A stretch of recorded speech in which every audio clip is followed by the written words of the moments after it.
many times does the main menu of this game update as you go through it? 7?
You're gonna watch the Assassin's Creed transmission airing right now? I don't really care about the Assassin's Creed series. I played the first one when it came out. I played the second one at some point.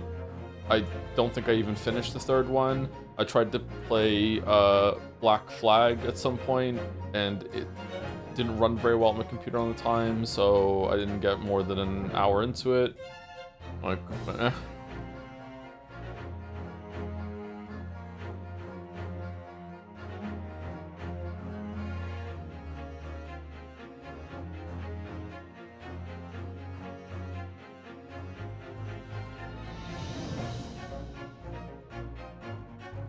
There's something about those games that makes me sleepy. I don't know if it's like the ambience or something, the atmosphere has like a soothing effect or something, like an ASMR effect. It just kind of makes me sleepy for some reason. Too cozy? Might be too cozy, yeah.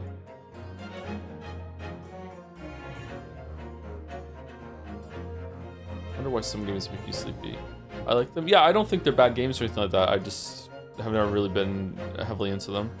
Weeaboo Bill was a big fan of the Assassin's Creed games, and he was really mad when, without going into spoilers, although this series is pretty old now, without going into spoilers, there is an overarching narrative that links a lot of the games together, and apparently the end of, I don't know if it's the end of 3 or whatever, or the end of Black Flag, just entirely shits the bed and just kind of just throws that whole entire thing out the window, and he was very upset about that.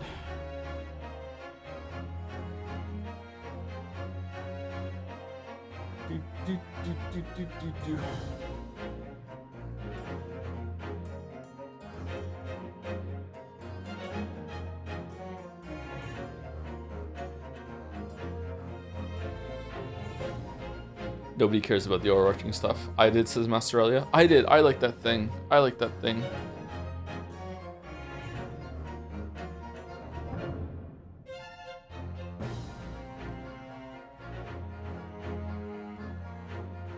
What is Sifu? Well, you know how there's like there's chicken, there's beef, there's pork.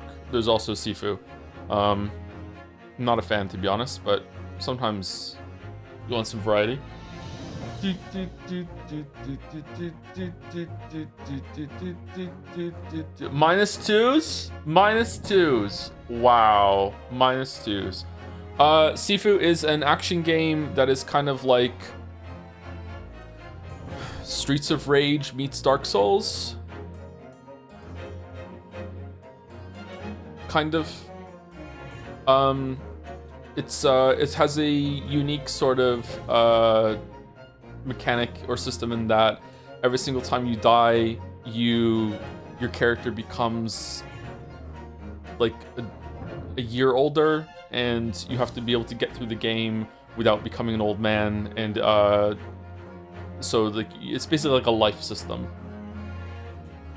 So as you get better, you might want to restart the whole entire game and get through the first level without dying, so you have more lives, more years to go through. I don't know if you get weaker or stronger as you get older. I have no idea.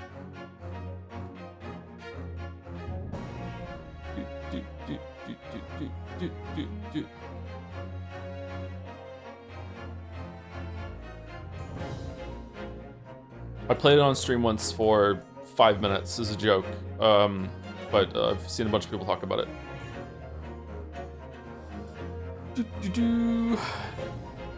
Thank you, Wahoo, but worse. Oh, Odyssey. Thank you very much, Mary Odyssey, for gifting us up. Thank you, DukeRhyme69, for the 17 months right at the start of stream. Hi, Joe. I'm here to continue my Ultra Kill bit. Hope it will make streams more fun when you get there. So this month's phrase is, "Thy end is now." When is Ultra Kill out? I feel like it's been coming out for years now. And thank you, PX Elder Boy. One of those, a new sub right before the stream started. Or sorry, no, 12 hours before the stream started. Yep. Thank you very much. Joe, can you stop playing The Greatest Attorney so I can catch up? Still on VOD 4. Sorry, we're on a tight schedule. We gotta finish it tomorrow. We gotta go.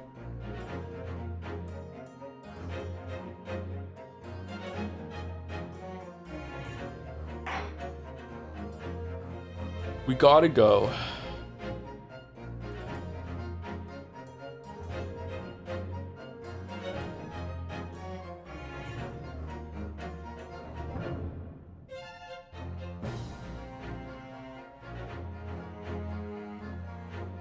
Beg your pardon. I think it was Arsovitz.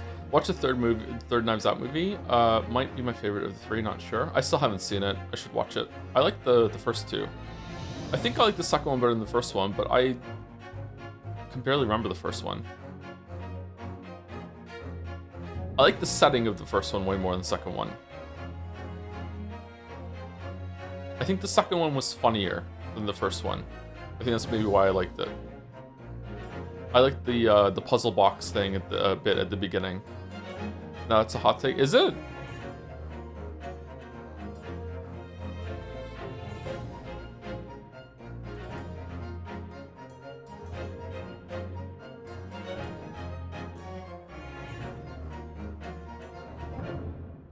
No, Ana de Armas amount. I do like her a lot, yeah. A lot of people just find the second one. Really? I really enjoyed it. I thought it was good.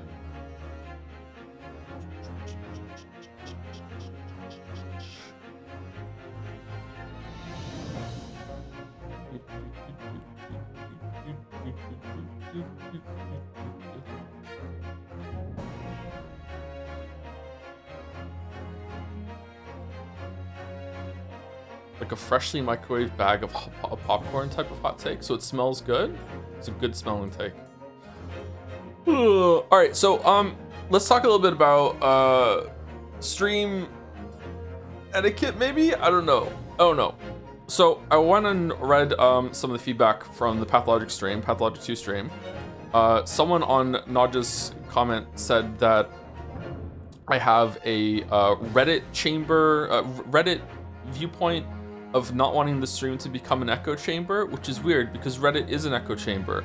I don't disagree with the criticism. I just don't understand why they're labeling it Reddit, because Reddit isn't really like paranoid about becoming an echo chamber. Reddit is an echo chamber. Like I don't understand the Reddit label there. Reddit equals bad, so yeah, maybe it's just coming from that, yeah. Not becoming an echo chamber is really important to me. I think there should always be pushback, not just on here for my stream, but there should be pushback everywhere. And one of the harshest things that I criticize, or not criticize, one of the harshest things that I feel badly about and view badly about in other people's communities around the internet is how much they all become echo chambers, sometimes hug boxes.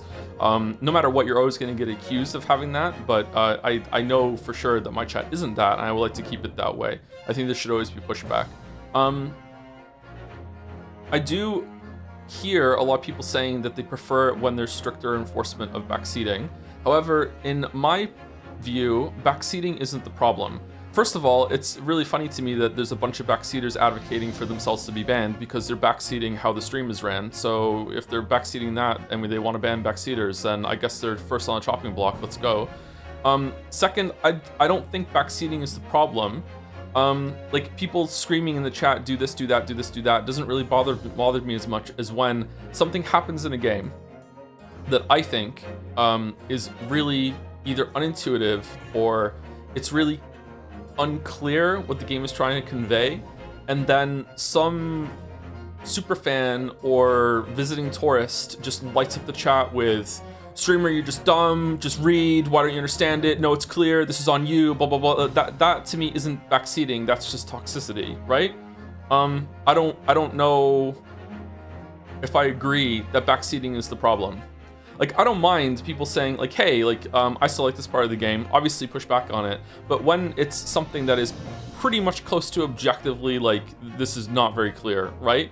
And then I'm having a very like fair, like honest kind of like whoa, okay, that was a bit unclear, like, huh, I didn't really know I was expecting that from you there. And I'm having a very what's the word, ordinary, expected, completely normal reaction to something, and then suddenly chat lights up with just like, oh no, the barest glimmer of criticism, here we go, and just like, that's when I feel like I get triggered the most. I don't think it's backseating that's the issue, but now people are saying that backseating isn't just about me, it's about chat themselves. Some people in chat are annoyed from backseating because people in chat also reading chat as they're watching the stream, and they see the backseating and it pisses them off. So maybe the backseating should be more enforced just for the sake of chat. Like, I don't know what to do here. I just, as the first comment said, and I agree with it, I don't want this to become an echo chamber. Apparently that chatter thinks that an echo chamber is fine. I don't know why, but like, that is one of the reasons why I really do not want this community to become an echo chamber.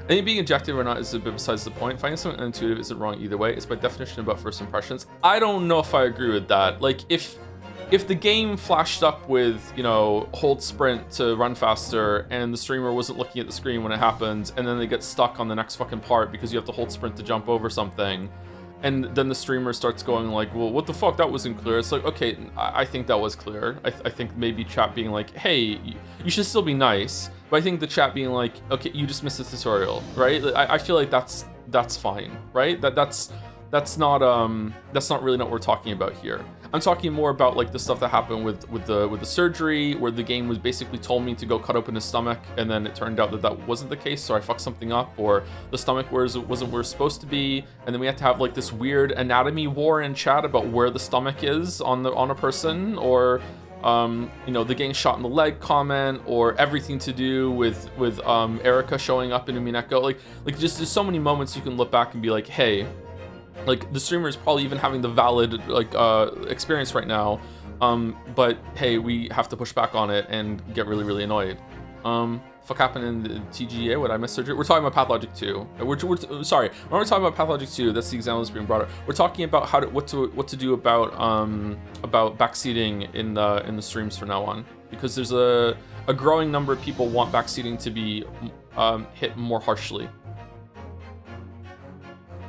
There's also times when it's I'm not sure if it's probably my fault, but sometimes I look at chat and chat is acting weird. And sometimes they're acting weird, there's like a weird vibe, maybe because there's a bunch of tourists. But there was also the instance at the end of the Five Nights at Freddy's stream, the first one, where I didn't know what the mask was, and then chat lit up with "that's the point of the mask," and they were quoting a song, but to me it felt really condescending, like, that's the point of the mask, you're so stupid, streamer, you haven't figured out the point of the mask. And I just got pissed off, and I'm just like fuck this, you know, like I was so fucking mad. So like is that my fault? Is that stream's fault, or is it no one's fault and it's just unfortunate? Like, not everything has to be someone's fault, right? Like, I don't know, have you heard the song? I haven't heard the song. I have no idea what the fuck you all were talking about. I don't like the word tourist. There's a gatekeeping aftertaste with it. All right, backseating the terms that we're using. What would you like to use instead? All right, I hear you. Tourist has a gatekeeping sort of thing. Here's the tourist is meant to label someone who isn't here to watch me, like long term or even short term. They're just here because some streamer that popped up on their feed is playing one of their favorite games. That's it, and they're gonna leave afterwards. So like, they're only here for this game. They're just here, and then they're checking out, and they care way more about the game than they do the streamer or the community or anything else like that. So what word would you use instead? Because I like tourist.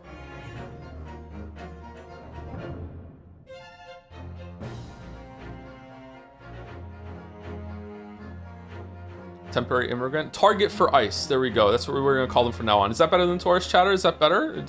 So we got a bunch of targets for ICE that are coming here for Pathologic 2, and I don't know what to do about them.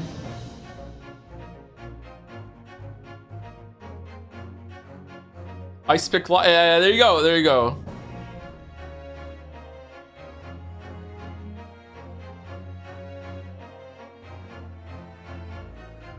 Irregulars? I think irregulars is even worse.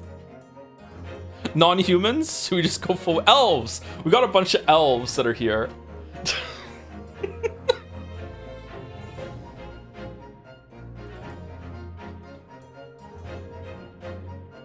Expedition 33 elves were the worst elves, weren't they? Holy shit.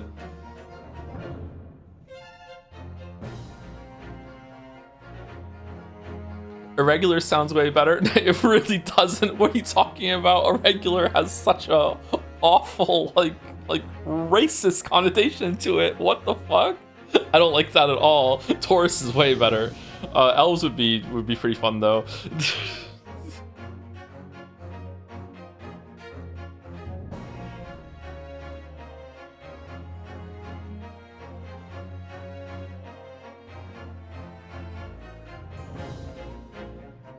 Really to this, and I don't know what to do about this. I really don't, because to me,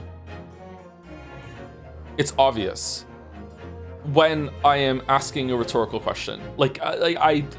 How is it not clear that the streamer is just thinking out loud and being like, how do I get over there? Like when I'm going through a place and I'm like, I wonder how I go over there. How do I find the door? Does this unlock later? Like how on earth are you being like, oh shit, fucking streamer calls for aid. Like fucking like I need to answer. Like I don't get it. I don't understand. Like how I really don't understand like how I can make it more clear. But apparently I do have to make it more clear. I don't know.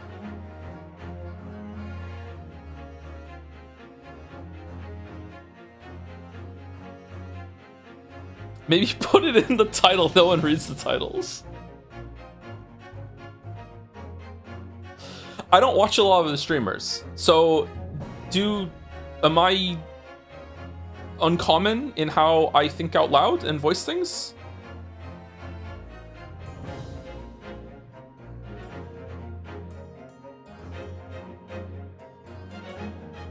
Because I don't think so.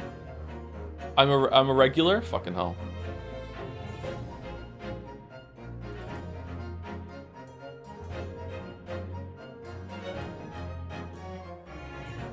Chat, you need to understand that chatters are customers, and customers are physically capable of reading signs, so nothing you suggest will work.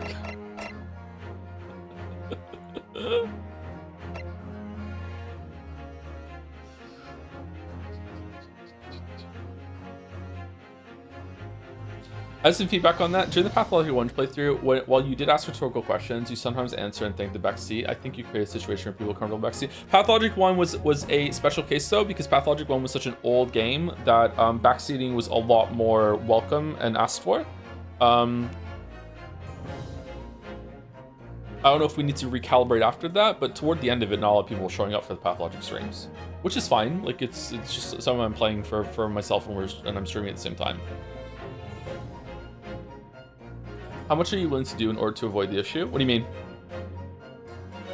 Like, I don't think I'm not willing to say this is rhetorical, by the way. Like, I have to say, you know, in my opinion, every single time I say something that is an opinion in a video. Like, I'm not doing that. Not only will I not do that, I won't be able to do it. I will forget.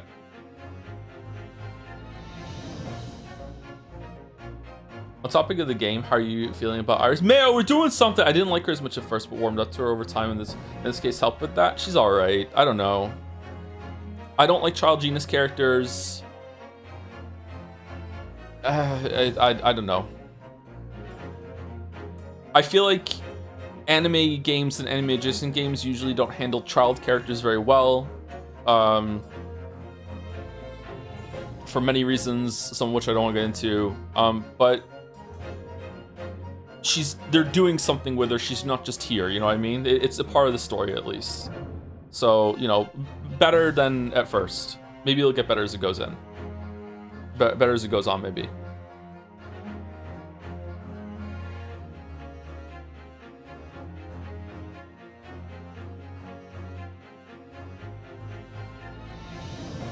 You'll love Pragmata. There was a cringy YouTube short that popped on my feed today, and it was about some guy who was talking about how much he likes Pragmata, and he's like, and I'm a dad, so as I play it, the more I start to, you know, feel this relationship, and I start to get more and more invested in this child character. I'm like, what the fuck are you talking about? Like, oh my god, I am guaranteed to be a higher tier dad than you, bro, and you are just cringing my skin off my face right now with this take. Like, what the fuck are you talking about? Dad mogging, exactly. Dad scaling is crazy, yeah. Fourth prestige dad, exactly. Joe's Eurocentric view appears again. What the fuck does that mean?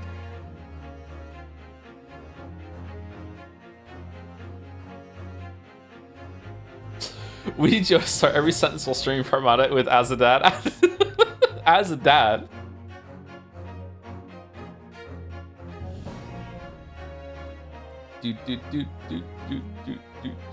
You're less hired tier than them for sure? What do you mean? Like I wasn't hired to promote the game? Is that what you mean?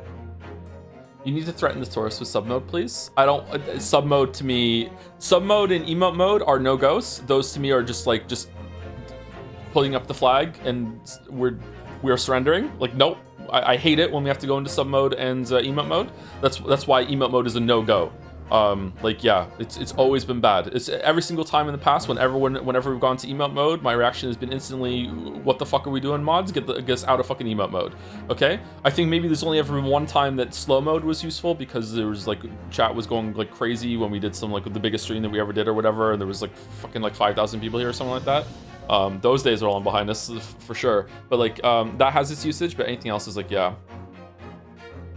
It also doesn't work with sub mode. Yeah, sometimes it's the subs that are saying shit.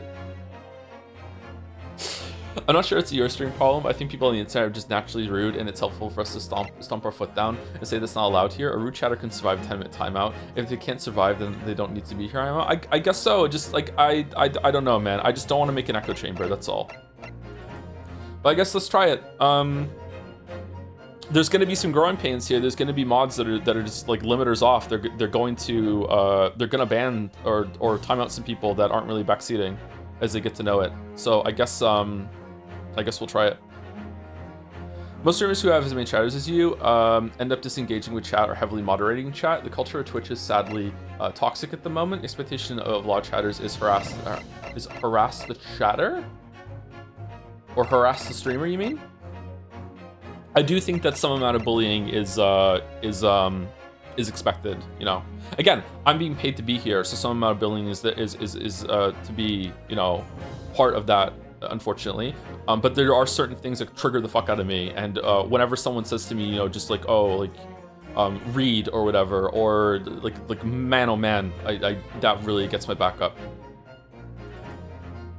Text is often unclear or ambiguous.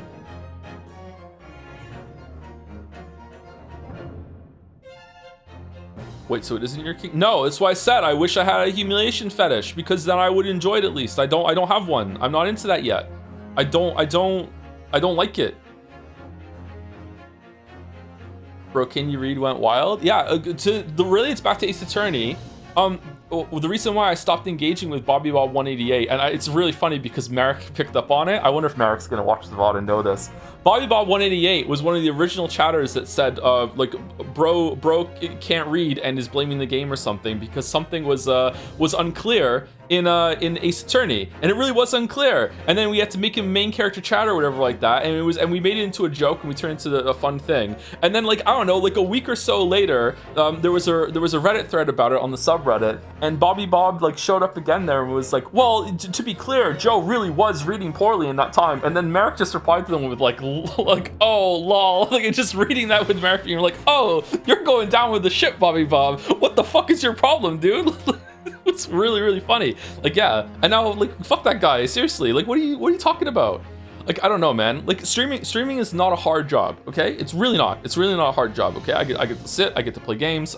Sometimes it's frustrating doing wrong. Every job is gonna be frustrating sometimes, okay? But in the tiers of jobs, streaming is not a difficult job. But just because it's not a difficult job doesn't mean that there aren't difficulties involved with it sometimes, you know what I mean? Like, and one of the difficulties is that it is really, really difficult. If you've never done it, you don't understand, okay? It's really, really difficult to have your attention split between sometimes 3 different things. There's like for me, it's chat and keeping up with chat. Then there's the game itself. If the game has reading involved, then I'm probably doing something in the background as well. And then there's also like trying to think of like funny bits and reactions to it too. Like my brain is constantly like percolating kind of jokes and things I could riff off and stuff like that. And sometimes they go nowhere. Sometimes like you've seen me critical fail. Like when Roulette Chan was on the screen and I said like I went to make a joke and I just said she definitely gonna be on top.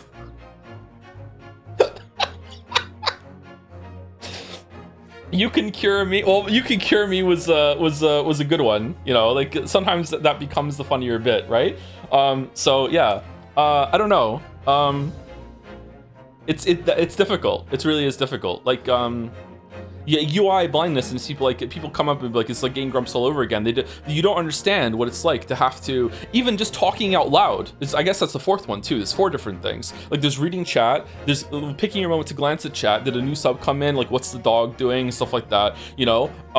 Like, and then there's the game itself, and then there's talking out loud because you want to fill silence. I don't like it. Streamers. There's some really popular streamers on the platform. I don't understand how they have an audience where they just sit and they don't talk for like 10 minutes straight at some point. They're just sitting there just playing the game. You're just watching a dude play a game. Like what's the point? I don't get it.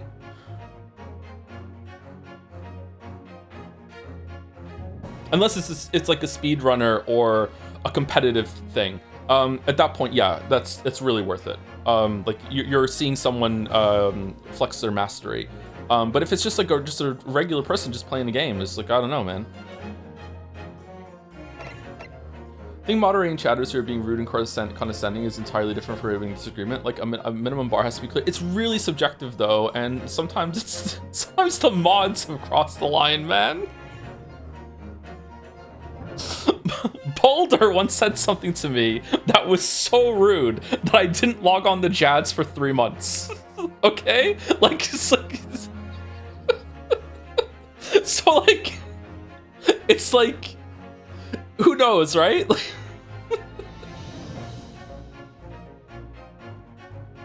This was years ago, by the way. Sorry, Baldur. I love Baldur, okay? That's why it's such a good example.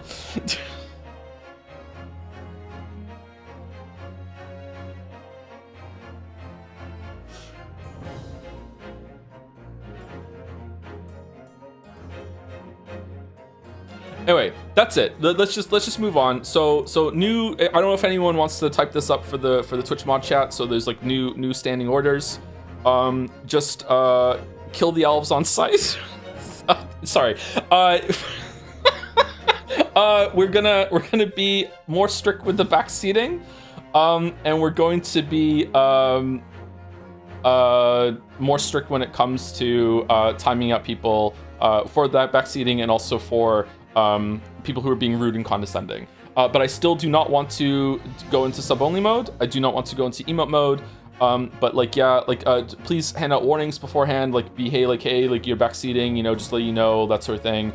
I don't want people to get like bans out of nowhere or to get like timed out of nowhere. On a personal level, if I came into someone's chat and I said something that I thought was like innocent and innocuous, and then I got timed out for even 60 seconds, I would leave and I would never come back. So like, I would prefer it if people were like, you know, communicated to them ahead of time, you know, like, you know, hey, oh man, I got got timed out once on Tank Spot, if you know what Tank Spot is back in the World of Warcraft days, because I disagreed with one of the best tanks in the world about the balancing of some of the tanks, and I disagreed nicely. It wasn't even rudely, it was really nice, and I know it was nice because I disputed the timeout, and I went up to the higher mod, and the mod said, yeah, you're right, this shouldn't have been a timeout. And I'm like, okay, and I never went back there ever again, fuck those people. So it's like, yeah, so this is coming from personal experience of what happened, man. Yeah. It went to the council, nicely, sure, but hey, they agreed, that's why I know, that's why I can say, like, yeah, it wasn't just me, it was nicely.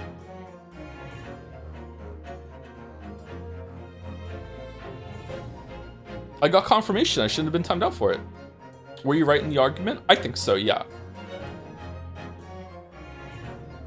It was during the end of the Wrath of the Lich King days, and they were basically arguing that warriors were still the best tanks, which was just absolutely not true. Paladins and Death Knights were outclassing the warriors so hard. It was on purpose too. Blizzard, I don't know why we're talking about World of Warcraft now. Blizzard, for the longest time, warriors were the only class that could tank, okay? That's it. They were only class that could tank. There were some times that a druid tank was worth it, but they were the only class that could tank. And then Wrath of the Lich King came out, and they did a big balance sweep with all the classes, and they also added Death Knight, which was a new class. And in order to make it so a lot of people would switch off of warrior and be having other tanks and diversified tanks, they made it so paladins, Death Knights, and to a lesser extent druids had just better tools and gave you an edge over the warrior tanks. Warriors were still better in some places. They had spell reflect, which was a really big deal. But like the survivability of paladins was just so much higher. Paladins had an extra life. Paladins could be killed once and still come back to life. There were so many times that I was tanking, and I would just say to the healers, I just died. And they'd be like, what? I'd like, yeah, I just died. If I was on any other class right now, this would be a wipe at this moment. Like, can you please focus on healing me, please? Like, I just died because they had a talent that made it so they could withstand a killing death blow. I think it was on like a 3-minute cooldown or whatever like that. Yeah, and Death Knights were even more broken because they had so many anti-magic shell, frost form, whatever the fuck it was. They had so many cooldowns they could cycle. They were like Final Fantasy 14 before its time. Yeah. Oh gods, you were that kind of tank? What do you mean? I was an amazing tank. The how I tanked in dungeons and raids and while coordinating raids is how I can stream. It was an amazing tank.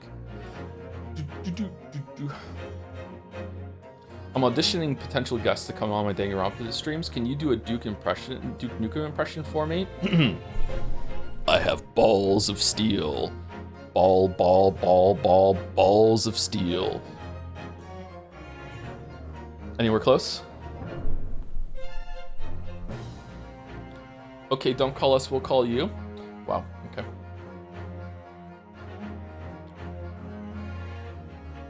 Better than expected.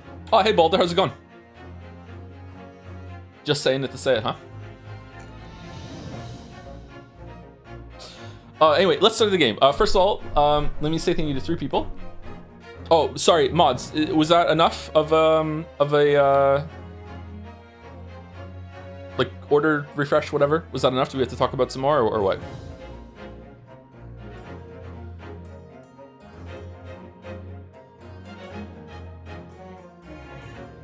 I'm already making guidelines in Twitch mod chat. How do I give you the hammer, Naugus? Let's just get that over with. How do I just like / hammer Naugus?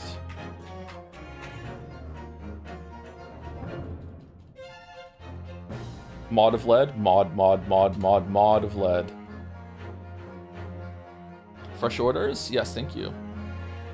Community roles manager. That's just too much work. You're just not getting it, I guess. Thank you. Deal 7 for the 3-4 months. The optimal thing to avoid getting banned for backseating is never playing video games so you can watch every stream like Old Man Juror number 6. Woo! And going, sorry, what? What's this fight about? Live the experience as a chatter who's only ever been in spoiler chats for this, FNAF, and what a spread.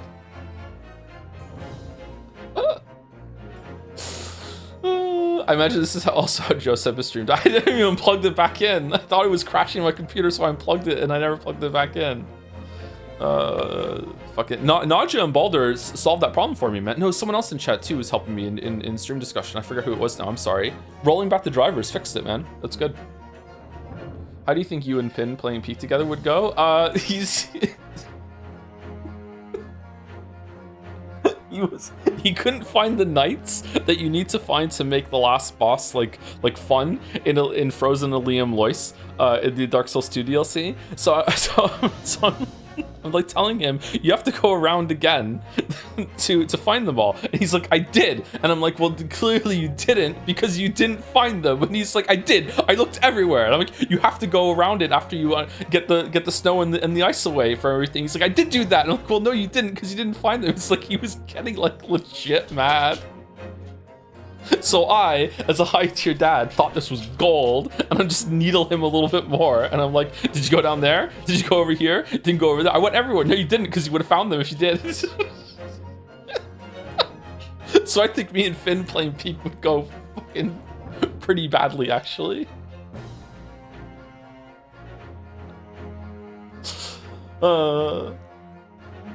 Thank you, Zelfenko, for the 32 months. For the new standing order, I want to confess all my sins and be forgiven before the order party. 1, 9 souls was 2 pro talismans in chat, probably. 2, yeah, see, how do you handle that? Because I think that was funny. I don't know. 2, I felt the need to proudly defend my unwashed European eggs. May my sins be forgiven. Love you, Joe. I think these are, like, what? These are -4, -2, and then, like, what? Did you do anything good to get a +8 so we don't have to take years away from you, or what? What job do you play in Final Fantasy 14 and what expansion are you on? Just the first one. I was a warrior, I think. Thank you, Nero270, for the bits. Thank you for the extra moderation of Sad on Saturday. Pathologic 1 streams have been some of my favorite stream series of all time, and I really hope to see you cover all 3 games and really enjoy seeing your reactions. A lot of elves are gonna die on Saturday, yeah. Hopefully it goes well. I can just minimize chat though, to be honest. Thank you, Nero. And thank you definitely me, by the way, for the 34 months as well. Thank you very much. Does he like Dark Souls 2 more now? Do you still think it's bad? He likes it more. I'm really proud that he finished it, actually. I told him that too. I'm not the kind of dad that's gonna be proud of his kids and not tell them. Yeah, so I'm proud that he stuck with it. I think he's done. Yeah. So Dark Souls 3 is gonna be next. Do you do Dark Souls 1 before? Yeah, he's playing them in order. I don't think I'm gonna make him play Demon Souls remake though.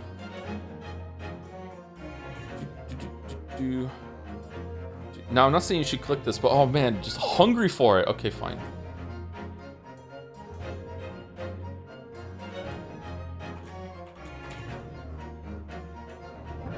Okay, I searched for Naugus and it didn't show up. No results found.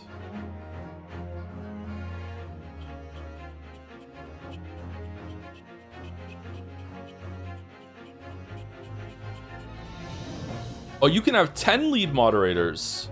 Doesn't that kind of go against what even is a lead moderator?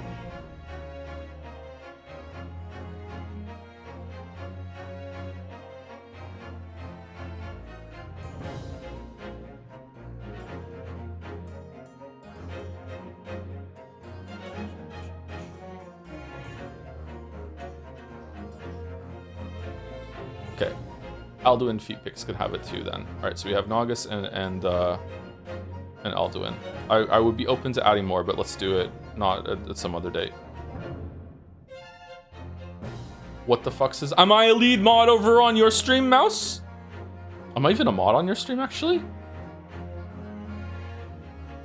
You can be? Interesting. Interesting.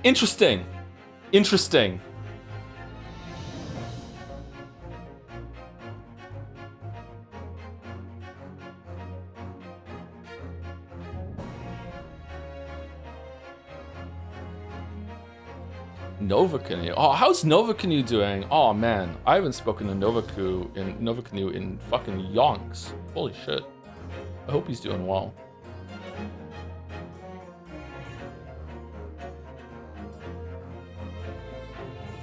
You haven't talked to my stream in 3 months? Yeah, because I'm not a lead mod. I was offended about something I only knew existed just right now.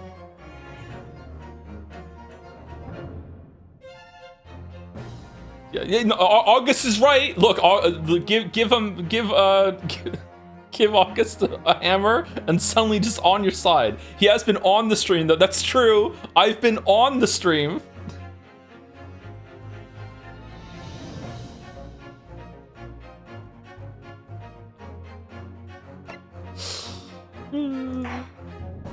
I have to be on both your sides. It sucks. Yeah, I'm sorry.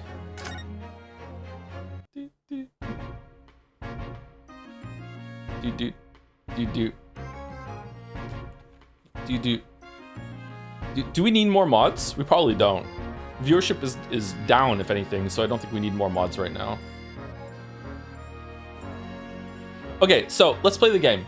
I haven't had a coffee today. I'm not gonna have a coffee today. I feel like my stomach is a little bit iffy today. I think I'm gonna have an energy drink, like my 1 weekly energy drink I'll use today.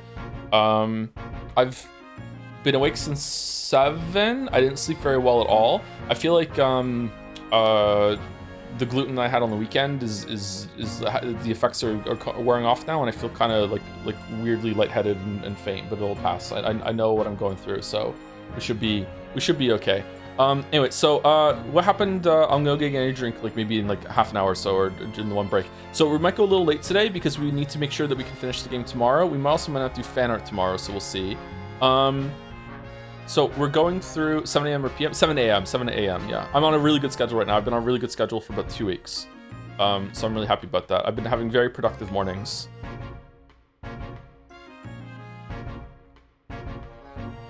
So I've been happy about that.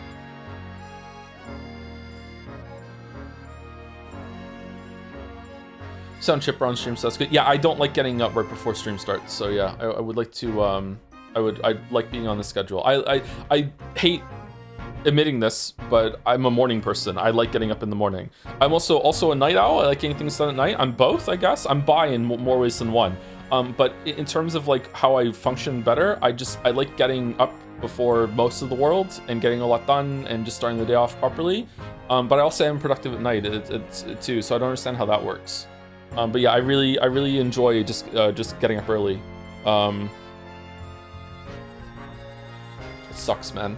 I hate being this person. No one likes a morning person. It's called diurnal, Joe, like a cat. Can we call it biurnal for no reason at all? Anyway, so yesterday we went through the preliminary stages of episode 5, which took a really long time. It had to set up the whole crazy vault pawnbroker kind of thing. So now we're going to proceed with the last evidence collecting, and then we're going to go into the trial, I presume. And what happened is that the pawnbroker owner, Windy Bank, was killed. He was shot, or a really good fake version of getting shot. Ginny or Gina from the third case was found in the locked room with the gun in her hand, but obviously it wasn't her. So how did that happen? The room was locked from the inside, but it has quite a good window that you could probably reach through or do some mechanism. And there's a whole like layer to this, which is 2 extra layers to this, which is that it's not just about the murder. There's also that it links back to all the stuff that happened in episode 3 with McGilded, and like a coat that was checked into this pawnbrokery that night when the murder happened. McGilded seems to be dead. Maybe he faked his death or something. I don't know if that's going to come back. But also, more interestingly, is that Sherlock Holmes checked in a book here that this is for me, by the way, not and for chat too, but it's for me to recalibrate where we were. Iris Wilson, who is the daughter of Wilson, John Wilson, Sherlock Holmes' partner, but he's been gone for 10 years. I don't understand what's going on there, but that's fine. As far as I'm concerned, Sherlock is her dad. So she's been writing stories based on Sherlock and Wilson's adventures, and also the recent ones too, that she found in his memoirs in a locked trunk. And Wilson wrote one based on Hound of the Baskervilles, and Sherlock read it and said, "This can't go public for a reason I can't explain to you, but I will explain to you one day." And Iris was upset, but said, "Okay, that's fine." So then he took it to the pawnbroker to keep it safe there, which is fucking insane. I don't know why he did that, or even if he did do it. And then when he took it there, this came up because Susie somehow knew the title of the book. when they just said it was the Baskerville story, and then Susie went, "Oh, Hound of the Baskervilles, it sounds so great, I hope I can read it one day," or there's some shit, "I'm so ski-boski," and something like that. And then both of them were like, we didn't say the name of the title, how did you know it? And she's like, "Oh, I don't know, but I'll tell you one day," and they just let it go. So because of that, because that was like a weird mystery, so because of that, they were talking about it late at night, and Gina said, I don't believe 17, really? I thought she was like 14. Gina said, "I don't believe Herlock, don't trust the adults. That book probably isn't even in the pawnbroker. He probably sold it or some shit." So that's probably why she went to the pawnbroker at night. That's how she ended up in the locked room, is because she was trying to find the book. Maybe someone else was trying to find the book as well. And related to that, this guy showed up and was trying to steal some sort of metal disc that's like a music disc thing that you can play in a music box that was in the coat that McGilded checked. And we don't know who he is, except that he's very stylish and kind of fun. And the last point that we need to, the last 2 points is that during the night when the murder happened, Herlock got shot and he's in surgery. And it's confirmed that he's a drug addict because the anesthesia wasn't really good on him, but it's a lot of coffee, air quotes, so that's fine. So there's that, and he is out of surgery now. It's a success, but we can't see him. And also, Susie got a message from Japan that was delivered by Mail Strongheart and said that, Maelstrom. Yeah, okay, it is a play on that. I see. And said that her dad is sick, and because her dad is sick, she has to go and she has to leave tomorrow. But obviously, that's not going to happen. So either lying, or you're lying, or you're both lying together, and it's something else that you have to do instead. Because we still don't know what it was that Kazuma was sent here for. So maybe she's gonna do it instead? I don't know, with her Susie takedown? It seemed like an assassination plot to me. I don't know why. Maybe it's just he has a sword. I have no idea. I don't think he knew either, did he? I don't know. He must have known. I don't know. Is there anything else I missed? I think that was it, right? Thoughts on putting candy on a cheeseburger? Sounds like a perfect way to ruin a cheeseburger as far as I'm concerned. Didn't she say Kazuma never told anything about his goal? Yeah, but maybe he found out and told her about it, and then she's like, "Fuck it, I'll do it instead," because she doesn't want Ryu to do it. I don't know. Gregson is here too. Gregson is here too, yes. Bro, he looks fucking great for 52. Thank you. I'm only 40, but thank you. Pop Windabank. His name was Pop? Kazuma is dead, yeah. Alright, I think that's it. Alright, so now let's look around the rest of the room. Oh, also, this will probably be recapped in the trial, but just so I know, we have some forensic sci-fi tech, which when we spray blood, it changes a different color and tells us if it's the same blood or not. And so far, there have been 3 different sources of blood found at the crime scene. There was blood on the ticket that was from thrice-fired Mason that was killed in the omnibus in episode 3. There was blood on the calendar at the entrance to the pawnbroker, and there was blood here, which presumably is Windabank's. And all 3 have been different colors, which stunned me. I thought for sure that his blood was on the calendar, so that destroyed my theory before it even got off the ground. Look at all these articles that have been deposited. The room is stuffed full of them. Can't believe how many there are. A bicycle, a gramophone, musical instruments, balls of steel, even some enormous paintings, look. Pieces of different people's lives, quietly gathering dust in here together. There's something very peaceful about the atmosphere in here. Or at least there would be, if not for the chalk outline on the floor and the policeman shuffling around. Not much I can do about that, sunshine.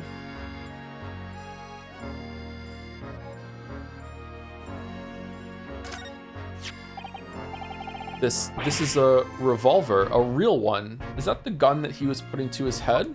And quite possibly the murder weapon used to take Mr. Windabank's life. What's the matter, Susie? You and Runo look like you're about to faint.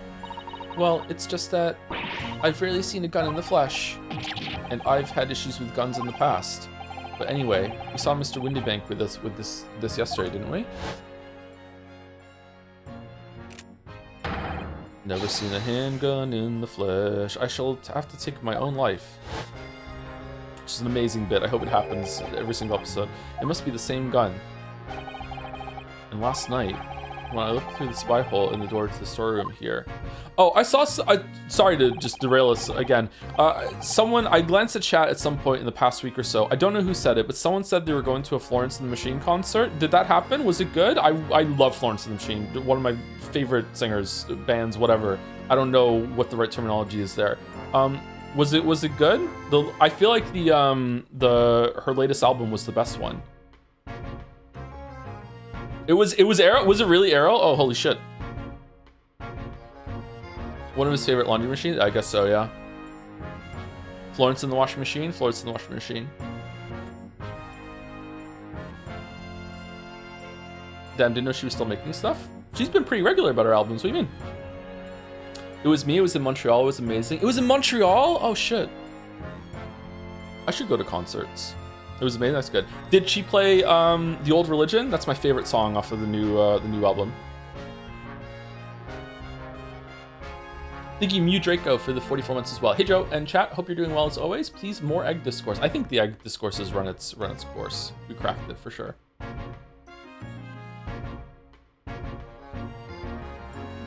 I'd like to go to Montreal. I'm a big fan of how Joe has the music taste of a Tumblr user. It's not a bad thing. Do I really? I think I have a very poor, uninformed music taste. But I'm also kind of all over the place, so sometimes I hit someone good, maybe. I don't know.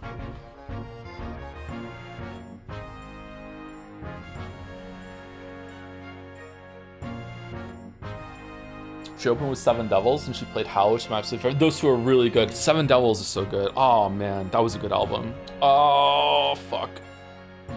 I need to rank her albums. I should start a music review channel, just to piss August off.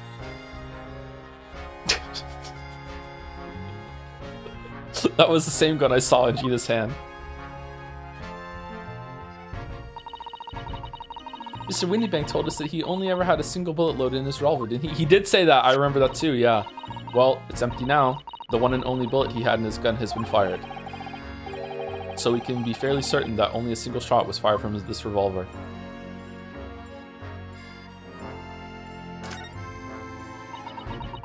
Make it so August has a role that only he can't type in there. So I was looking at more as what was the fan art that had Jelly and I doing the podcast, and every single episode Baldur was calling in like the unofficial like third fucking person host of this podcast that has to call in to be on the show. That's how I'm imagining August there. Banging on the window. This is Joe, this is my take. No, this song is actually good, Joe. Iris? Don't worry, I'm alright. But we must find the true culprit. Yes, absolutely. Carl Pilkington, XFM.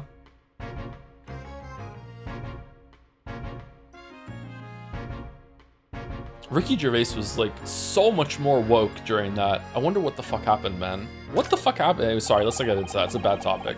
Just fucking confuses me how he pivoted to like bad shit. Oh, out of all the articles in the storeroom, this is the only thing that shows any sign of being ransacked. Ah, what is it, Iris? That's the box file that my manuscript was being kept in. Really? That big? Oh. Iris and some published story, The Hound of the Baskervilles. Surely that's not what all this...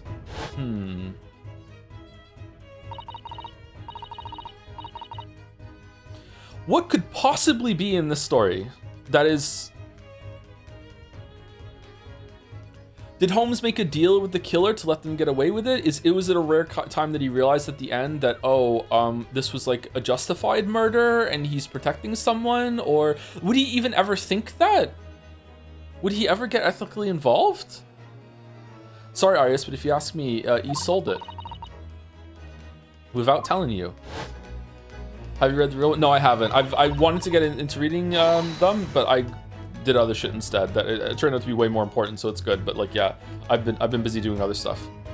I still want to, but yeah, we must check inside the box at once. Yes. Oh, they're there.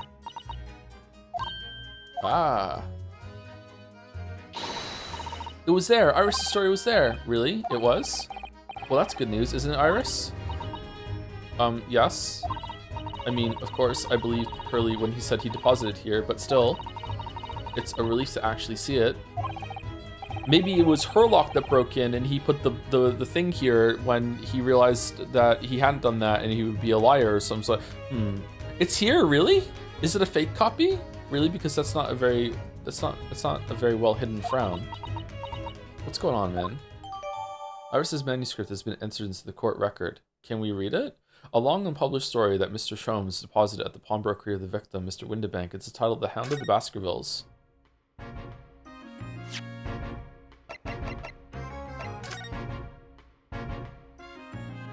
Oh.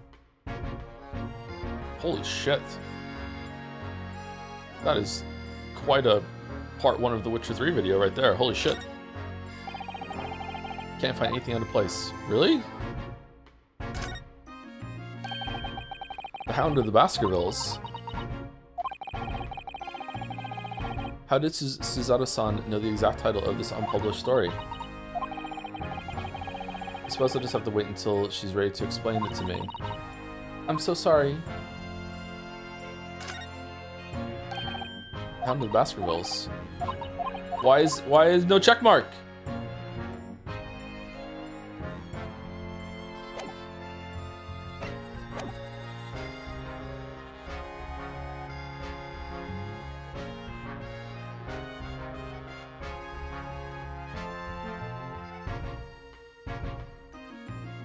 So either she's psychic, or something to do with the Chief Justice, and the thing they're talking about isn't right.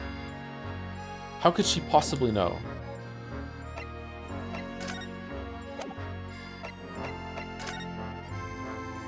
Okay, now what? We're going to the prison? We're going to the hospital? Let's go to the prison.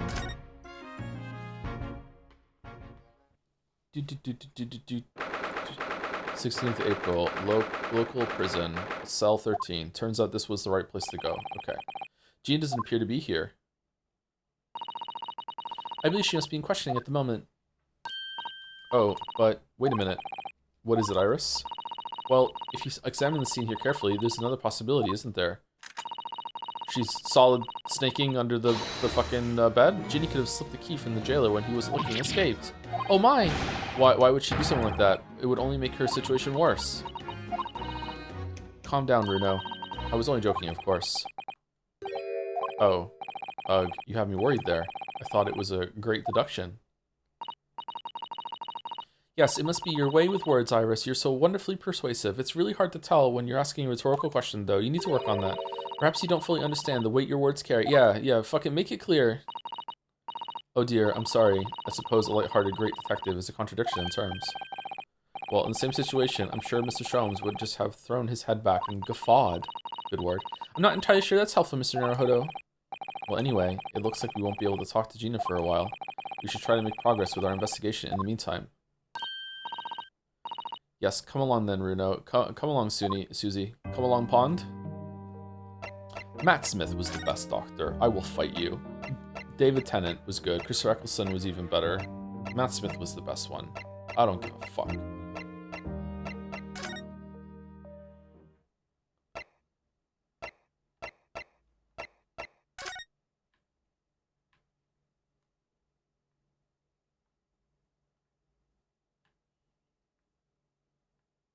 David Tennant was fair. I don't like Matt Smith. You just think Tennant's hot. He is hotter than Matt Smith. I do agree. But Matt Smith did the role better. Oh, we're not here? And I respect it, yeah.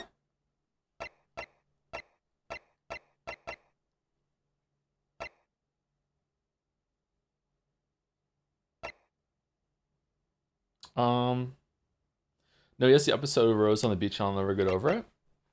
I thought you didn't watch Doctor Who. Did you watch Doctor Who since I asked you about Doctor Who? Or were you hiding your Doctor Who power level? I distinctly remember, have you watched Doctor Who and you saying no?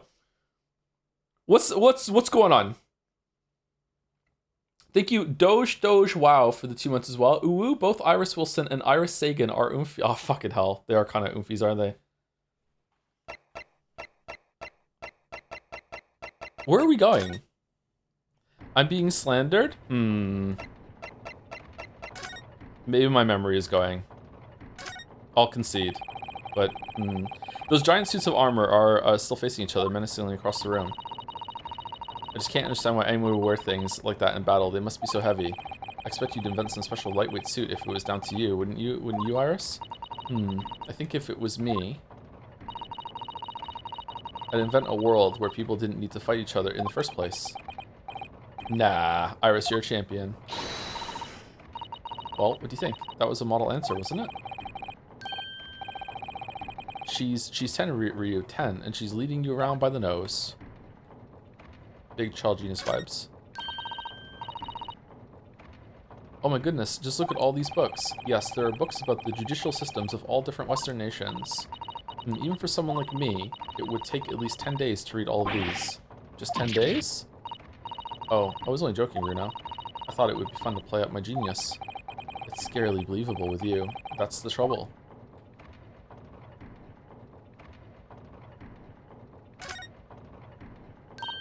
What's with irises and pink hair? This was first, wasn't it?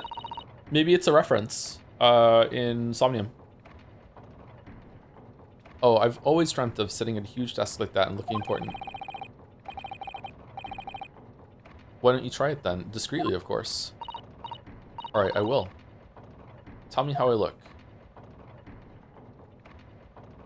Well, Renault, what do you think? A little too discreet. I can't even see you. Alright, good bit.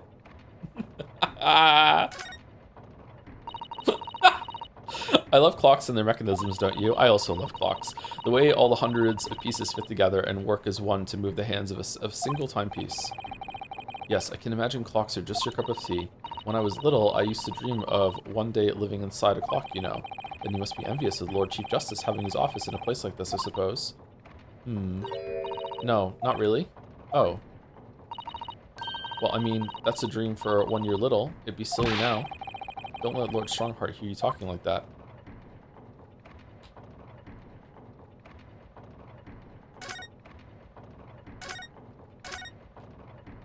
Okay, I don't know what to do. Did I miss a clue in the storeroom? Let's just go to all the areas and see. Sholmes is sweet. There's something you have left in the back room of the pawnbroker shop before you can progress, but I can stay quiet on that unless you want to know exactly what to do. Man, getting banned because of Great Ace Attorney, Errol. It's a shame. It was good while it lasted. Couldn't think about haven't seen you doing much writing recently, Iris. But there's paper already set up in the typewriter, I notice, as if you're about to start. Well, it's stuck for a new star idea, actually. Well, you could consider what happened to Mr. Natsumi, perhaps? Oh yes, that's a fabulous idea, and a great title that just popped into my head as well. The Adventures of the Caddy Man. How's that, Runo?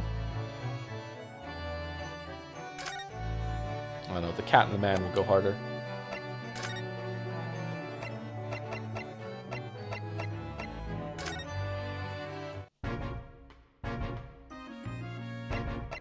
Okay, so what did I miss? Let's see.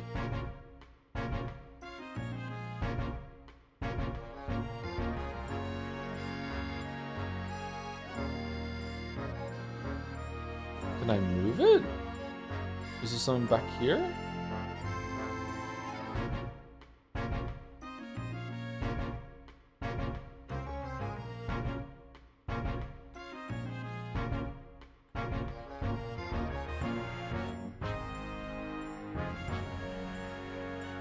Justice has been served. Justice for all. Trials and tribulations.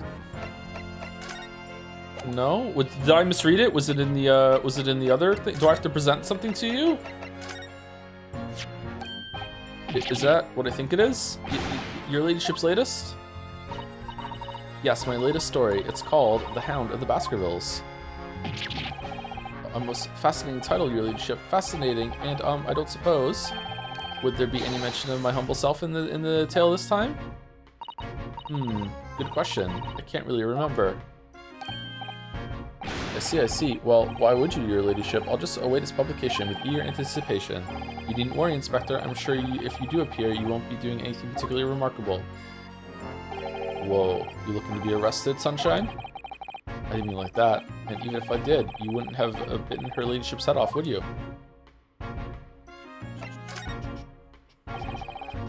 Inspector Gregson, could you give me your opinion on this, do you think? No, it's not that. For sure, Sunshine, the general public. In that case, Gregsy, how about some herbal tea? Oh, for fuck's sake. Glug, glug, glug, glug, glug, glug, glug.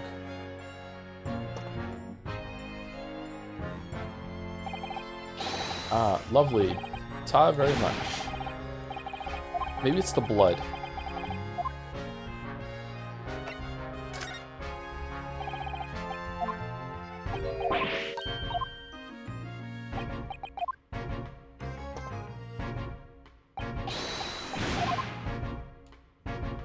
Okay, if we keep giving him evidence that he doesn't want to, eventually he'll have to go pee, and then we can look around the place without him looking over our shoulder. No, I don't think it's doing that.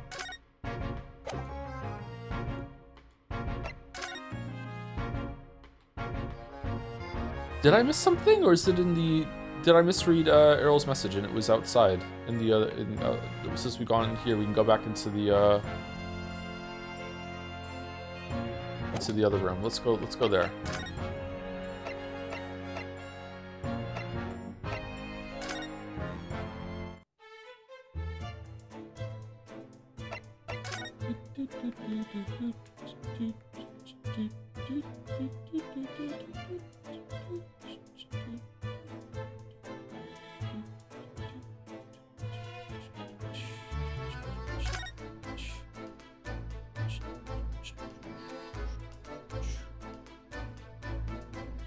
Okay, no, all right, let's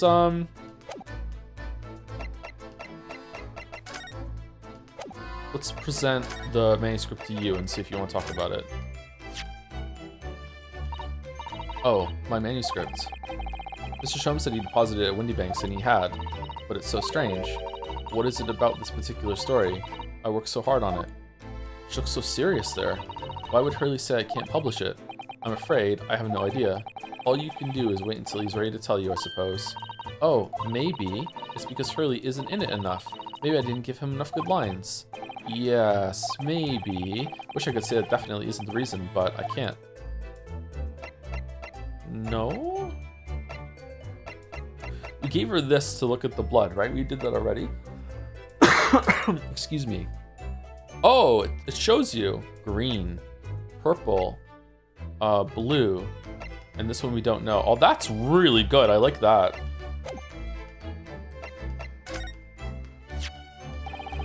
The way you can identify differences in people's blood like this is amazing. You really are a genius, Iris. I know. I am. If Hurley and I put our minds to it, we could really shake up Britain's chemists and alchemists.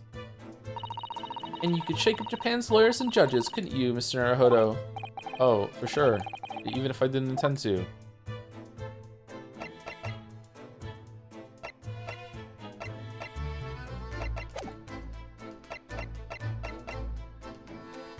Okay, so I talked to you, I went through, I looked at everything. I feel completely stuck. I'm gonna have to go through every single screen now and go back and forth. I talked to you, I looked at everything, I presented everything to you, right? I went through here and nothing, this is not gonna be that. There's no way. But what if it is? What if it is? What do we have here then? A redemption ticket for an article deposited here, is it? Looks like someone ran out of office stationery and wrote the ticket on whatever paper was to hand. Yes, this is the ticket from McGilda's overcoat, the one that the little diver turned up yesterday. Oh, actually, no, it's not. Really? Think you know better than me, do you? No, I didn't mean to, Maroon was right, Gregsy. It isn't the same ticket. Of course it isn't, of course it isn't. I never doubted you, your ladyship. So, what's all this about then, if I might be so bold as to ask? This is a second ticket. Second one. Seems that Mr. McGilded, in fact, had another article in storage here at Windibanks. Is that right? I think we need to discuss this further with the inspector, Mr. Naruhodo. Oh, good, because he's ever so easy to talk to. Oh, that was what we had to do. Oh, shit. Fucking hell. That was just a complete shot in the dark. Holy fuck. This ticket was in one of the pockets of Mr. McGillicud's overcoat. Eh? You need to tell me. Yes, there was more than just a music box disc, it seems. Should have insisted on the lads taking it back to the yard and examining it properly. Well, according to the details on this ticket, Mr. McGillicud deposited another article here with Mr. Windibank. Yes, I can see it written here. A small box, was it? My ear hurts. Why does my ear hurt? Do you have any idea where it is, Gregsy? Any idea at all? It's another article belonging to Mr. McGilded. It could be an important clue. Well, yes, I suppose it could be. Please, stop looking at me with those big turquoise eyes, all full of hope and expectation. It's too much pressure. I'll lose my marbles. I'll go barking. This is no time for dog impressions, Inspector. That's enough sauce from you, Sunshine. There's one thing that springs to mind. I am on day 20 in a row of brushing Gatsby, and every single day I get a whole other dog's worth of fur off of him. It's like breaking the laws of physics, man. I don't understand. According to this ticket, the redemption deadline's already passed, hasn't it? Oh yes, of course. Articles are only held for 2 months. So the small box will no longer be in here then. That's right, it's been forfeited. House of Leads for dog fur? Yeah, the back rooms, yeah. Which means it could be on the shelves in front of the shop where the forfeited items are offered for sale. Yes, the shelves in the front. We must search them at once. You're wasting your time. Oh, there are dozens of little boxes out there, hundreds even.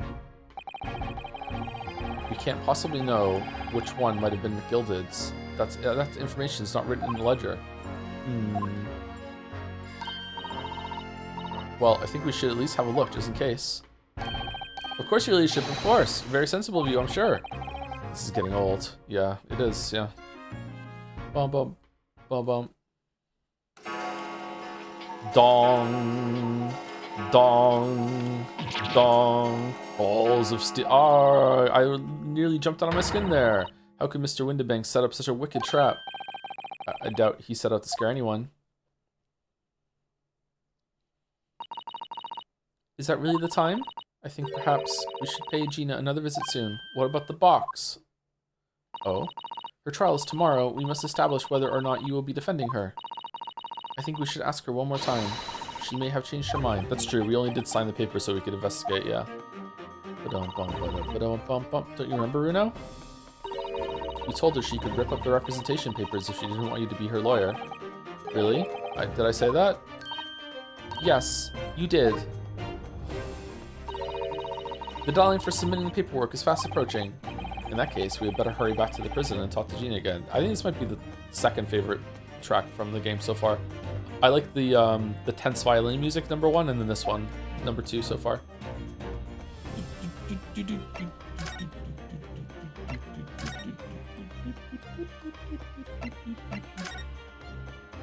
So we can't look for the box? Makes sense. Was the second part made concurrently with the first part? Like, did they just make like one big game and split into the 2, or was there like a time skip in development between 1 and 2, and it's kind of like a refresh sort of thing, or what?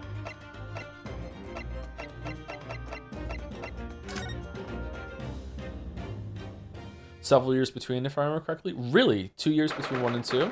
Oh, so not quite a spate of years, but okay. 16th of April, 5:41 p.m. Local prison, cell 13. Ah, Gina, good, you're back. Ah.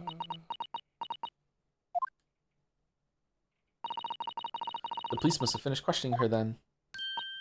Oh, how was it, Ginny? Was it awful? Eh? Oh, didn't bother me. Thank you for the papers you signed before. It meant we were able to investigate at Windy Banks. Oh, right.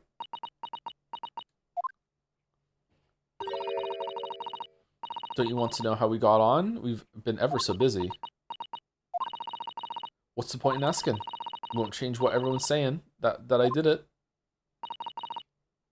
That's not... Gina, we came to ask for your final decision.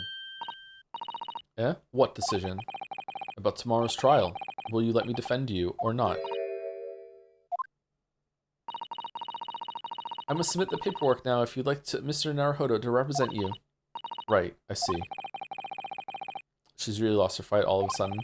You ever played the Riddick games? I played Escape from Butcher Bay for a session or so, and I didn't get back to it for some reason. Around the time when it came out, it was okay. Maybe one day I'll go back to it. Think you delete TF for the 16 months? Is every child genius character an Oomphy Boomfy, or is every Oomphy Boomfy a child genius?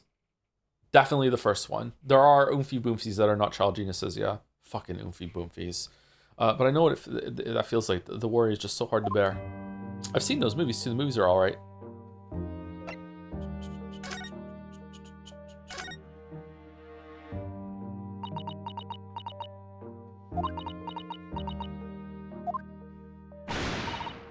Oh, alright then. Blimey, give it a rest with them the eyes, Iris. So come on then, fill us in. Who done it? Unfortunately, we don't know that yet. That's what the trial is for. Don't say. We don't know yet, Gina. But Mr. Naruhodo and all of us, we know that you are innocent of this crime. You are innocent, right? Right? And while we haven't yet managed to work out who the real culprit is, there are a number of interesting facts that we have managed to establish. Oh yeah? Like what? Well, for example, the reason for you being there in the first place. I think I know why you broke into Windy Banks that night. For money. It looks like I'm going to have to take some evidence that clearly reveals the reason and thrust it in Gina's face. Or I could present it to her calmly, I suppose.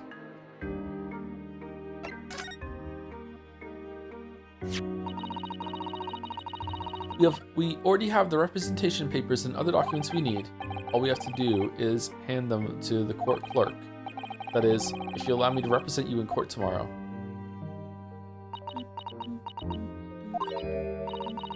Nah, don't bother. Ginny! Rip them up and chuck them, would ya? Them representation papers or whatever they're called. The cell ain't fancy enough to have a bin. So, what will you do in court tomorrow? I'll be fine on my own. I don't think you will be. Look, it don't matter. What's gonna happen is gonna happen. This is one stubborn pickpocket. This is gonna be one crazy summer vacation. How do I present? Oh, I have to be off of the converse. We found this in Mr. Windybank's storeroom. The manuscript of Iris's latest story. Ah! Oh, right. Well, that's good then. Curiously, the storeroom at Windybanks showed no sign of being ransacked for items of value or the like. With one exception, the box file that housed this manuscript. It was you, wasn't it, Gina, who broke open the box containing this manuscript last night. Eh? You were determined to find out whether or not the Hound of the Baskervilles was really there. That's the real reason you broke into the storeroom last night, isn't it? Why don't you tell us what happened, please?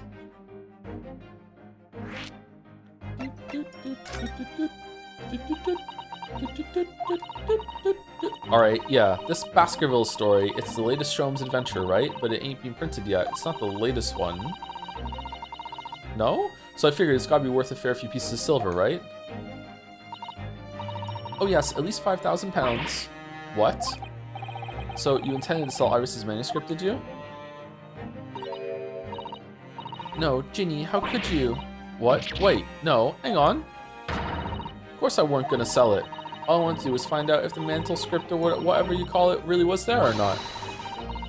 That's the only reason I was in the place. For Iris's sake, isn't that right?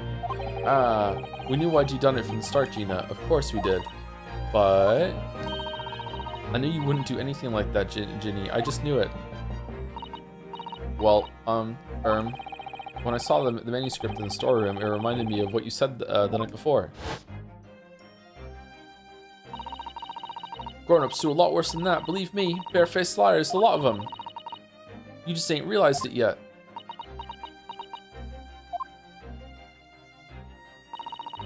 I'm telling you, that mantle script ain't at Windy Banks. You'd soon see if you had a look. If I'm honest, I have wondered if Hurley's telling me the truth sometimes. I mean, sometimes I wonder if he might have hidden my manuscript somewhere I don't know. Even though it's wrong of me to doubt him. Aww. Doot, doot, doot. Oh, Ginny, that was so sweet of you. Alright. I'll tell you why I did it. Just stop looking at me like that, Iris.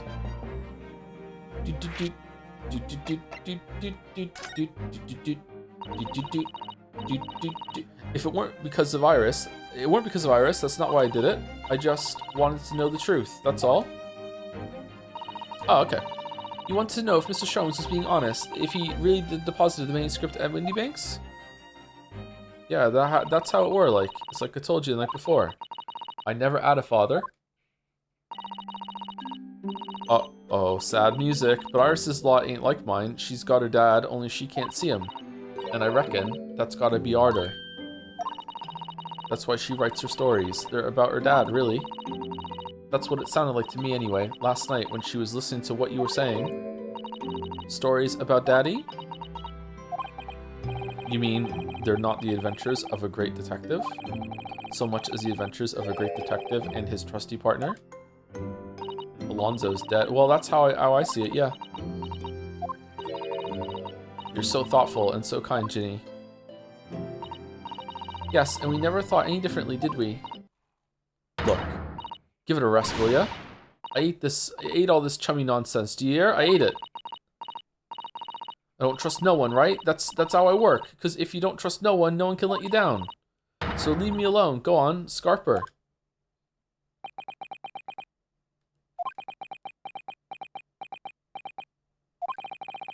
I hadn't noticed until now, but it's unmistakable. Right there on both sleeves of that overcoat are some very suspicious red stains. What? Why are you looking at me like that? I think it might be worth presenting some of our other findings in that area to Gina now.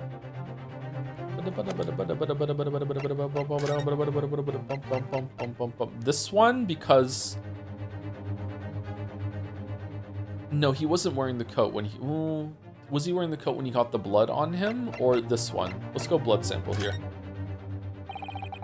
Those stains on the sleeves of your new coat, Gina. They're blood, aren't they? Not that I know whose blood yet. What? But blood, Mr. Naruhodo? You don't appear to have any obvious wounds yourself, though. So it could be blood that spattered from Mr. Windybank when he was shot last night. Let's not beat around the bush here. This trusty friend of mine will get results much faster than anything else. Eh? Take it easy, Iris. Don't move, Ginny. I'm going to shoot.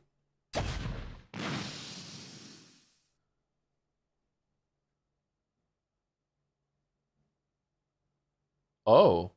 There's way more blood than that. Oh, it's the Danganronpa character that got killed. Oh. Oh my. What the? Forget the sleeves. The whole coat is covered in blood. Of course. The black color of the fabric was masking the stains. That's why we haven't seen them until now.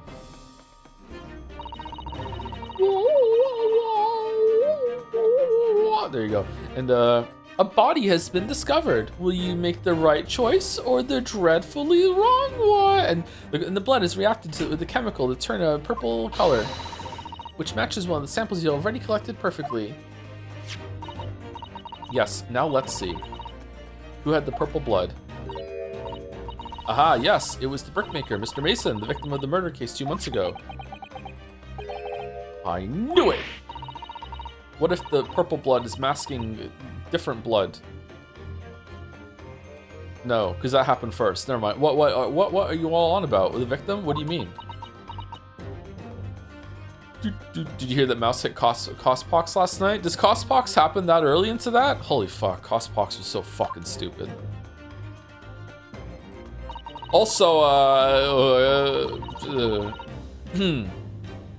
almost said a really big plot hole. Spoiler, sorry. It's a rather uncomfortable situation, Mr. Naruhodo, but I think this makes things quite clear. It means the omnibus case is finally solved. The truth about who really murdered the brickmaker, Mr. Mason, is revealed. Oi, would someone explain what's going on? Stop telling half a story.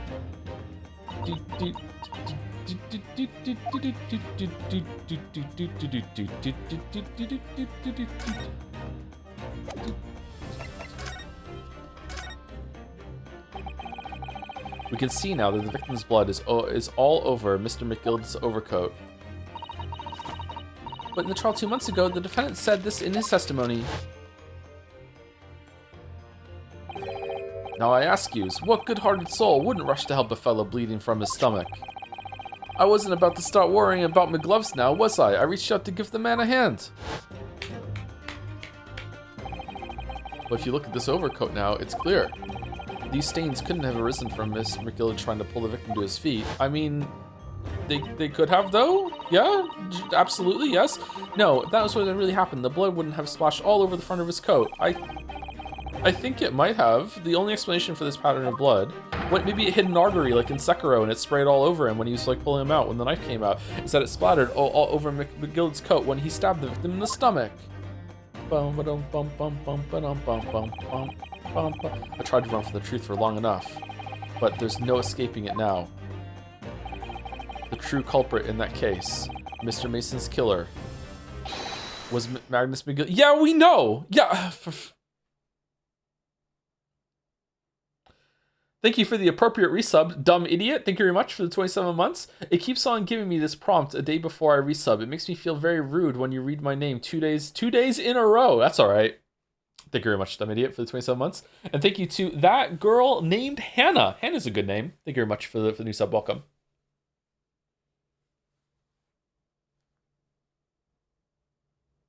Would you think you would like Himiko more in a post-Umineko world? No, but I think I would just brush past a lot of Himiko more now. Yeah, the true culprit in that case, Mr. Mason's killer, was my magic.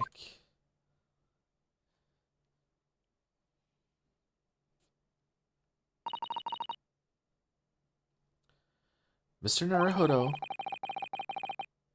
that horrible case is solved at last. And I helped the man walk free from that trial. Yeah, but he died. It's fine. Don't worry about it. I used all that twisted testimony and all that sham evidence to prove his innocence. Being way too hard on yourself, bud. How could I have let that happen? Kazuma's ghost being like, you have to believe in your client. No, not like that. Bruno, did you believe him, though? Did you believe Mr. McGilda was innocent? I believed, or rather, I think I was trying to believe. I wanted to, because believing in those you represent in court is a defense lawyer's greatest weapon. A weapon? I would have made an awful lawyer. I would have ended up arguing with the jury every single fucking case. Every trial. Shut up, Judge. We're gonna do... What do you say? What do you mean? What do you mean, read? What the fuck are you talking about? You! Come here. Come here. Tell the whole court what the fuck you just meant. Before we came to Great Britain, a great friend of mine taught me a valuable lesson. What's that?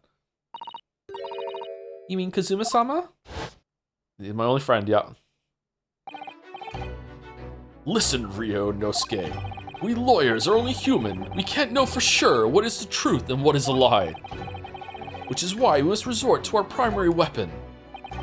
An unwavering belief in our clients. That's all we really have. Unwavering belief? Only when we truly believe what our clients tell us can we fight with everything we have for their cause. In any battle, there could be no victory without faith. He's got a point. So I believe you unwaveringly. I think our new boyfriend's hotter, but you know, I do miss Kazuma. Hee hee. What's funny, Gina? Cool. Sounds like in this empire of Japan you come from, everyone must be soft.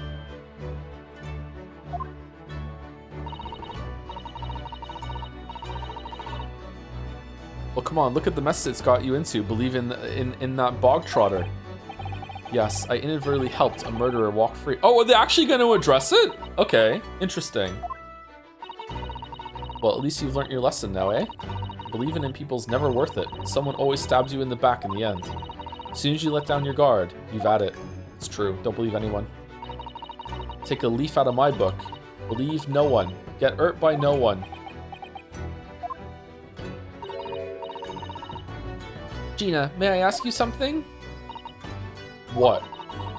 I'd just like to make absolutely sure.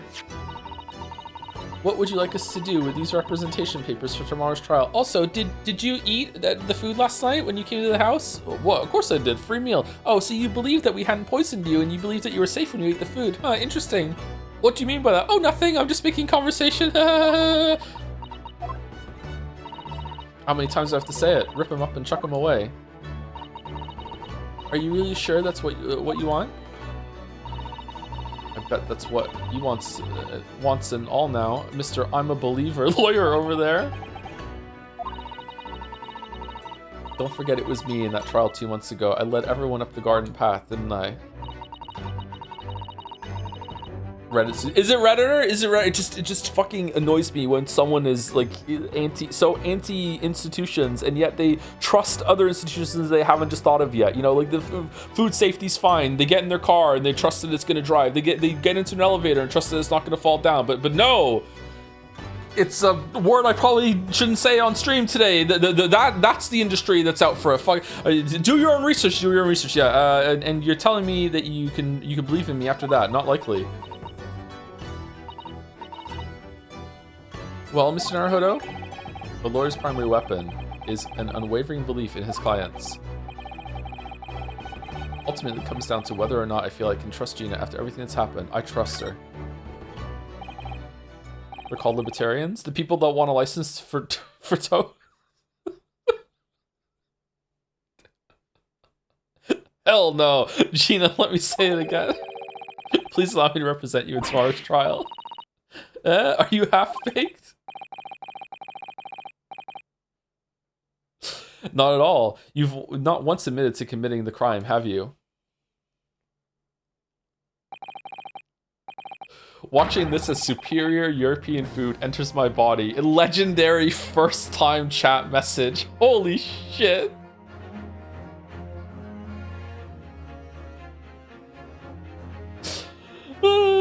What's more, I believe that you're telling me the truth. Bum, bum, bum. Seriously, Mr. Naruhodo. Didn't you hear all what I said before? I'm a born liar. Fibs just trip off my tongue, and I'm a diver, don't forget. I pulled the wool over your eyes 2 months ago and got you into all sorts of trouble. Why would you ever trust me now? I just don't get it. Consider yourself at home. Consider yourself... Gina! I do understand why you chose not to put your trust in others.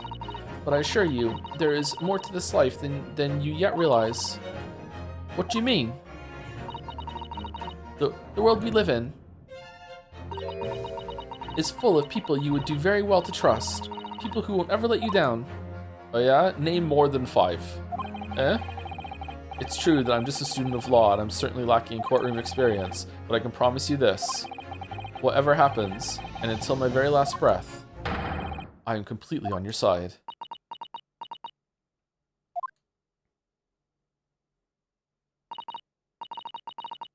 What do you expect me to say to that?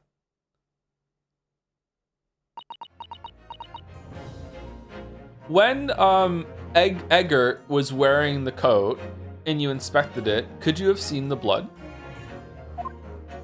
Like on the sleeves? Or were the sleeves rolled down when he was wearing it? Then it's decided. I will take these papers now and carry out the necessary preparations for tomorrow's trial. It would be a shame to throw them away now after it's been penned with your name so beautifully. Do what you like. You Eastern lot are... I don't know what you are. I don't get ya.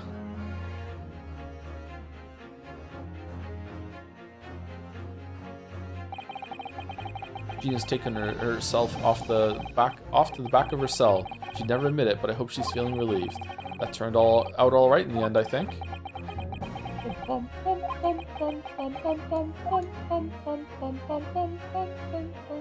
Save time. Whoever's hiding there, show yourself at once. Eavesdropping is the height of cowardice. Miss Susato? Somebody is there in the shadows. I can sense it. Somebody who wasn't there before. Psychic? What? Pancakes. Blimey, you're sharp, eh? Gregson? Oh, it's Gregson. I suppose you were using one of those mystic Japanese arts, like the art of stealth I've heard so much about. If anyone was being stealthy, it was you, Inspector. Gregsy! Oh dear me, I'm most terribly sorry, your ladyship. I didn't mean to startle you. Are you gonna do the fucking dance again? How long have you been listening in on our conversation? Thank God. Good grief! Listening in? No, no, no! I just got word that there were some visitors who were refusing to leave even though it was after hours. I assure you, your ladyship, I only just arrived this very minute, not a moment earlier. Oh, fuck. That's all it is. Nothing untoward. Nothing at all. After hours? Is it that late already? So then, I'll humbly excuse myself now, your ladyship. Ta-ta, toodaloo, cheerio, all the best, bye, bye, and bye. That's a lot of farewells, and not one of them appropriate for her ladyship. Why is it an orange? Oh, but I want to have a chat. I'm terribly sorry, but time is pressing at the minute. Oh, I see. That's a shame. If I don't get this emergency at the Supreme Court dealt with sharpish, Lord Strongheart will, well... Emergency? Lord Strongheart? Under the nothing. Forget I said anything. Anyway, ahem, I'm off. Alright, Gregsy, if you have to, but let's chat soon. What's this emergency? Delighted. Charmed. Can't wait. If you please. My pleasure. This is very Zelda. That's a lot of pleasantries, and not one of them sounded sincere.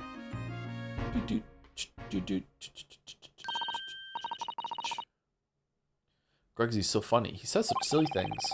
It's certainly entertaining to see an inspector of the police fawning to a 10-year-old girl. But anyway, I wonder what this emergency is at the Supreme Court.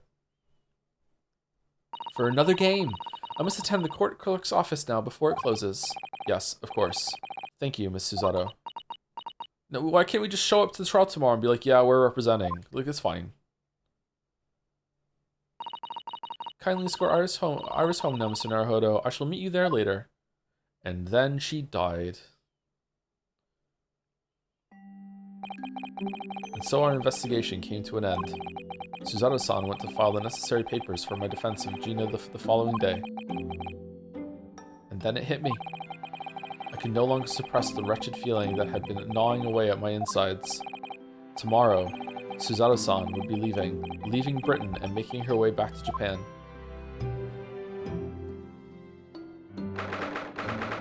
16th of April, 11:13 p.m. Naruhodo's legal consultancy. Oh. Okay. We split up for no reason. Okay. Naruhodo-san. It's been a very trying day, hasn't it? I do hope you're not too exhausted. What about you, Susato-san? Today has been even more trying for you, I'm sure. Mr. Sholmes was shot before our eyes. Gina was arrested. All on the back of the news that her father has fallen ill and that she must return to Japan at once. I hope your father recovers soon. Thank you for your kind words.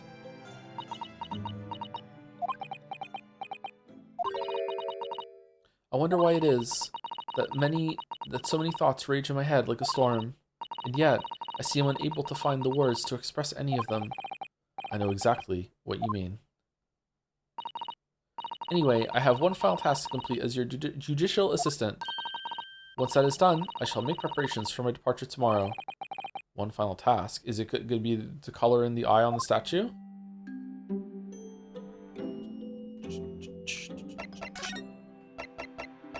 I'm a lawyer?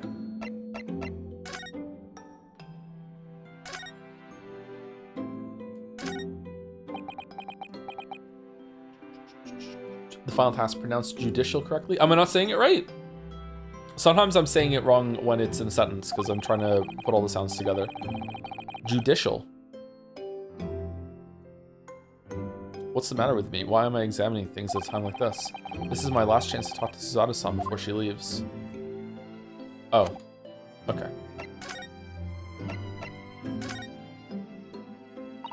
Judicial? It's just 2 months since we arrived in London, but we've managed to establish this office. It was finally feeling as though we were settling in. I would be lying if I said I felt no regret. I'm so sorry, Suzato-san. It's just so sudden. I really don't know what to think. I've had no time to gather my thoughts. Okay, have you asked Iris if she's invented teleportation? Because maybe she has, and we just didn't ask, and you could just, you know, boop, back to Japan, and then, oh, you okay? All right, boop, back to London. Maybe she's done that. We don't know. I know we've only been here a short time, but in my limited experience of the courtroom, I feel I've learned something. And then we can use the teleportation capsule for a murder in the next game. And what would that be? It seems to me there are many facets to people's personalities. Facets? And like a jewel, the light plays off them in complex patterns, illuminating their actions and their motives. This is very high-minded for Ryu, but we only see a small number of the total facets, and what is illuminated is only a part of the whole story. What lies in the shadows? What do those facets we cannot see look like?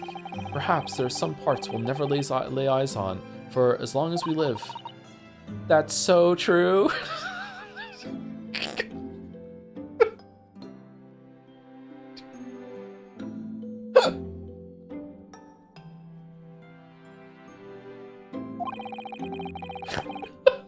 Sorry, I just snorted. Sometimes I feel so I'm blind to so much. But I keep hoping that one day it will all become clear. That all the facets will be illuminated and I'll finally understand how everything fits together. Naruhodo-san! I suppose what matters.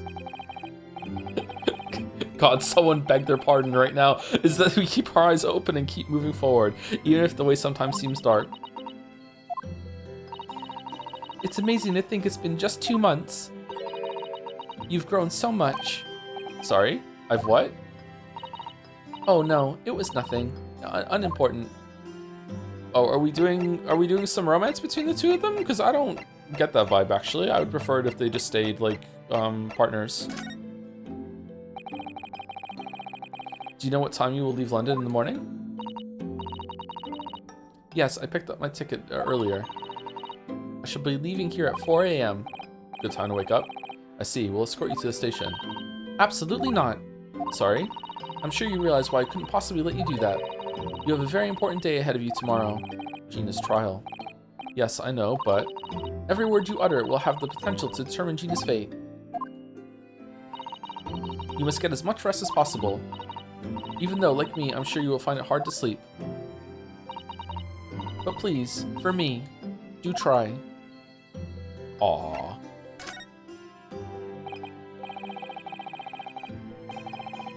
You mentioned one final task a moment ago. What did you mean? Oh my, I nearly forgot.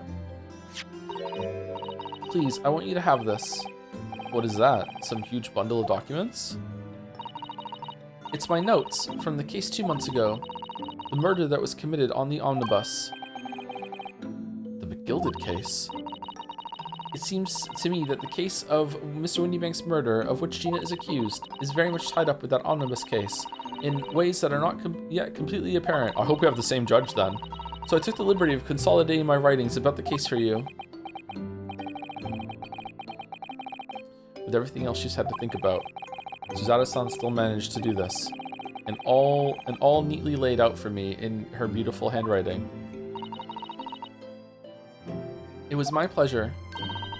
I can only hope that it will bolster your case tomorrow for Gina. Thank you so much, Suzato-san. I will do my best to use it wisely. You really are the best judicial assistant in the world. Judge Judy and executioner. Well, that's extremely flattering. But I'm sorry to say that I've been a complete failure. Sorry, I didn't quite catch what you said there. Oh, ignore me. I was just mumbling to myself. Oh, that's not suspicious. The McGilded notes case had been entered into the court record. Notes collated by Miss Suzato about the McGilded case that we worked on 2 months ago, and we haven't had a job since. Oh no, we did. Well, it's getting rather late. I think you should go to bed now, Naruhodo-san. I must finish packing up my things in my room. Hmm. Suzada-san, I wish you the very best of luck tomorrow. Aw, I'm gonna miss Susie. Sucks that she's out of the game now. Good night. Wait, there's something I need to say. Hiya! No, we're just friends. No. What was that? A secret technique of mine. The Suzato shutdown. Shutdown?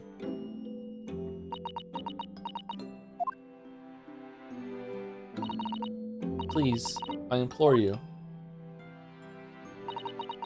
If we have to voice our goodbyes, I won't be able to hold back my tears. Aww.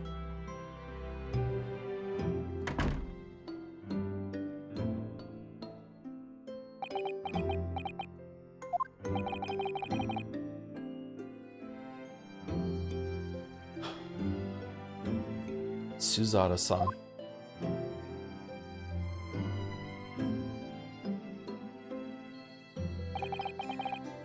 It truly had been a trying day. On our feet for hours, getting Gina to open up to us, and learning the truth about that nemesis of a case. Physically and mentally, I was exhausted, and yet the idea of sleep seemed impossible. But I forced myself to close my eyes, and as a cacophony of scenes of our lives here in London played through my mind. The Akihiko emo in the rain is still around? God damn. Eventually, my fatigue triumphed, and I fell into a deep sleep.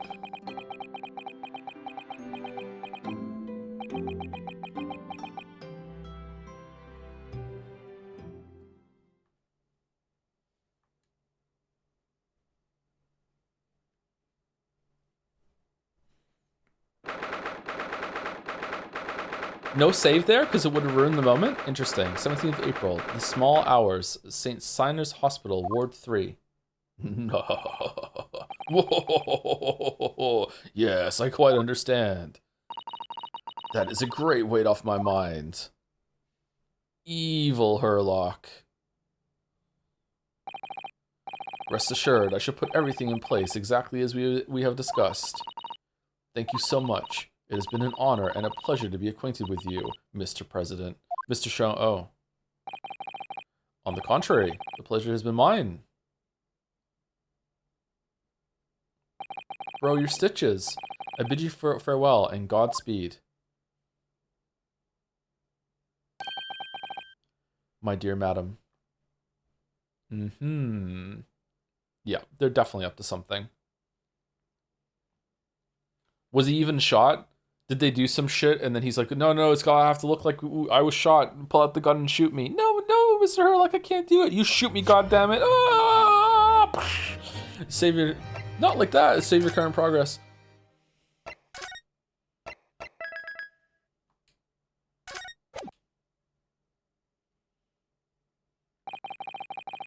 When I awoke the following morning, Suzada-san was already gone. Outside the window, the rain came down in sheets. And so I began an even longer day than the last. One that I would remember for the rest of my days. The rain is down, and so am I. 17th of April, 1932, 9:32 a.m. The Old Bailey Defendant's Antechamber. Alright, let's take early break because we're probably going to go late today. So we're going back to the old schedule for a bit. I already need to use the bathroom and I want to go get my energy drink. So I was supposed to go sooner and get it. So short break, like a couple minutes, go use the bathroom. I'll be back in like 3 minutes or so.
I'm writing an Ace Attorney fanfic. I'm Ace Attorney. Oh, but I'm writing a fanfic not only to put these lame puns out of me head, but not only to put Sonic on blast. What? And accuse him of piracy. Oh, it's AA/Sonic/One Piece crossover, by the way. With my OC, please don't steal. That totally isn't a self-insert, and they're really important to the story. Like, really, they matter. Every detail matters. Fucking. Every detail matters. Alright. The final bit makes the message there. Thank you very much, Mark 326 for the 20 months.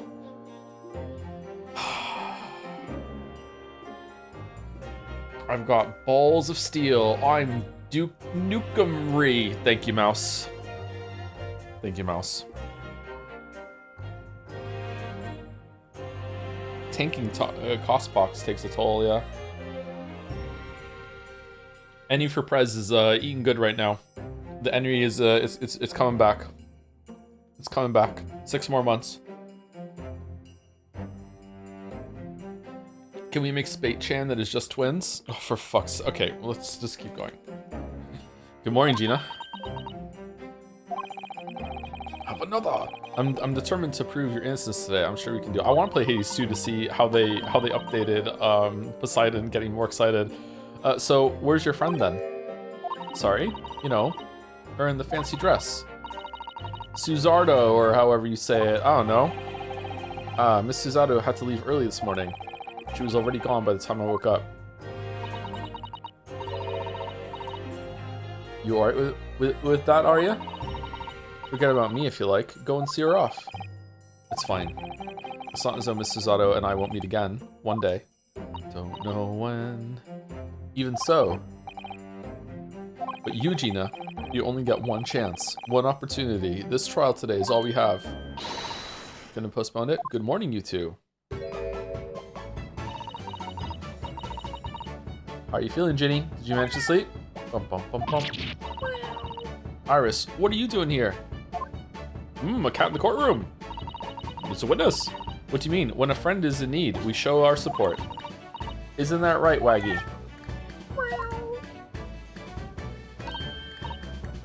Ah, Waggy.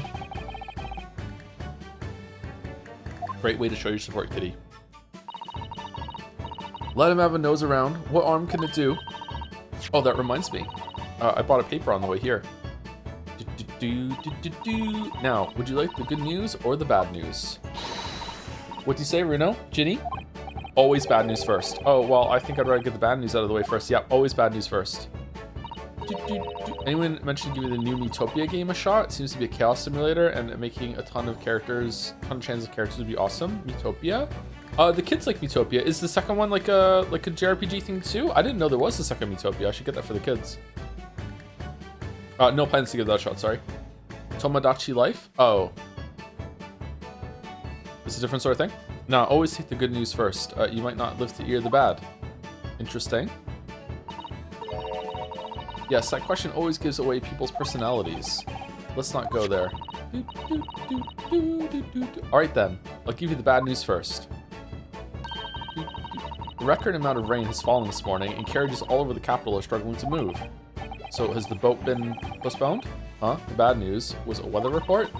So I hope that Susie made her train to Dover and that the train isn't delayed on its way to port. Gosh, yes.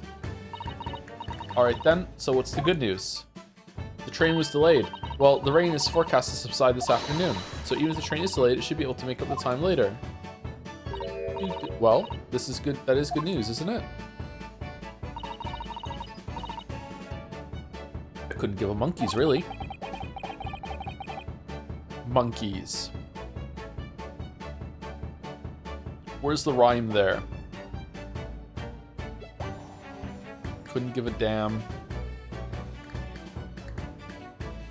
Couldn't give a shit. Monkey shit.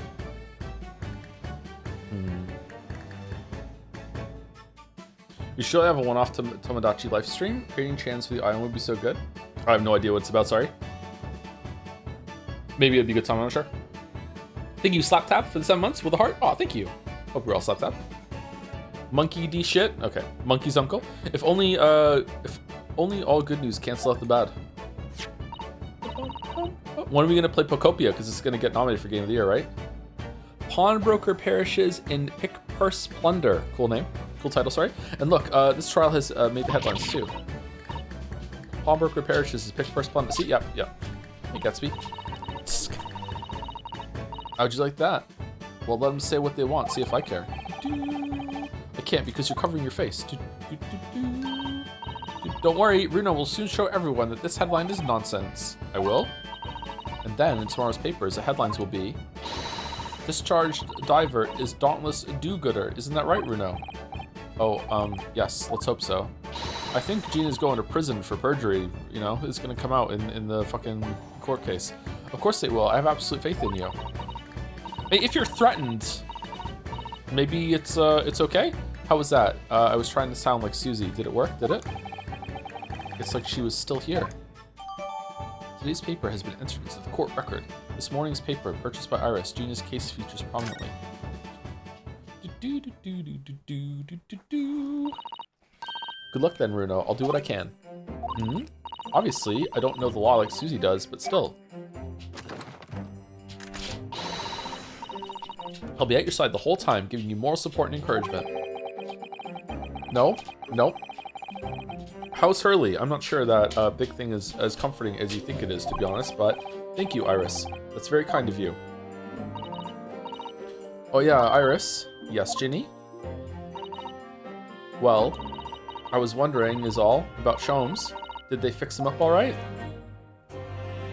Who? Yes, the operation was a great success. But Hurley still hasn't come around yet. Huh? I've asked a friend of mine at Scotland Yard to send a telegram as soon as he wakes up. I'm sure Gregson will let us know the moment there's news. Oh, right. No Suzada-san and no Mr. Sholmes. It's all down to me today to prove that Gina is innocent of this crime. Miss Gina Lestrade, counsel for the defense. The trial is about to begin. Please make your way into the courtroom.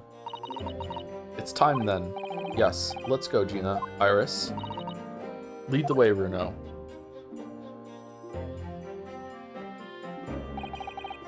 Poor Gina. She's trying to put on a brave face, but I can tell she's worried and scared. I have to believe in her from start to finish. That's the weapon that will secure our victory here. If I learned anything from my great friend, it's that. But that got us in trouble last time. 17th April, 10 a.m. The Old Bailey courtroom. It's Van's. Why is he only going up against us? Oh, in the name of Her Majesty the Queen, I hereby declare this court to be in session. This trial should determine the guilt or innocence of Miss Gina Lestrade. I now call upon the counsels for the prosecution and defense to declare their willingness to proceed. The prosecution is ready. Defense is ready. Lord Van Zeeks, what the fuck are you doing here? My lord. Remind me, how many years ago was it that you withdrew from the public prosecution service? It was some 5 years ago, my lord. Yes, and then 2 months ago you resurfaced somewhat unexpectedly, and here you are again today. Are there some circumstances of which the court should be aware of that have led to this erratic behavior? Flirting, my lord. I really like the Nipponese guy across the fucking court. In what might describe as your former life 5 years past.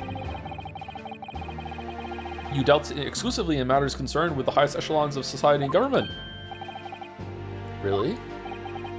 Yet today you choose to try a simple case of burglary and murder. I confess I find it more than a little befuddling, counsel. There are two types of person I cannot abide. Firstly, those wealthy scoundrels who hide behind a mask of philanthropy to cheat the public at large. He means Mr. McGilded, who you defended against 2 months ago. Yes, I just managed to work that out, thank you. Oh, that's how it's gonna go, huh? Magnus McGilded. If I'd known what a monster he was, I never would have defended him. Believe, Ryu, believe in your client. And secondly, even more lonesome, Dongi, those wily scoundrels who masquerade as allies, only to effect total betrayal in the final hour. In other words, Sumari, The confidence tricksters from those tiny islands in the Far East, the Nipponese. What? What? Did he really just say that? He means you now, Runo. I actually managed to work that out too. Thank you, Iris. Total betrayal? What are you talking about? A torrid look of hatred in Lord Van Zeke's eyes. Was that directed solely at me, or was he talking about all Japanese people? An alarmingly scathing explanation, Lord Van Zeke's. Still, the judiciary welcomes the return of the so-called Reaper of the Bailey, feared by all London's malefactors. Well, we're happy to have you. Sure, whatever. Your lordship is too kind. Now, jurors, the 6 of you have been selected at random to represent the will of the people in this trial. Oh, I'm back. I'm a doctor now. I got my medical license. I knew that the moon guy was going to be back. Are you ready to hear the evidence placed before you and determine the guilt or innocence of the defendant? Former lieutenant in the British Army here, don't you know? Chaps like me were born ready. Clean crockery, clean cutlery, and a clean conscience. His lordship's motto is very appropriate here, I think. Everything will be stereoscopic in the future. Absolutely, absolutely everything, and I'm ready for it. Oh, I don't understand it. I can't have left it in there. It's not possible. What could I have? What the fuck are you talking about? Women indispensable in society. Stop. Female-centric future. Wait, stop. Wait, that's the guy that was leaving. That was trying to stow away on the boat. Good day. I am visiting London for sightseeing. I would like to take bus to Crystal Tower, please. Is something wrong, Runo? Oh, no, exactly. It's just... I'm very sure I recognize these jurors. Almost all of them, in fact. Really? Funny coincidences like that do happen from time to time, don't they? But it's quite strange. The jurors are chosen at random from London's 6 million inhabitants, you know? So I've been led to believe, but something tells me I'm being duped. Very well. Now, Lord Van Zeeks. The court calls upon the prosecution to introduce the facts of the case. As you wish, my lord. Allow me to begin with a word of warning to the ladies and gentlemen of the jury. In short, there has never been a more self-evident case of cold-blooded murder. The victim, Mr. Pop Windibank, proprietor of a pawn shop on Baker Street. You know, the kind of store that we all know and love and use every day. Yes, he's got a point. Yeah, me too. Had to go and pick up my gavel on the way here, actually. Between trials, I just stored it in a pawn shop, you know, for a little extra cash on the side. Like, why wouldn't I? Was shot from behind and died instantly. The prosecution presents this photographic print of the crime scene. As the court will observe, there is a single bullet wound just below the gentleman's left shoulder. The evidence suggests that the bullet pierced the man's heart, resulting in near instant death.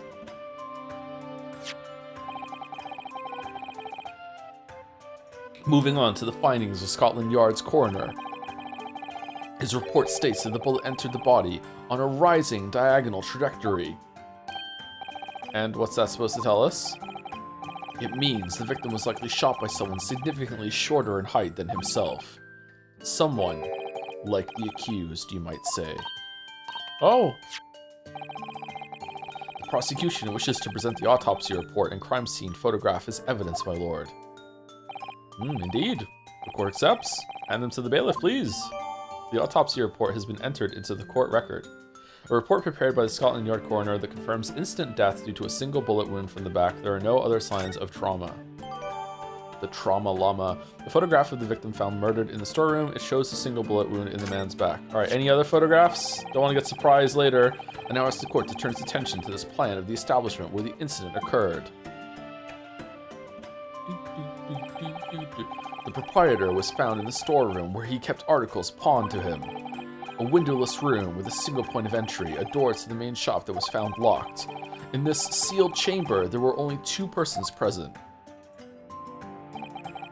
The victim, Mr. Windibank, and the accused. Ooh. It may further interest the court to know that when the accused was discovered at the scene, she had in her hand the gun used to fire the fatal bullet.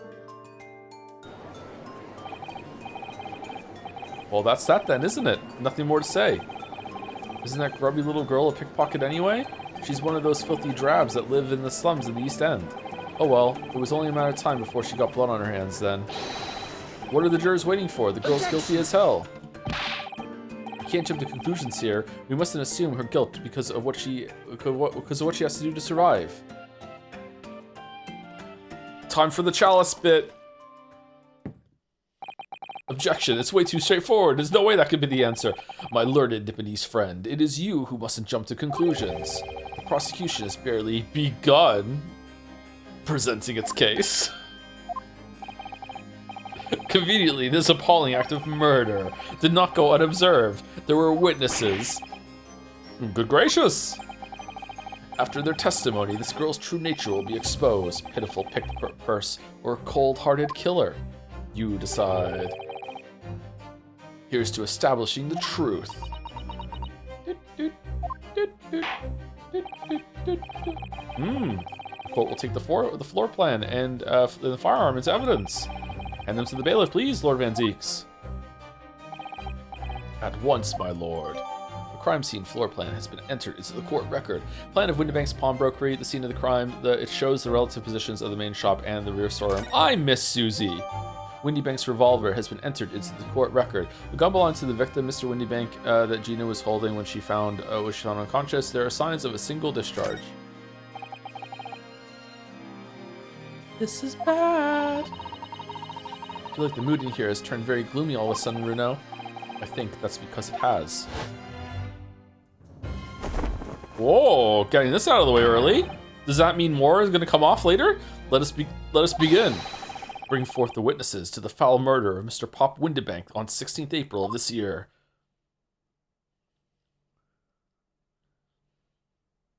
Okay, those look like the silhouettes of what we saw in the dark. Witnesses, state your names and occupations for the court. Name's Nash Skulkin. Occupation is, baddie. Professional baddie. Terminal baddie, holy shit. Name's Ringo Skulkin. Occupation's, same as him. Couple baddies. Tobias Gregson, Scotland Yard Inspector. That's right. We're what they call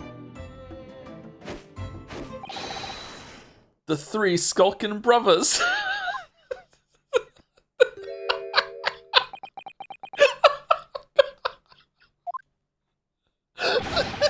What are you looking at me like that for? Don't lump me in with you lot.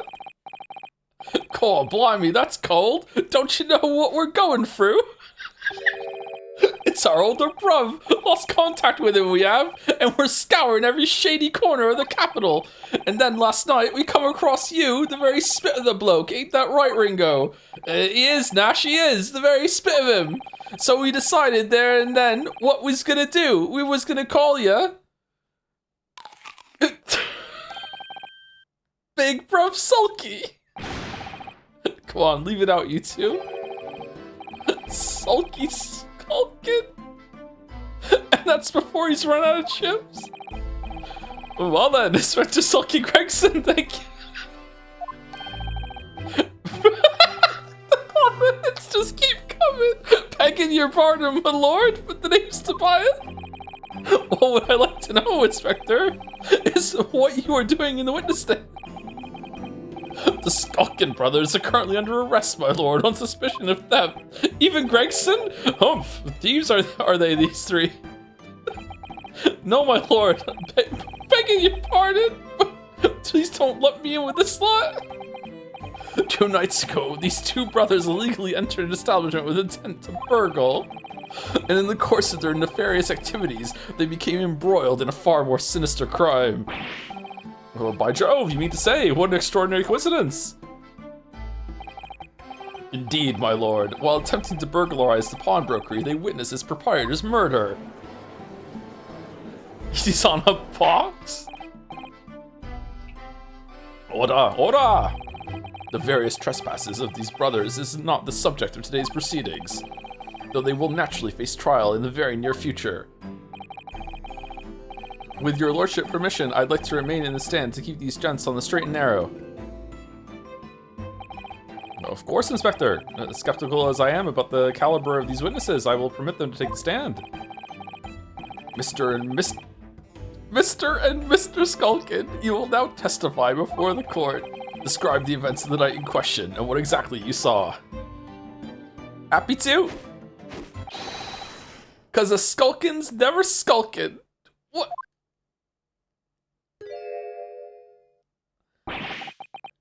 Get out of it.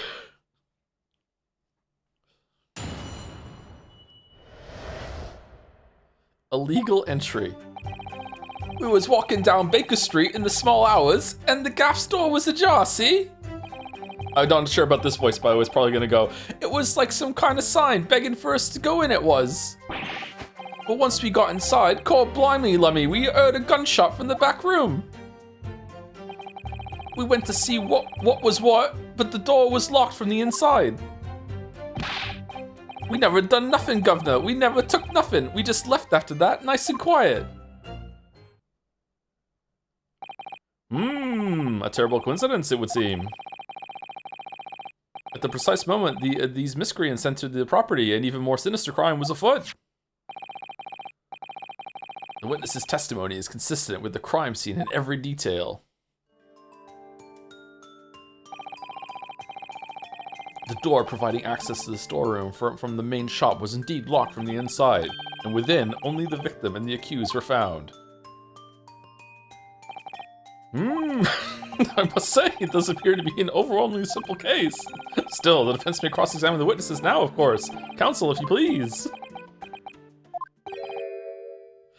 Counsel? Yes.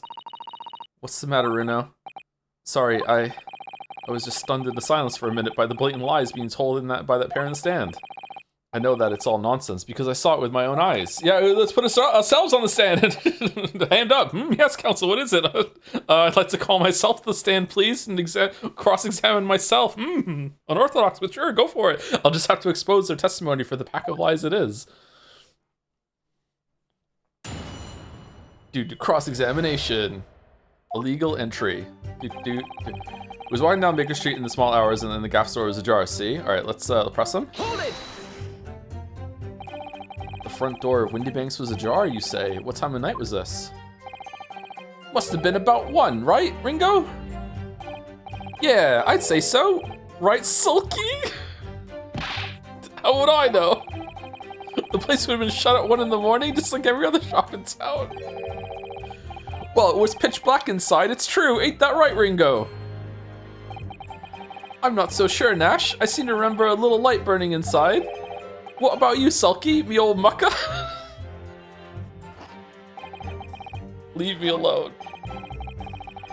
There definitely was a small lamp burning inside. That's what alerted us to the situation in the first place. And when these gentlemen ventured into the open establishment, the accused, Miss Gina Lestrade, already had the muzzle of her gun trained on the unfortunate victim. Misleading. It's not misleading. What is it when they're conjecture, whatever the fuck? Yeah, pure conjecture. Yeah, it's pure conjecture. Yeah, thank you. Perhaps, but it changes nothing. Just leading. Yeah, these brothers inadvertently wandered into the middle of a cold-blooded murder, simply because they found the door of the victim's establishment open and ventured inside. Right, that's what happened.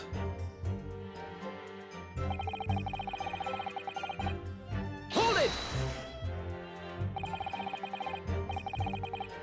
What are you trying to suggest? That you have to go in? Well, God moves in mysterious ways, they say. Don't they, Ringo? They do, Nash, they do. Must have been some sort of providence, I reckon. God's will often presents itself as the whim of thieves, does it? It weren't no whim, I'm dead sure of that. It weren't, Nash, it weren't. Like we said at the time. You don't just find doors open in the middle of the night like that. Nah, there's no two ways about it. It was a sign that our long-lost brother was inside.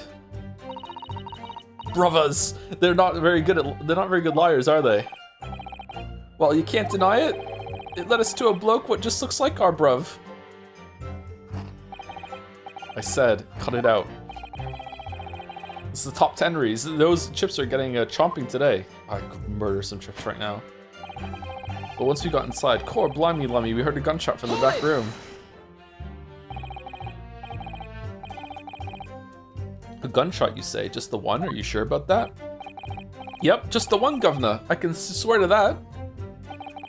It was Nash. It was. Ain't that right, bruv? The firearm used belonged to the victim himself. Yes, Mr. Windybank always used to leave his gun lying around on the counter. Oh, you know what? That reminds me.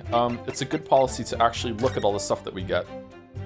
Omnibus murder. Victim found deceased in the last scheduled omnibus of the day after a stab wound to the abdomen. The details of victim. Name Mason Milverton, male. Oh, he had a real name. Occupation brickmaker. Domicile East End of London. Trial summary. Defendant Magnus McGilded. Prosecution attorney Lord Baron von Zeeks. Defense attorney Ryunosuke Naruhodo. Conviction was assured with 3 eyewitness testimonies. However, surprise fourth witness's testimony resulted in acquittal due to insufficient evidence. This morning's paper, purchased by Iris. Pawnbroker perishes in pick-purse plunder. How awful. For Ginny, I mean. But tomorrow's headline will be Discharged Diver is Dauntless Do-Gooder, right? Yes, something like that. If possible, I'd like to go even bigger. Bigger? How? Proud pickpocket protects planet post-trial, perhaps. Protects planet? Oh, I can't wait for tomorrow now. It's going to be so great. Pawnbroker perishes. How awful is it? Okay, we did this already. Okay. I wish it would go, there would be a check mark. There's a sensational story lower down on the front page as well. Look, Ministry Mole, classified secrets may have been leaked overseas from Ministry of Justice. For a 10-year-old, Iris certainly has her finger on the pulse of the world news. It's about secret communications between Great Britain and its allies. Apparently, they're being intercepted by hostile nations. Communications are being intercepted, but how would somebody be doing that? That's the question, isn't it? I've come up with 3 different possible methods so far. Are you looking for a new career, Runo? No, of course not. I wonder. Perhaps this is what Lord Strongheart was talking about yesterday. Yes, it could be, and it could explain why he has Gregsy running from pillar to post at the moment. The details of today's Whoa! Really? Why is that relevant? Oh. Interesting. The plot, like the waifu, thickens. Okay. Autopsy report, coroner Dr. Stevens. It's Dr. Stevens! Details of victim, Pop, Windybank, male, occupation, pawnbroker on Baker Street. Time of death, 16th of April, 1 a.m. to 1:30 a.m. Reporting a party, Naruhodo. Postmortem findings, single bullet wound, upper half of victim's back, no other visible signs of trauma. Autopsy findings, instant death from a postero-anterior, probably saying that wrong, bullet wounds to the heart. The bullet entered the body from the back on a gently rising diagonal trajectory. Okay, like, wow, that is like some shot. Holy fuck. Okay, no blood. Oh, I guess there is a little bit of blood.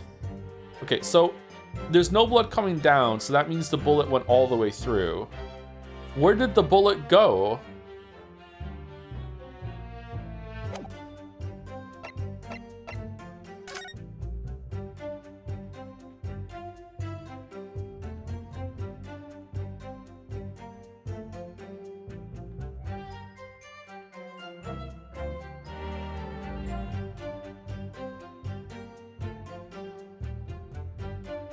Okay, so there's gonna be something about maybe someone shot him through the window, and then it's gonna be like, no, that can't be it because it was from below him. So and the window thing was high up.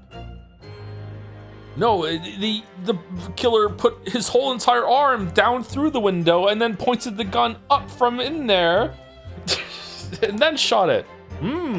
Oh, implausible as it may seem, it's certainly possible. We can't rule it out.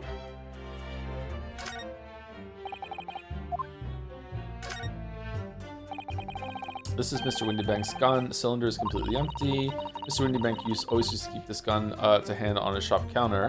Maybe he dropped it and it went off by itself.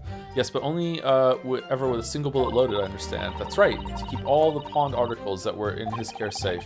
But his one bullet was fired that night, and the poor man lost his life. Was he protecting his shop, I wonder? Trying to keep the articles safe?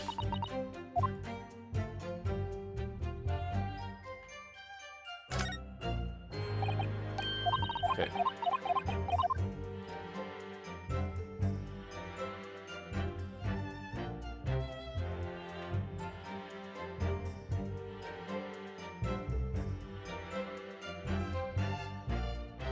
I'm not seeing anything else.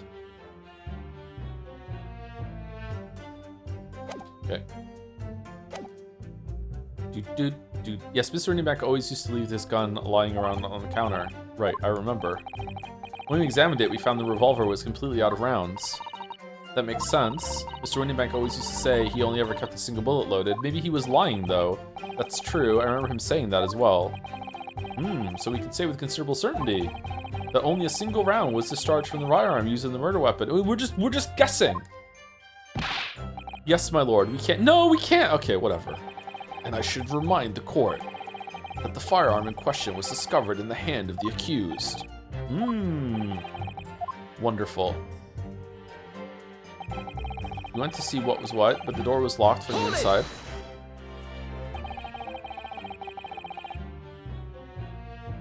Do you mean the door between the main shop and the storeroom? Sorry, just finished my drink. 1 second. Oh, also thank you, Scorpio Zero, for the bits. Bits for the old man Joe voice. That's just my voice now, sorry. Thank you, Quizlixly T, one of those maybe, for the 16 months. I'm not sure if the joke is going to land. Is this Henry thing? Fucking scouting out the Henry jokes now. Thank you, Quizlixy. QT. We're just gonna go with QT. Thank you, Dominic, for the bets. I went to the zoo the other day. They only had one cage. It was full of Shih Tzus. It was a dog penry.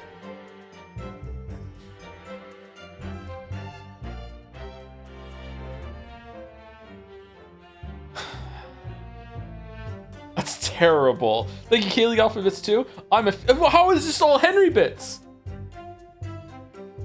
I'm a female protagonist in an anime game that gets less screen time and agency than my male counterparts in Winnie the Pooh. I'm Kyrie now. Oh, it's fucking mutating. And my learner friend is having difficulty grasping the situation. Perhaps a drawing would help. It would help, yeah. Excluding the shop's entrance from the street, there is only one other door, that of the storeroom. Of course there was only a little lamp oil burning, not much to see by. Lost the voice, now it's gone. And the door was hidden behind the curtain and all. That's right. When we arrived, the door was mostly obscured by the curtain. There was a curtain? Tell me? Why exactly did you try to open that door? Eh? Any normal petty thief would run at the sound of a gunshot, I should think. Oh, well, your turn to rabbit, Ringo. Well, Nash, yeah. I suppose you'd have to say we ain't normal, eh? Broadly speaking, humans respond in one of two ways on hearing a gunshot or scream. The timid flee, gripped by fear, while the courageous investigate to see if they might help. These gentlemen are of the latter inclination. My learned Nipponese friend, it would seem, is of the former. Alright, somehow I just proved that I was a coward that night. Thank you, counsels. You're a coward, so I believe we all understand that the door was locked and could not be opened. Proceed, witnesses. We never done nothing, governor. We never took nothing. We just left after that, nice and quiet. You didn't do or take anything?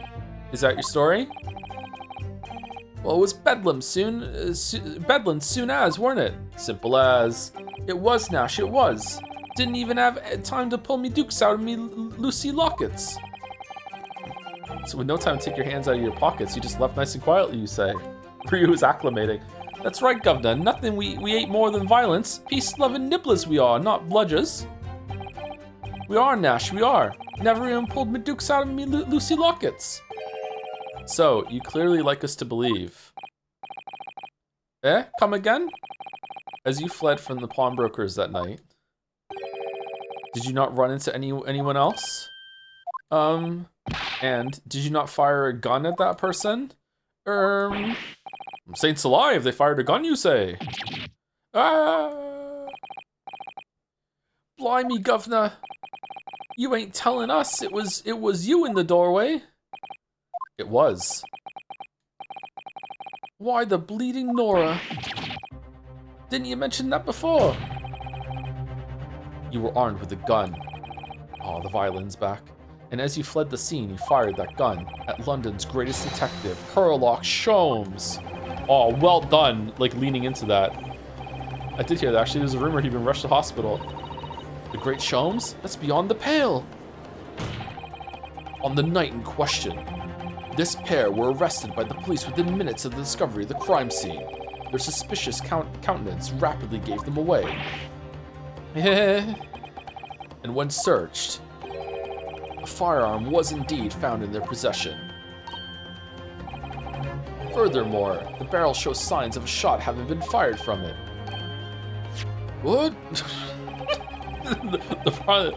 Looks like a sparks. The prosecution invites his lordship to examine the firearm recovered from these brothers. Yes, indeed. Remnants of powder around the muzzle, as you say, counsel. I'm an expert with guns. The court will hold this weapon as evidence. The Skulking Brothers' gun has been entered into the court record. Firearm found in the possession of the Skulking Brothers upon their arrest. There are signs of that a single round was fired.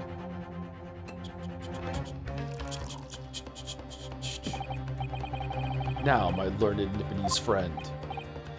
Yes? Here's to you successfully presenting the evidence.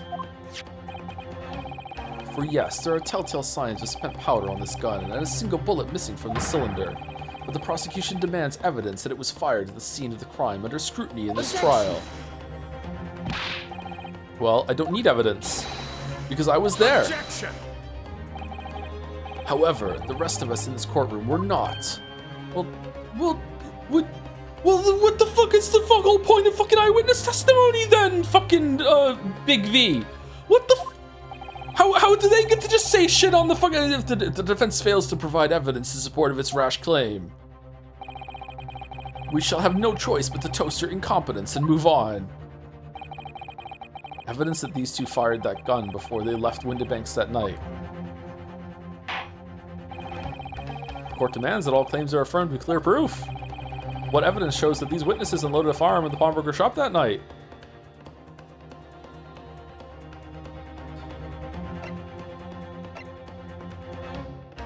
That Sherlock is done.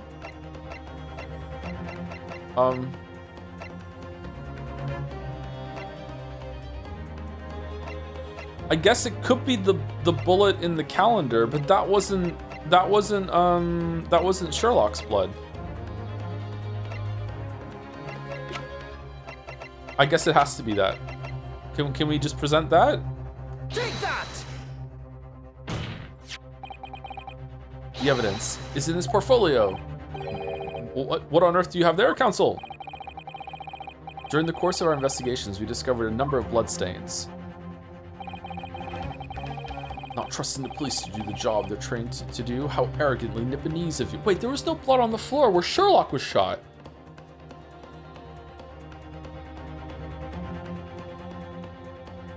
Ooh.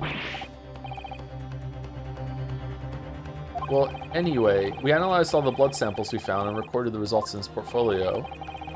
And you claim to have the evidence the court is demanding therein. Yes, my lord. Where was he shot, though? I mean, no matter where he was shot, surely he would still... How thick are his clothes? Like, pressure on the wound the whole time, maybe? I don't know.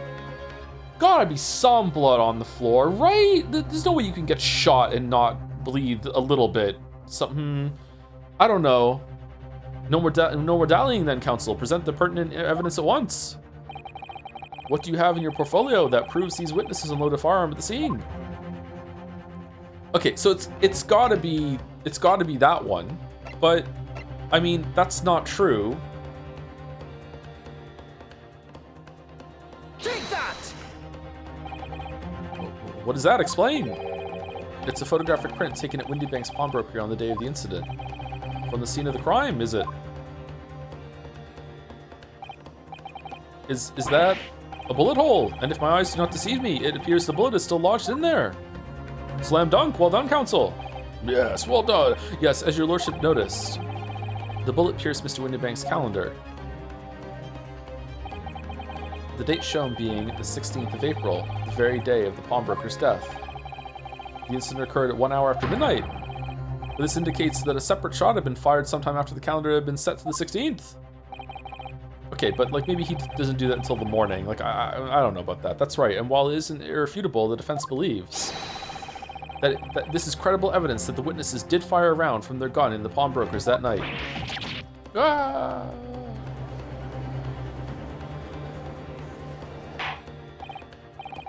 Order! How does this prosecution stand, Lord Van Zeeks?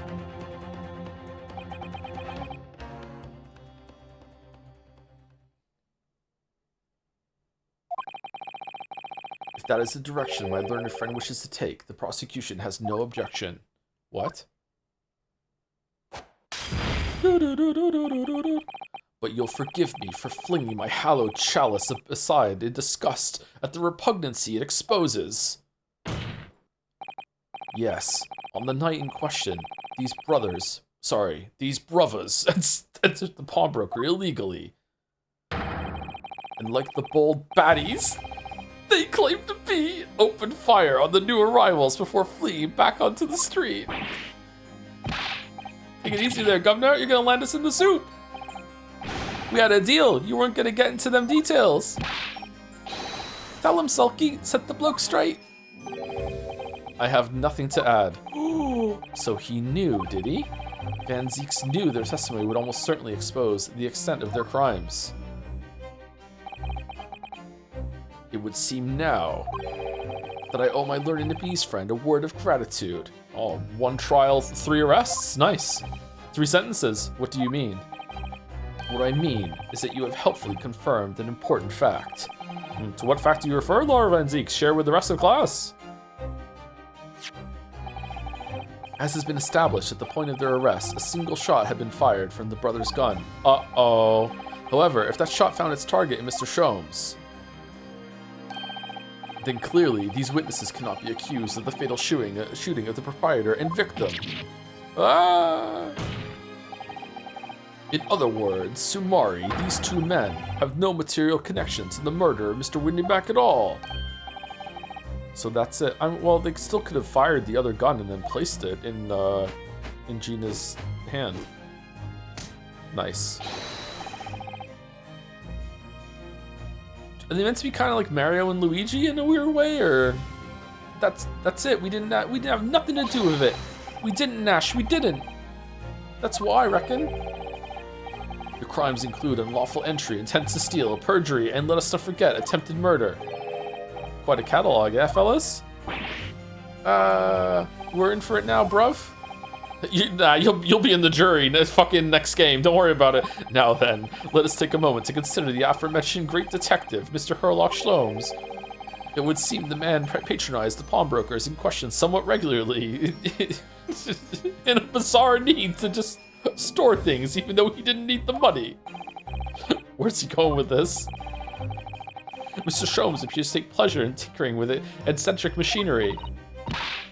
Eccentric? Says who? Not me. Don't give me that look. He installed a pair of machines like this one in the victim's shop. Oh, God. Oh. That's one of Hurley's red-handed recorders. What is that, counsel? It has the appearance of a photographic contraption. Fucking Windybank was spending more on photographic print than you were on your fucking hallowed chalices, Van Zeeks. As your lordship has surmised, this is indeed a camera attached to a small timing device. Every half an hour, it automatically photographs the interior of the establishment. The idea being that if a thief were to break into the shop, he would be caught red-handed on the red-handed recorder. That's why it's called that. Okay, I like it. Good naming convention. The prosecution has... There's so fucking many of them. The prosecution has obtained the photographs taken by the device on the night in question.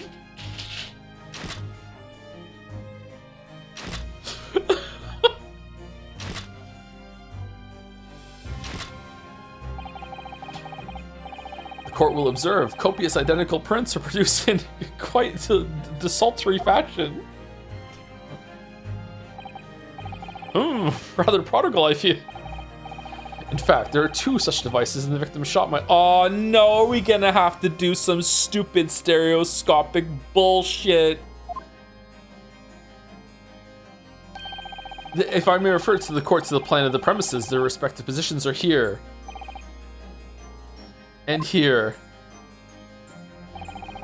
You say these cameras produce a print every half hour. I'm afraid I fail to see how that would help if the anticipated thief conducted his activities in one of the many 30-minute intervals. One could only pray that the would-be criminal lingers, my lord. On the night in question, the witnesses currently in the stand were not caught on camera. Yeah. Like, yeah. Anyway. Yeah, that's a bit of a friar tuck, eh, bruv? Lady Luck loves a skulkin'. Witnesses, at what time did your trespassing begin? Yeah, must have been just after 1, right, bruv? Must have been, Nash, must have been. Yeah, just gone 1. In which case, minutes before these brothers entered the establishment. What scene might we expect to see within the shop? Let us examine the evidence. Oh shit, she's fucked. Ginny! What the fuck? Even I think you did it now. Oh, good lord. It's the defendant. Mistress Gina Lestrade. No, you don't understand. She found an identical gun to his and she's trying to pawn it. 1 a.m. She's pawning off ours. She's so excited to pawn. Always be pawn brokering. Yes, good slogan. I live by it myself. Prosecution, you have to do better than that, as the court can clearly say. See. The accused is pictured, gun in hand, facing the victim over the shop counter. No doubt coercing the proprietor to open the door to his storeroom. Quite. One can only too easily imagine the events that have unfolded. The court will take this photographic print as evidence, if you please, counsel. A photograph of Gina has been entered into the court record. A photograph taken automatically by the red-handed recorder showing the scene a short time before the murder took place. I don't believe it. Ginny! In short, the accused is the only person who could possibly have killed Mr. Windybank.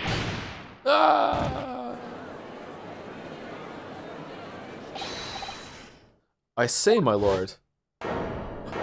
What? Wonder if I might put a word at this point. Go ahead, Mr. Foreman. Took a bally bullet to the knee in the Battle of Maiwand, 1880, don't you know? Decorated for it and all that, but forced to retire from service, sadly. What? Of course, a medal can never outshine the exploits of chaps like us on the battlefield. Yes, Mr. Foreman, and what exactly is your point? Oh, nothing, I just like talking. It carried on the battle after retirement, you see? The battle of daily life, if you like. And here I am now, leading this small squadron, 6 men, all good and true. And we'll go down together, you mark my words. One for all and all for one.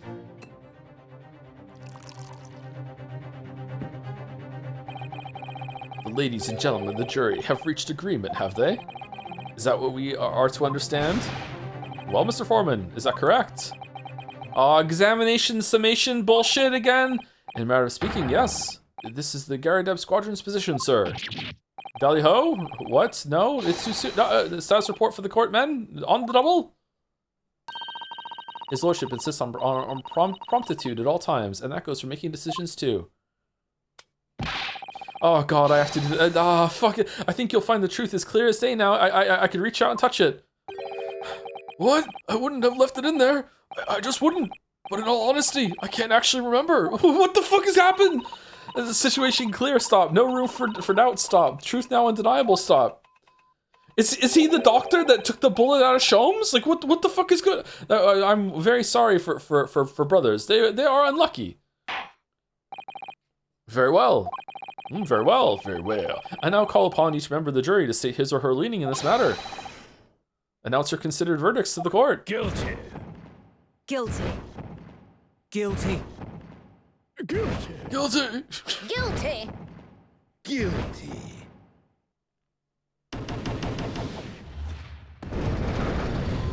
Lead for me.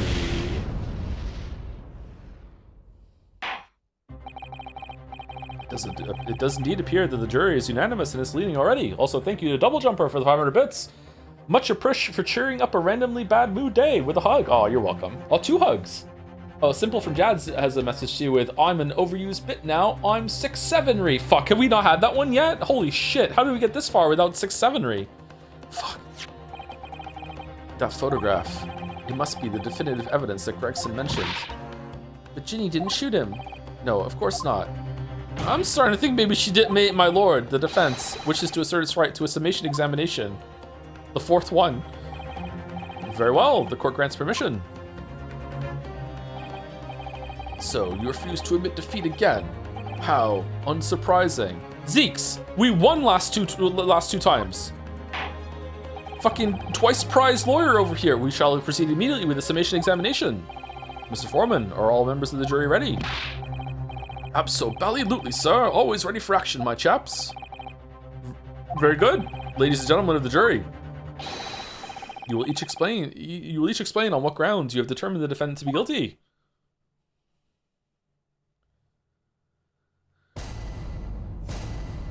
Judicial findings. The jurors' contentions. Oh, fucking hell. All the evidence clearly points the finger of guilt at this young pickpocketing.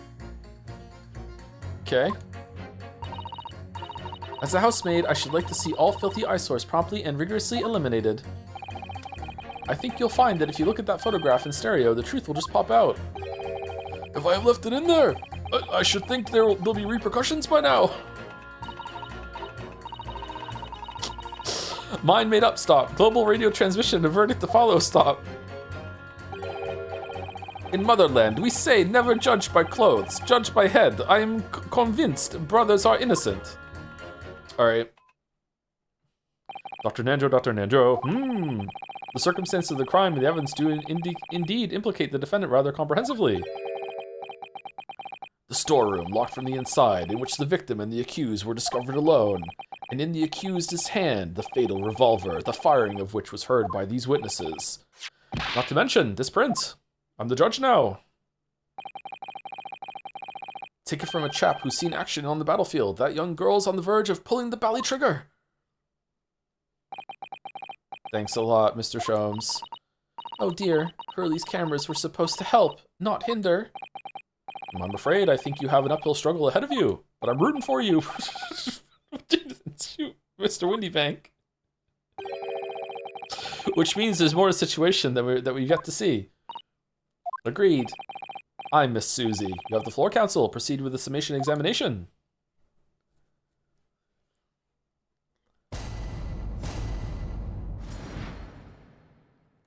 The defense's rebuttal.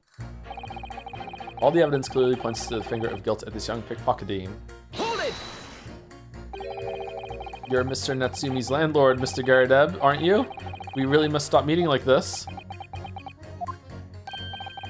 Ah, you're that lawyer chap. Well, there's a turn up for the books. you're the one that definitively proved last case that my wife accidentally stabbed someone through the window. I'm not gonna hold a grudge about it though. What? Good sport. It'll be fine. There's no way I'm gonna hold this fucking against you during this fucking trial that I'm in charge of the jury of now. Fucking hell, man. Yes, rather a turbulent time we had back then. Some extraordinary events took place at your house, that's for sure. Luckily, Mr. Sholmes and I were able to get to the bottom of it all. Ryu, that, I think we did rather a lot for you, didn't we? Did we? I mean, obviously, I wouldn't be suggesting that therefore you should change your leaning to not guilty or anything. Humph, can't be denied, I suppose. The curse of the Garadeb house was the talk of the town after that business. Lodgers moved out and I couldn't get a bally soul to take up the tenancies. Oh, haven't had the heart to break the news to Joni yet. Bad enough that the old girl's clapped up.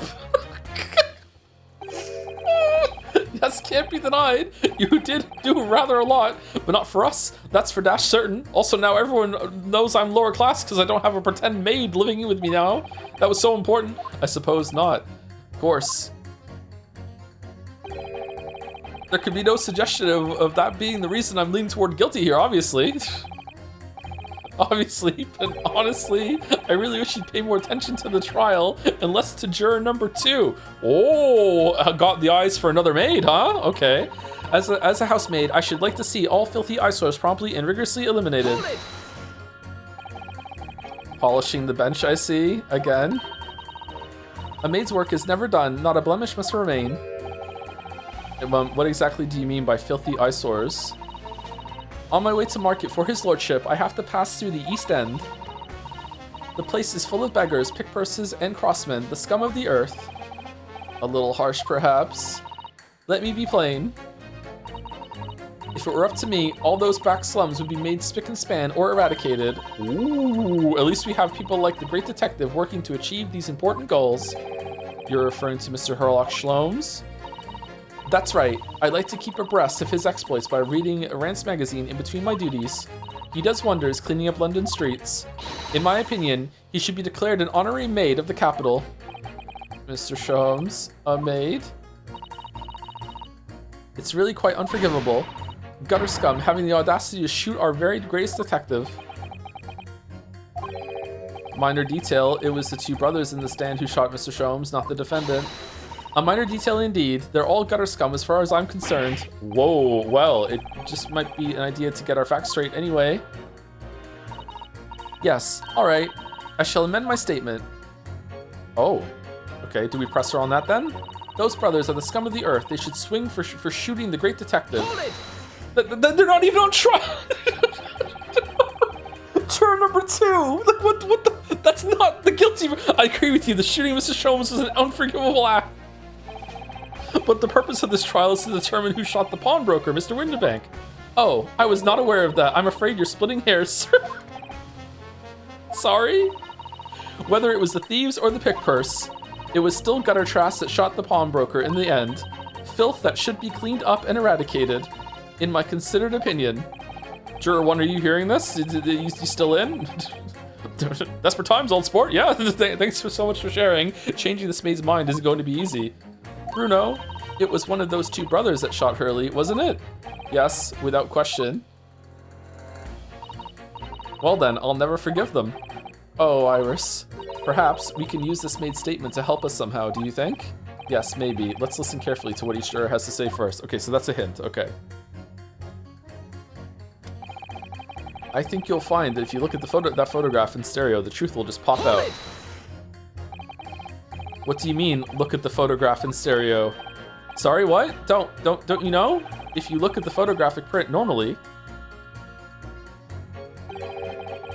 it looks as though the pickpocket girl is about to shoot the victim, obviously. But if you look at it in stereo, she's actually not even in the fucking room.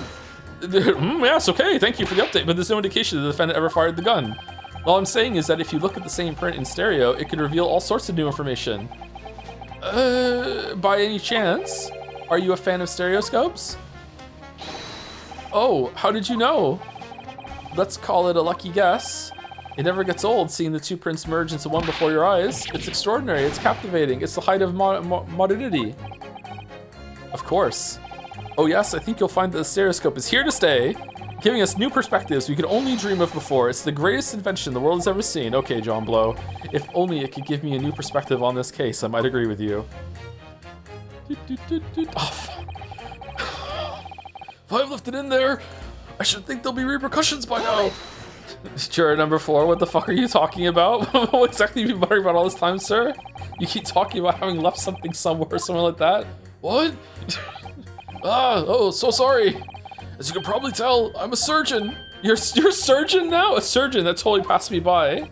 Of course, people conducting surgery in this country aren't considered to be doctors. Oh no, wait, what? Even though me and my kind are at the forefront of medical science, the real brains are in the field. So what is it that you think you've left behind? Oh, a scalpel. Well, that's a little embarrassing to be honest. You see, I was operating on someone yesterday. Standard thing, went in through the abdomen. But when I'd finished the procedure, I I couldn't find my scalpel. Oh, it is a scalpel. I couldn't find my scalpel anywhere. Oh shit, what? Did he? Surely not. Exactly, surely not. You say to yourself, don't you? Worrying, isn't it? That's what's been troubling me this whole time. Could I really have left my scalpel inside the fellow's belly? No, of course I couldn't. So, there you have it. Like I said, a little embarrassing, really. Guilty.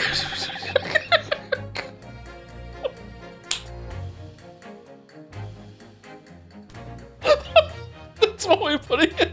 The other is manslaughter.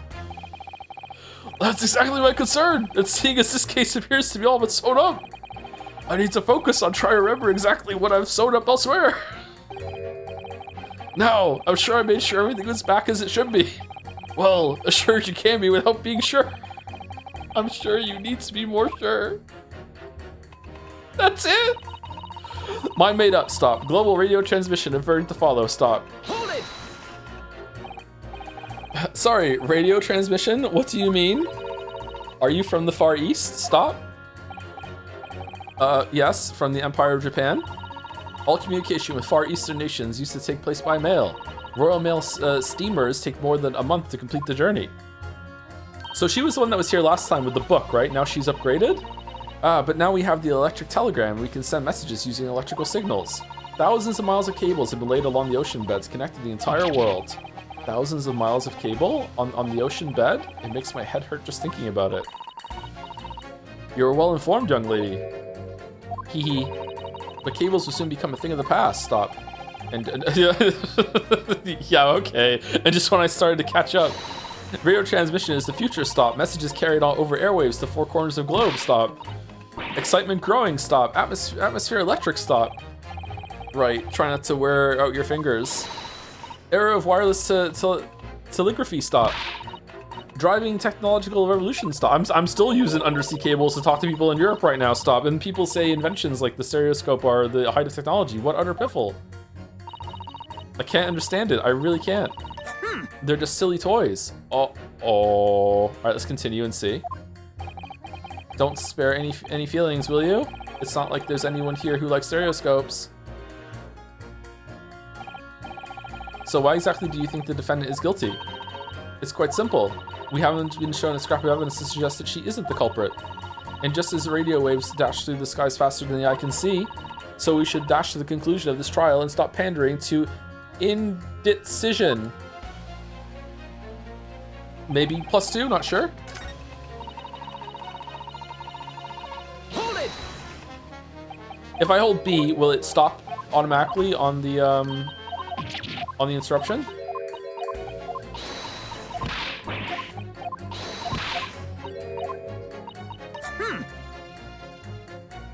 I let go of it just automatically. Sorry, instinct. Excuse me. Juror number 3. Sorry to interrupt when you're obviously fuming, but... What? Do you perhaps have something to say about juror number 5's last remark, as if I couldn't guess? Oh, you bet I do. Say that again, go on, I dare you. You know what would make her really mad? Changing your verdict to innocent, not guilty? Eh, wanna do it? Eh, come on, come on. Yes, go for it.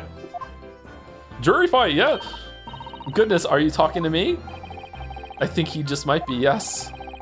You think stereoscopes are just toys, do you, huh? Absolutely, I mean really, a machine to view photographs in 3 dimensions? Why on earth would you not just use your eyes to look at the world around you? The Morse code markers are sometimes called dits and das instead of dots and dashes. Ah, okay, alright. +2 then.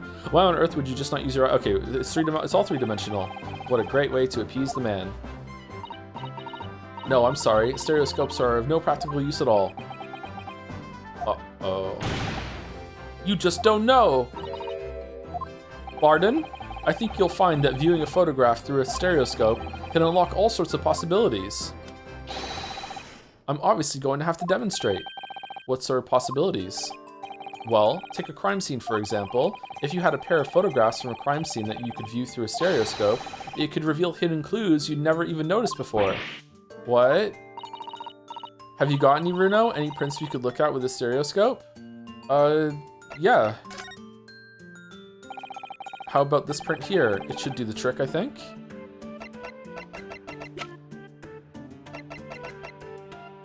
Photographic print of Gina? I thought where's the stack that was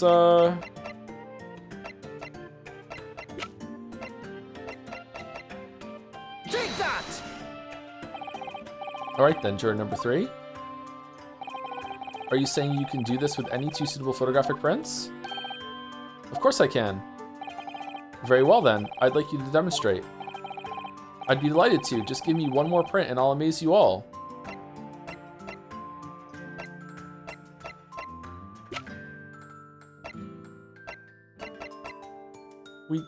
We don't have them. Zeke didn't give it to us.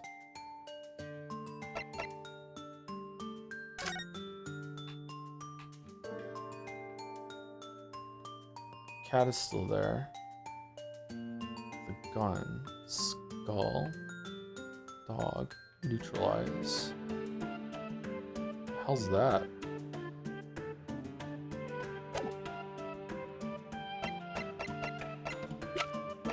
I'm gonna need 2 more photographic prints. That's true. That's true. Is there any in the blood? No.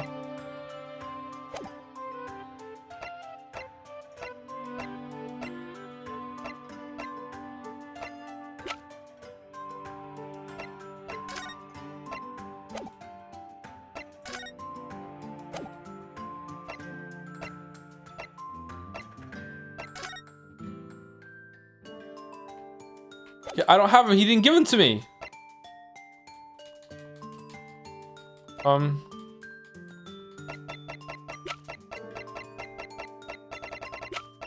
The same one, Lamayo. Wait, sorry? What do you mean, 1 more print? Oh dear, oh dear. Don't you have these in the Far East? Don't you know how a stereoscope works? Bruno? What? I explained this to you for 35 minutes yesterday. You've forgotten already? You need 2 photographs for a stereoscope, remember? You know, 1 for the left eye and 1 for the right. I am so scared that this is coming up in the trial. How could this possibly reveal something? What do you mean? I'm gonna have to go cross-eyed on 2 photographs and see something pop out that I didn't see before? What do you mean? Oh yes, I remember now. But the print we have from the pawnbrokery is just a normal photograph. No. I think you'll find that the clue is in the name. It's a stereoscope, not a monoscope. You always need 2 prints. Thanks for the friendly explanation. Well, if we obtain another print at some point later in the trial, we can always show it to this young man then. Aha! This is a cool way of using the present evidence bit. I think you'll find that that know-it-all expression is really starting to annoy me. Let's get things back on track, shall we, Council? All we need is another shot from a slightly different location, and we can see the scene in 3 dimensions. All right, let's press him on that and see if we can get like it from Zeke's. Can it really show up new clues though? Don't know unless you try. How about this print here? It should do the trick. No, I don't have one. I did. Take that! All right then, juror number 3. You see, of course I can. Very well. Let me demonstrate. Related to 1 more print.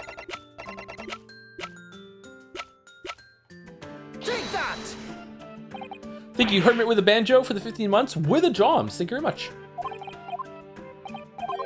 All right, so we have to get it from somewhere else then. How are we getting that? It feels like we have to do this right now. So can we press Zeke's for it?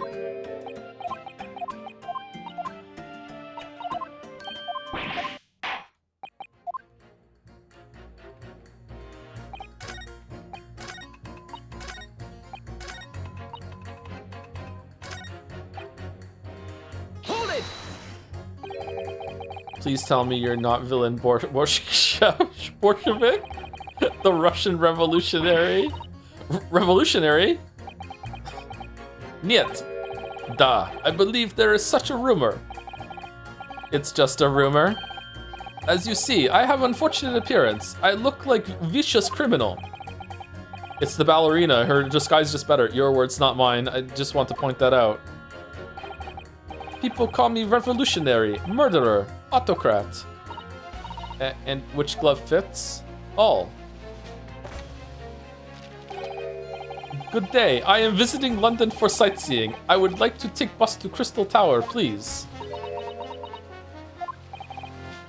Right, that didn't sound staged at all. You'll forgive me for having my doubts. To be treated like vicious criminal all the time. It is very painful. People do not realize. So I have much sympathies for these brothers. People say they are criminals only because of how they look. The Skulkin brothers?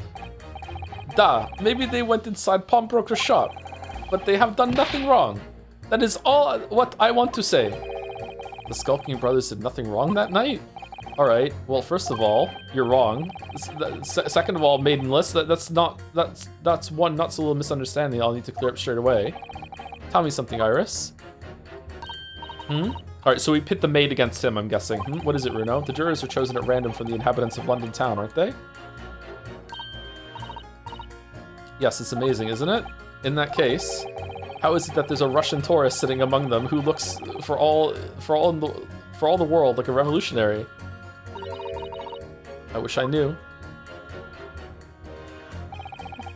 If I can't change the minds of more than half of these 6 jurors, the trial will be over. But we know that Ginny would never shoot anyone. Yes, so we need to find the contradictions in what these jurors are saying and pit them against each other. I must be ready to go to whatever lengths I have to convince them of Gina's innocence.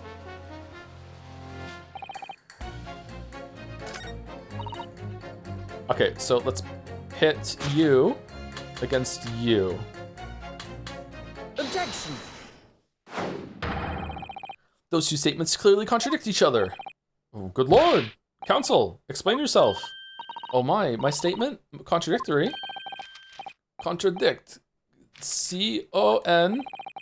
Juror number 6, you've got the wrong end of the stick. I do not have stick. I have mouse.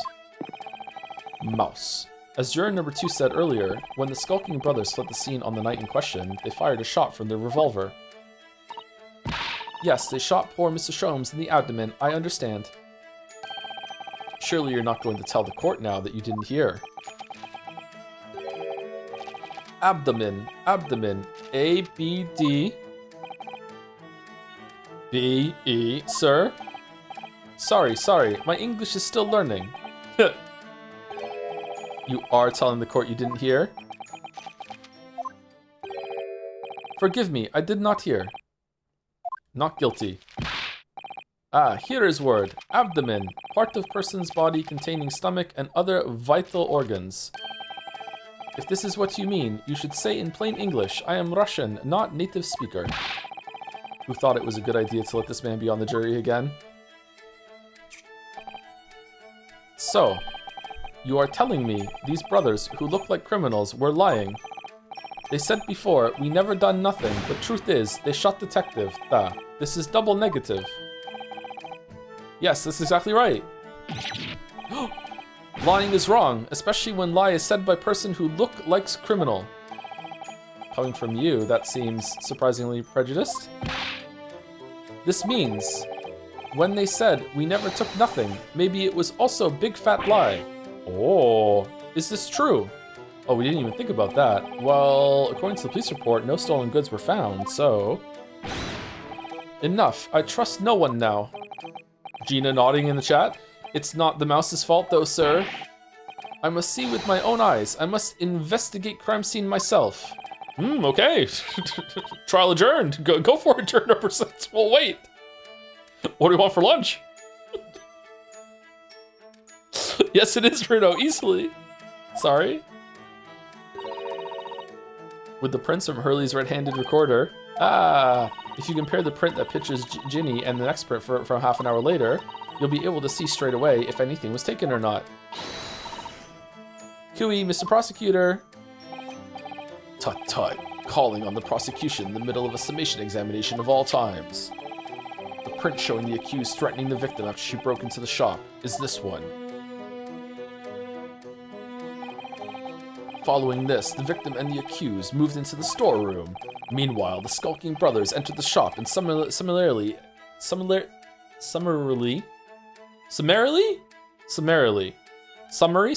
heard I was right the first time, yeah, heard the fatal gunshot ring out. Sadly, none of these events were captured on film. This is the print produced by the camera half an hour later, after the brothers' flight. Is the lamp going to be broken? Now the lamp is broken, okay. So this was taken after Hurley was shot then. As far as I can tell, nothing has been taken. It does seem to be the case. I can't notice anything that's obviously missing in the second print. So, the brothers who looked like criminals told only one lie. They shot men, but they stole nothing. It would seem so, yes. Good. No, not good.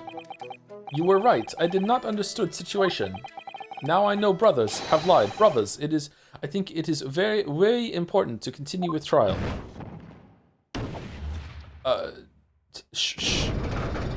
Sure. Yay! Well done, Runo. The balance is shifting. Okay, yay. Well, it's a start, I suppose, but there must be more in what these jurors are saying that I can use to expose the truth. If I can do that, we might just turn the situation in our favor still. Thank you, counsel. Continue with the summation and examination. And kindly hand that new photograph for print to the bailiff to be filed as evidence. The post-shooting photograph has been entered into the court record. Photograph taken automatically by the red-handed recorder showing the scene after the murder had taken place. Another print in the court record. I wonder if we can make use of that. In the lake of lies are many dead fish. We must find truth. Therefore, I say not guilty verdict. Verdict. Okay, how do we feel about the fact that because it doesn't want to tell you the answer, that, hey, you can now use the photographs, that Ryu comes across as a fucking idiot that has like the memory of a goldfish and just forgot something. Sometimes it's kind of frustrating, right? Like sometimes he's just so stupid because like the player is the one that has to figure it out, and it's kind of leading you to that solution, right? So there's ammunition still loaded in 5 of this revolver's 6 cylinders. Yes, which tells us only a single shot has been fired from it. Exactly. The bullet hit Hurley, in fact, isn't it? Yes, it happened almost as soon as we walked in, though through Windibank's door.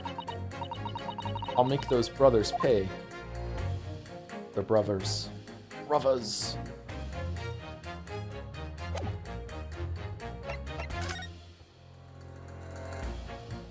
Okay, that's different. Yeah, that's. Can I switch between them? Like if you go here, you can see in the small one, like the thing on the desk is moving for some reason. Why the fuck is that moving? And the lamp is broken for sure. But we knew the lamp was broken already. Hold it!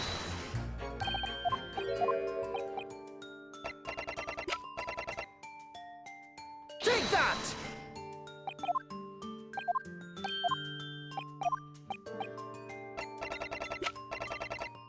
Take that! Alright, these 2 prints were both taken with the same camera at Windibank's on the night in question. Yes, I see. Tell me, Mr.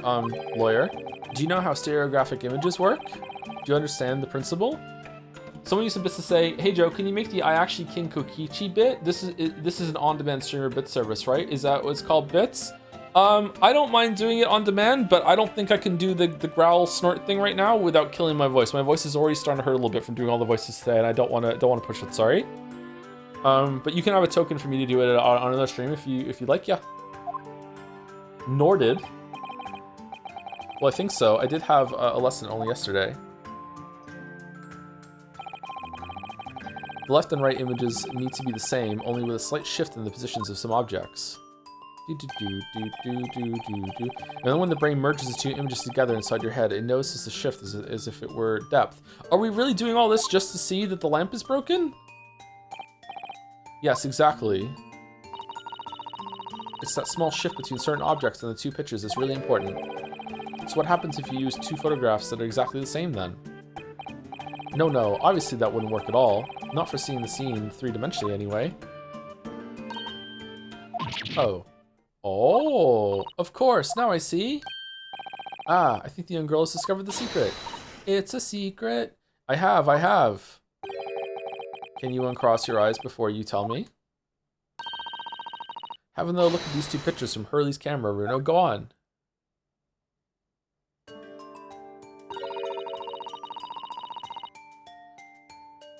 Oh, can you see there's a really obvious difference between them? Of course there is. There are 2 people in the first and no people in the second. Well, yes, you can see it straight away, but now try looking at the pictures in 3 dimensions. All right, I'll give it a go.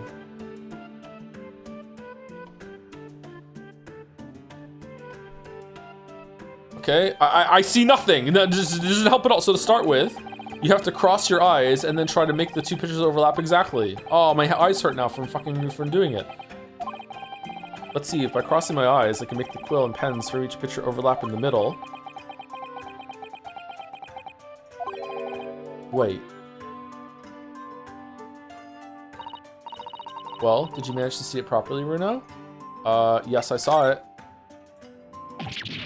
Ugh, what's going on with these 2 pictures? Some of the things on the counter sort of jump out at you.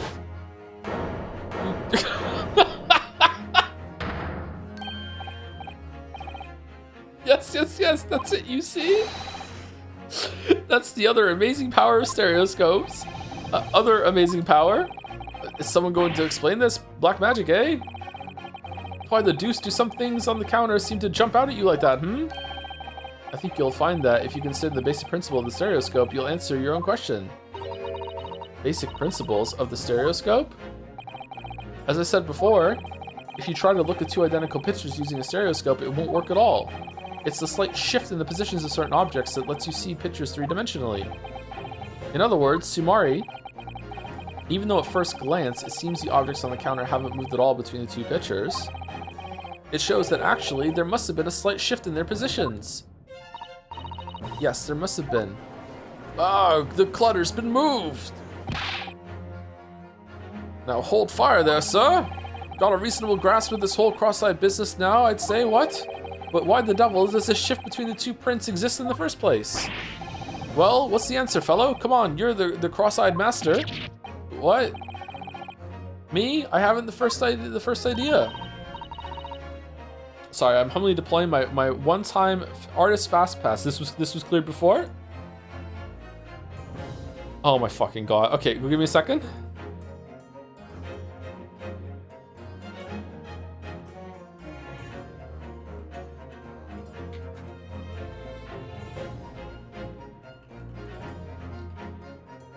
Bum bum bum. Bum bum bum. Bum bum.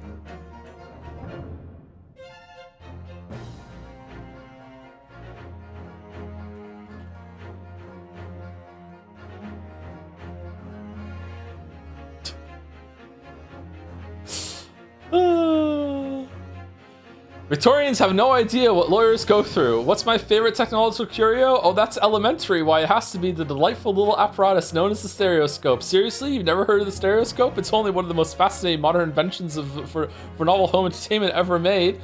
Oh, none of the evidence in your court record looks useful? Well, as a matter of fact, I just happen to have a pair of 2 nearly identical but slightly different photographic prints right here. Let me just pop them into my stereoscope and let's observe. Did you redraw the whole thing? Holy shit. The effort. Wow. Aw, Susie, I miss Susie.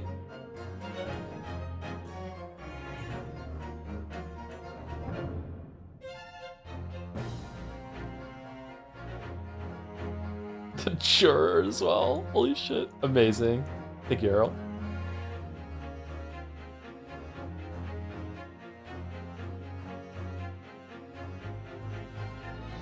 Fast pass attack. You know, Runo, it's quite simple. It is. Just think it through step by step. The first photograph was taken at 1 a.m. Then, 30 minutes later, the second photograph was taken. Is it because the door opened and swung into the doll and moved everything a little to the right? But the position of some items on the counter appears to have shifted slightly in the interim. So that means that sometime in the half-hour interval, someone must have tampered with the things on the counter. Zookers. Someone tampered? New information, stop. Not mentioned in testimony so far, stop. Oh, is it still in there? Yes. We've had to go around in circles a little here, it seems. But I'm starting to see what I should be aiming at in the summation examination now. Ladies and gentlemen, the question now is clear. We know the items on the countertop were moved, but by whom? Are you suggesting you might know? Of course. I can tell you right now who is responsible for the almost imperceptible shift in the items on the counter.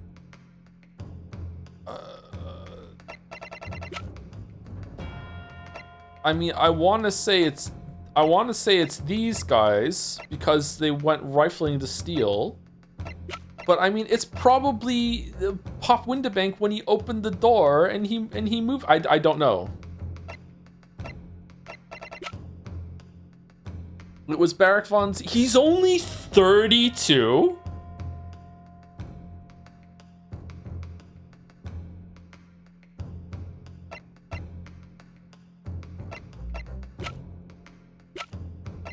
Holy shit. Younger than me? Yeah, that bodes well for me, actually. You know, that's one of my rules.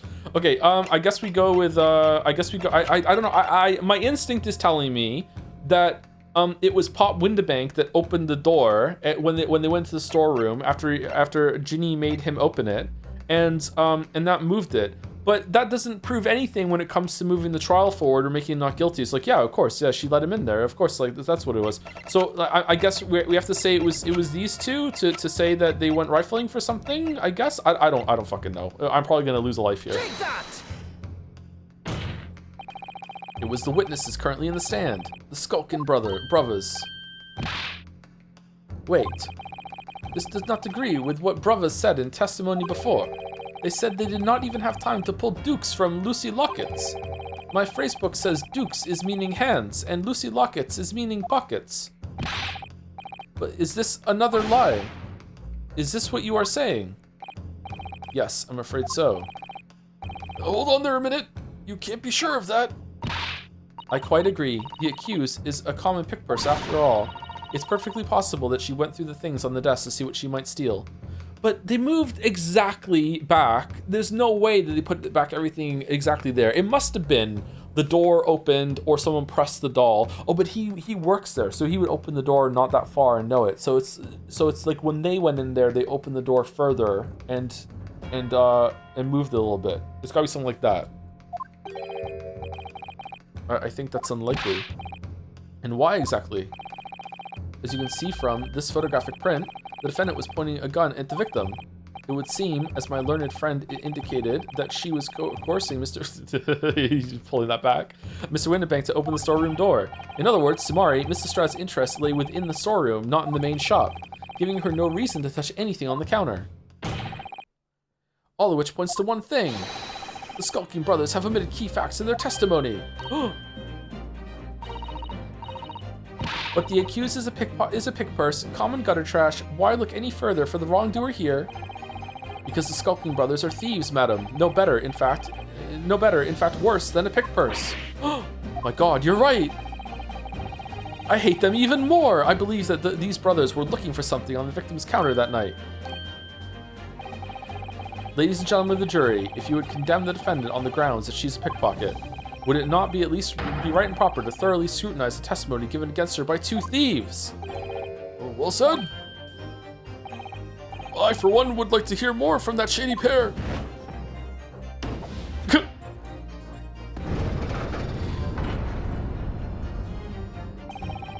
Can you all see now? I think you'll find stereoscopes aren't playthings. You've seen their extraordinary potential firsthand.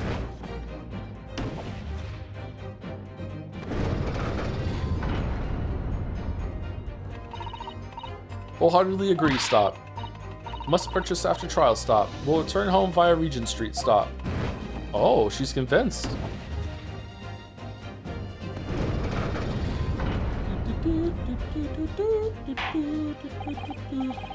Well, it would seem this trial has yet to run its course.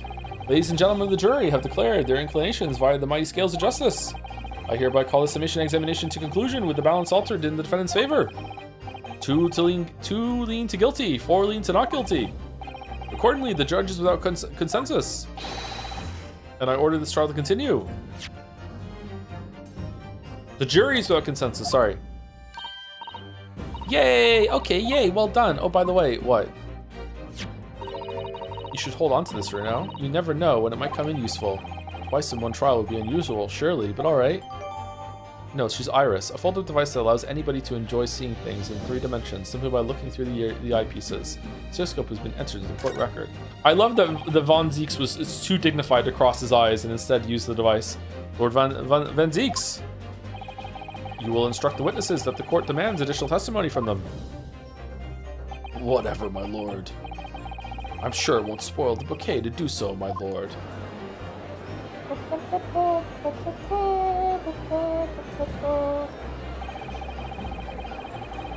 I've won myself another chance to probe that pair about their activities at night, at least. I won't stop probing them until I've proven that Gina is innocent. All right. About an hour done. 9 hours to go. Fucking hell. How is the trial so fucking long? Yay!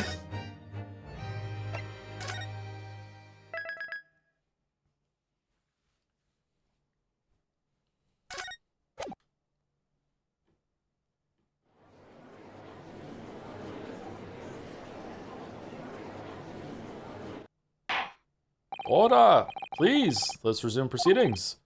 Witnesses, you will now retake the stand. Baddies report.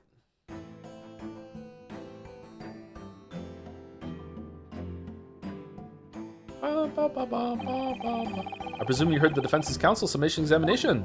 The defense counsel's. Oh yeah, governor. I did, gov. I did. Mr. Skulkin.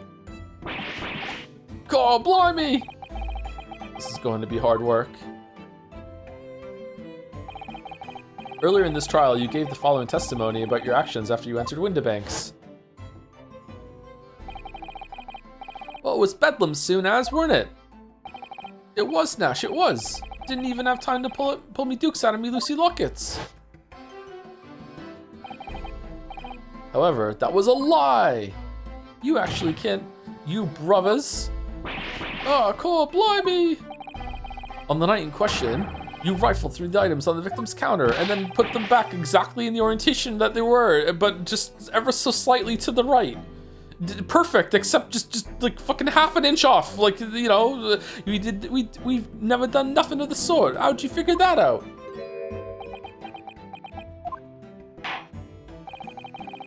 You will now give formal testimony once again. You will tell the court precisely what happened on the night in question. And this time, you will tell the truth. Each lie that passes your lips serves to increase the severity of your punishment. Oh yeah? You talking to... Sorry. And that gentleman may deal a crushing blow to your chances of ever seeing the light of day again.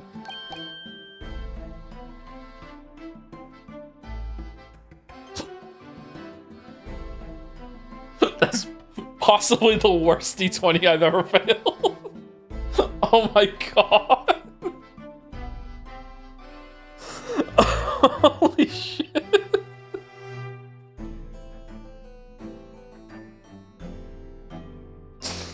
Oh man, thank you, Rouge Koala for the new sub. Welcome. Thank you very much. 7 minutes ago. Sorry I didn't slow down. Hope you're well, Rouge Koala. That's a cool name. Oh, Rouge of Love. A thought worth pondering, perhaps. Say no more, Gov. We hear ya. We'll blab. We'll squeak. We'll peach.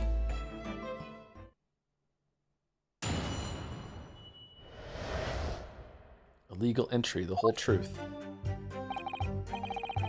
Alright, we did knock a few things over, but we weren't rifling for nothing. It was when we heard the gunshot, see? It made us both jump, and all that stuff went flying. Lummy, it didn't have to give me a fright. We was thinking the shooter'd come out the door and get us next. We stuck everything back where we found it and scarpered straight into him in the black. Really, you put it back that perfectly? What? We couldn't have shot the pawnbroker. See, we never even had a chance, did we? Did you have to photograph the check for it? That's crazy. So you admit to the defense's accusation. Okay, is it just like that, just so we could have done the stereoscopic bullshit thing? I guess so. All right. You did indeed ransack Mr. Windybank's countertop on the night in question. Fucking chat told me all the details matter, though, so... Or not ransack, Governor, no. That's right, Nash. That's right. It's more like we tidied up. Yeah. Sorry. By their own admission, these brothers entered the pawnbrokery under dubious circumstances. However, they panicked and fled on hearing the gunshot, having first made good their mess. They are found guilty of cleaning up. The way you said it, the way you say it, we hardly sound like roughs at all. We don't, Nash, we don't. Can you make us sound a bit more cutthroat? It can't just be coincidence that these men showed up at Windybanks that night. Yeah, there's more to the testimony than meets the eye. I'm sure of it.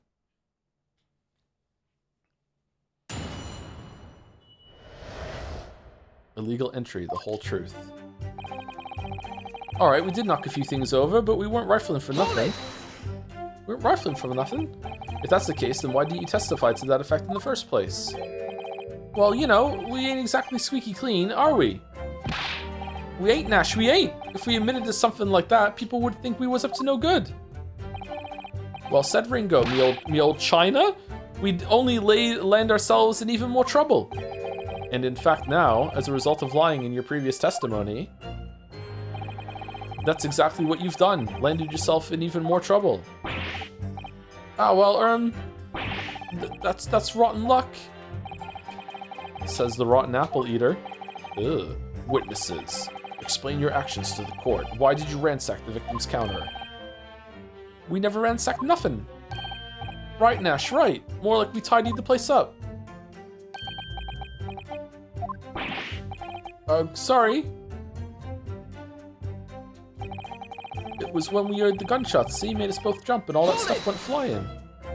This voice is very hard to do. So what you're saying is, the sound of the gunshot shocked you so much, you knocked all those things off the counter?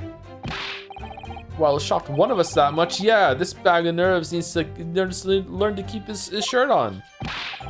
Look, it was loud, alright? Blimey, me dead granny would have woken up with that bang. Big Bravia screamed like a bloomin' baby and fell over on the counter. He knocked over a load of books, a candlestick, and some skull whatnot. That got tangled in some marionette, what knocked over a picture frame, what knocked them scales on the floor. Not the skull. You've really mastered working quietly then. What a racket. Me granny would have been scared back into her grave at a clatter like that. So in short, the gunshot took you by surprise. And then some. I mean, it was quiet as a mouse, and then there were all of a sudden, bam, mouse, like on the jury? Okay, I would like to finish the testimony before I come back and press it. And picture the scene, right? I hear the shot, then next thing I know, there's a skull rolling across the floor. That deafening bang in the pitch black, I ain't gonna forget that in an hurry, I can tell you.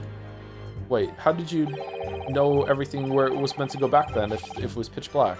Yeah, despite being so scared, you had the composure to tidy the mess you'd made? Eh? What do you mean, Gov? I would imagine most people would have left the rolling skull and fled without a second thought. Do you want to give the skulking bruvs a bad name? If nothing else, we're tidy. Well, pardon me for the slander.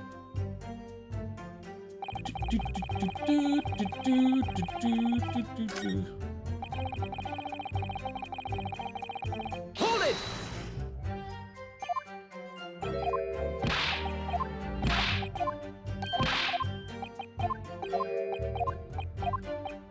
Is that right? Oh, I can't be represented with zeros and ones now. I'm non-binary. All right, I think we've had the non-binary joke before with Henry, binary, but not this version. So it has my blessing. Has my blessing. Inspector Gregson, do you have something to add? Like I keep saying, I don't appreciate being lumped in with these scoundrels. Oh, is that it? No, something to add about their testimony. I need some more water.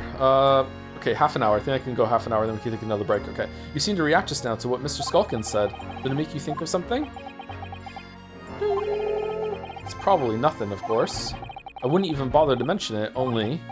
Well, the fact is, cases don't get solved if you ignore the little details. Every detail matters. Henry D., how about you just tell us what's on your mind? As you know, we brought these fellas into the yard for questioning last night, and the statement they gave then told a slightly different story to what they're saying now. Ah! What? Did it? You claimed you heard the victim shout something out before the gunshot. Might have, Gov, might have. Does ring a bell now you mention it.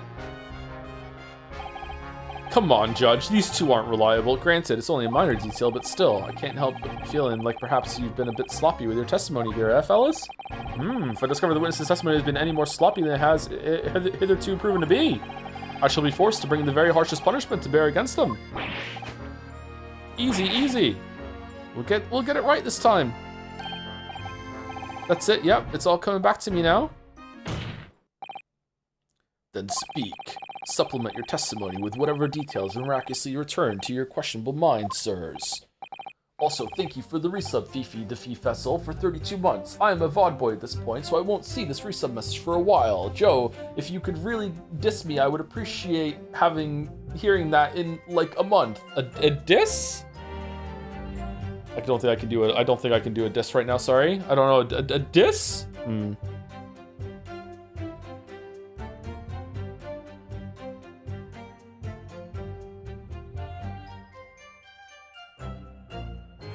Talk about their mum, Gov? That's where my mind went. You can't do that nowadays. That's fucking bad.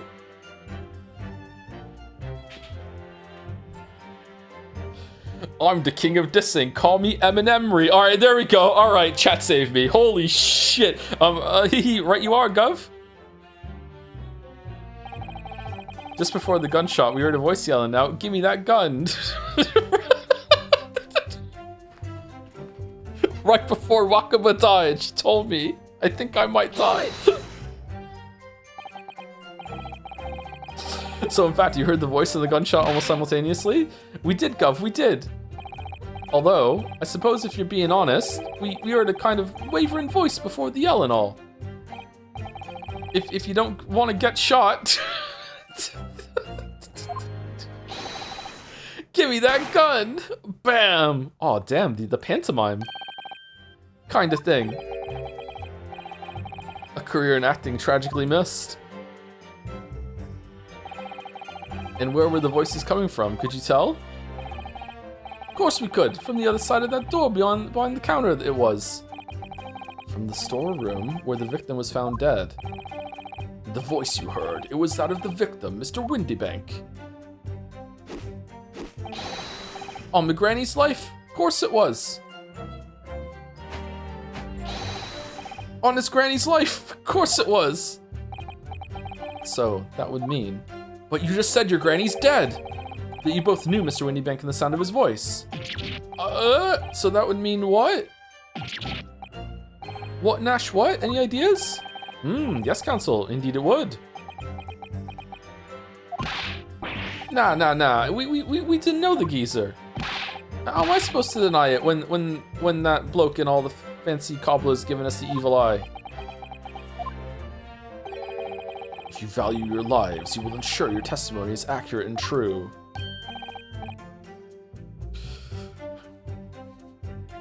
On me granny's life it is. On his granny's life it must be. It's a good job his granny's dead. To summarize then, immediately after hearing the voice of the victim, you then hear the gunshot, causing you to stumble and upset the items on the counter, scaring them over the shop floor. You make it sound like we're clumsy. Don't forget we tidied up after like good little boys. Anyway, the way I see it, the bloke what owned the place was holding a gun, so he should have just fired it instead of yelling at the girl. You're saying that Mr. Windybank had a gun in his hands? Oh yeah, bet that was a sight, eh? Two of them waving guns at each other. Must have got pretty heated. I mean, just before he shouted out, we heard the geezer say, if you don't want to get shot. Didn't really sound like he meant it, mind. More of an empty threat, you could say. He's probably talking to himself. Mr. Windybank was known to keep a revolver on his shop counter at all times. People say that to protect the articles in his keeping, he'd readily put a bullet in someone's head if required. That someone being himself, of course. Good grief! Extraordinary devotion indeed, if alarmingly misguided. Well, he certainly sounded like he was ready to pull the trigger the other night. Only the person he was gonna shoot beat him to it. Cooked this goose proper.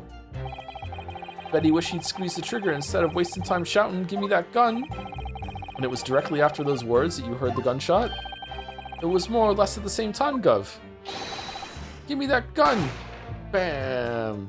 Look to the camera. Yeah. Kind of thing. Yes, a career in acting, very tragically missed. Then we heard the sound of someone hitting the deck. Before everything went dead quiet. After that, we done a slapdash job tidying the place up. Lummy didn't even have to give me a fright. We was thinking the shooter would come to the door and get us next. Fucking hell, this is a long testimony. What the shit? So, you didn't try to open the storeroom door then? Not on your life. Not on his life. It went deadly quiet after that, it did. Put the wind right up me. But anyway, the door was locked, weren't it? No way that was opening. How do you know? Yes, of course. It was locked from the inside, or so we've been led to believe. It was, Gov, it was, from the inside. Right, so we had no way of knowing what was going on in there, did we?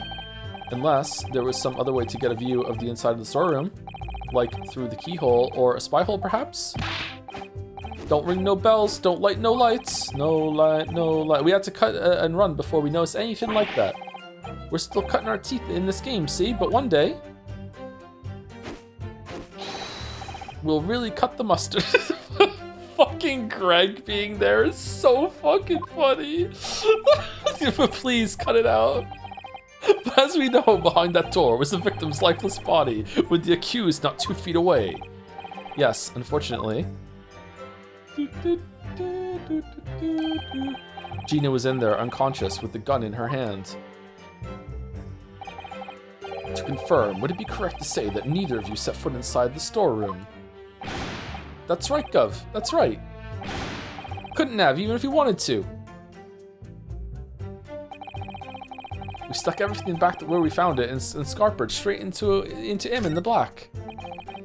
Oh shit! I have to press it, don't I? Okay, so I see that I can either press that the lamp was broken, so more things must have fallen on the floor. If it was so dark, how did you see all this? And also, how did you see to put everything back on the floor properly? Like, how did you even do that? How did you know the door was locked if you didn't go and press it? And also, there was a way to look inside because the window on the door thing that Ryu didn't bring up, so therefore I think it probably is that one. So there's actually lots to press here that we can do. I wonder what one is correct. Yes, whereupon you fired a shot from your own gun at Mr. Herlock Sholmes. Oh, yeah, we was a bit hasty there. We was, Nash, we was. Truth be told, I was already shaking like a leaf when you lot turned up. If you're shaking like a leaf, don't put a loaded gun in your hand. Good advice, miss, good advice. Truth be told, me mind went totally blank. Before the mind goes totally blank, make sure you don't have a loaded gun in your hand. But mental note made, miss. After that, we legged it down the street, but apparently we looked dodgy to the coppers or something, so they clapped the darbies on us, like winking. Yeah, sure. And after you'd been handcuffed, the police found this revolver in your possession, correct? Well, yeah. But listen, that proves it, doesn't it, eh? We couldn't have shut the pawnbroker, see? We never even had a chance to. Okay, that was really good. Matching of the next line in the testimony with the end of that press dialogue. That was really well done. I love it when games do that, where when you return back to the central loop of the dialogue, that it actually makes sense and it feels like a good flow of conversation. It's really hard to do. And you have to understand like video games in order to write like that. Yeah. So and why should we believe that? What? Because it's true, innit? The place was totally empty when we went in, Desu. At that time, the victim was already in the storeroom, having been forced to open the door by the accused who had a gun to his head, and then they locked it for some reason. In other words, Sumari, on the night in question, these two witnesses never even laid eyes on the proprietor of the pawnbrokery, Mr. Windibank. Correct? You got it, mister. Down to a T. So the skulking brothers never actually encountered Mr. Windibank. Is that really true, I wonder? That's it? That's the full extent of their testimony? What do you mean that's it? This is the longest testimony ever. What is it, Bruno? You look very fierce. I could pour you some herbal tea if you're tired. Oh, thank you, but I'm fine. Being such a logical thinker, you'll probably laugh. But I feel as though these brothers are still hiding something important. It is nothing more than a feeling, though. I have no proof to support it. Well, feelings can be very logical at times. Sorry? People's expressions, the movement of their eyes, the words they choose. You can take all that in and your brain will quietly analyze it to come up with a feeling like you described. You've concluded that there's something suspicious about this testimony without knowing why, that's all. Yeah, generally you should trust your feelings. Not always, you can be wrong. What's that saying, the gift of fear or something like that? If you ever get a really funny feeling, like, you should probably listen to it. If you're ever like uneasy, fearful of something, if your brain is telling you get the fuck out of there, or don't trust that person, or this person means to do you harm, your brain's probably right. Not always. You shouldn't be paranoid, but you should probably trust your gut when it comes to that sort of thing, yeah. I think you should trust your instincts. Iris, thank you. Sometimes I think if she's 10 years old, I must be 5.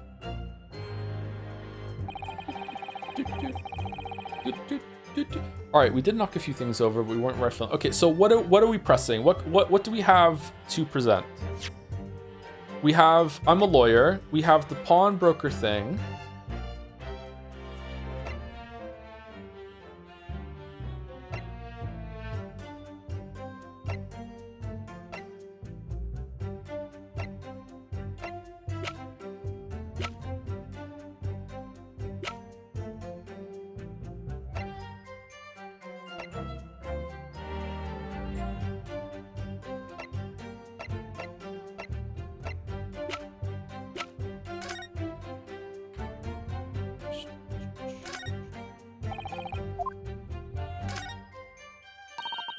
You have to pop your 2 prints in here to start with, you know? And then, when you look through the eyepieces, you can see the image in 3 dimensions. The important thing is to get right is to position the 2 prints. I don't know who came up with the idea of a stereoscope, but it's really quite fascinating.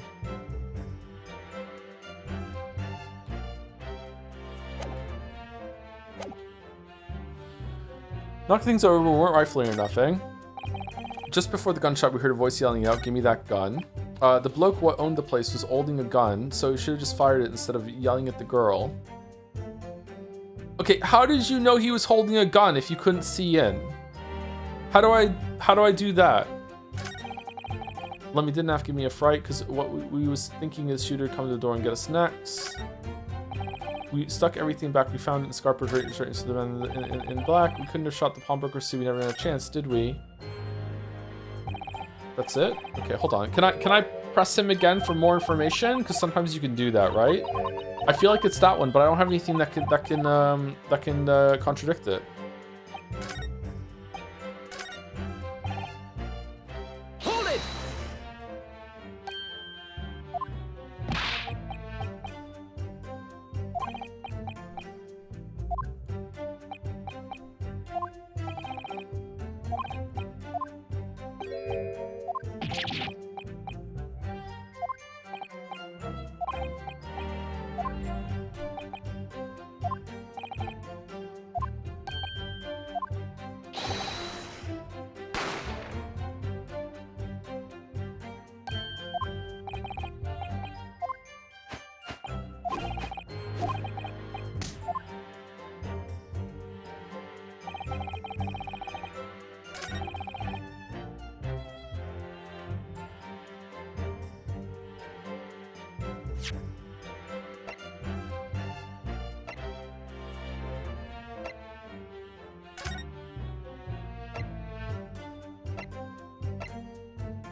Oh, he was shot in the back.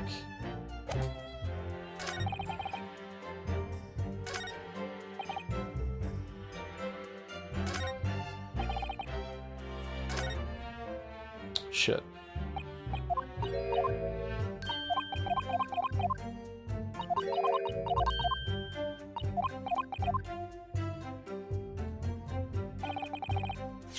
Right? He was shot in the back. That's what it says? Single bullet wound from the... Due to a single bullet wound from the back. So he's shot in the back. So if he's shot in the back, how did they do this pantomime where they're standing in front of each other? Give me that gun. Is it this one? Maybe? I don't know actually. This might be a step ahead of what they want. All right. Let's try it. Protection. So you're saying that on the night in question, the victim, Mr. Windybank, was wielding a gun. Is that correct? That's it, Gov. You've got the picture. Yes, Nash, yes, no question. And yet photographic evidence obtained immediately after the incident clearly shows that Mr. Windybank was not holding a firearm of any description. Okay. You what? Gordon Bennett, that ain't right! Objection. There could be no question that the victim's revolver was used in the incident. I would remind the court that Mr. Windybank's gun was found at the scene. Not only was it identified as a murder weapon, but it was found in the accused's hand. Yeah, that Mole Tula used the victim's own gun to finish him off. Give me that gun. Bam. Kind of thin. Say exactly where you are, right there. Eh? If the crime had taken place as you so colorfully described in your testimony, it would give rise to an undeniable and significant inconsistency in the final moments you just acted out. Goodness, are you sure, counsel? You intrigue me, my learned friend, but let's see some evidence to support your claim so I too can criticize this ragamuffin fucking shit-ass performance that these two have put on.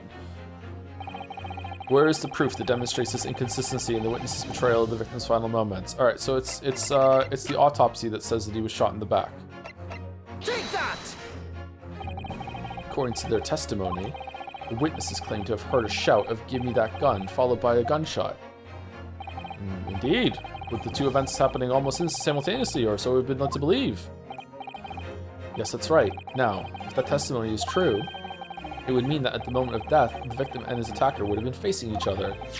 However, in the autopsy report, it clearly states that the victim died instantly after being shot from behind. Wish I could read, so I stated before. There is an undeniable inconsistency in your testimony, Mr. and Mr. Skulkin.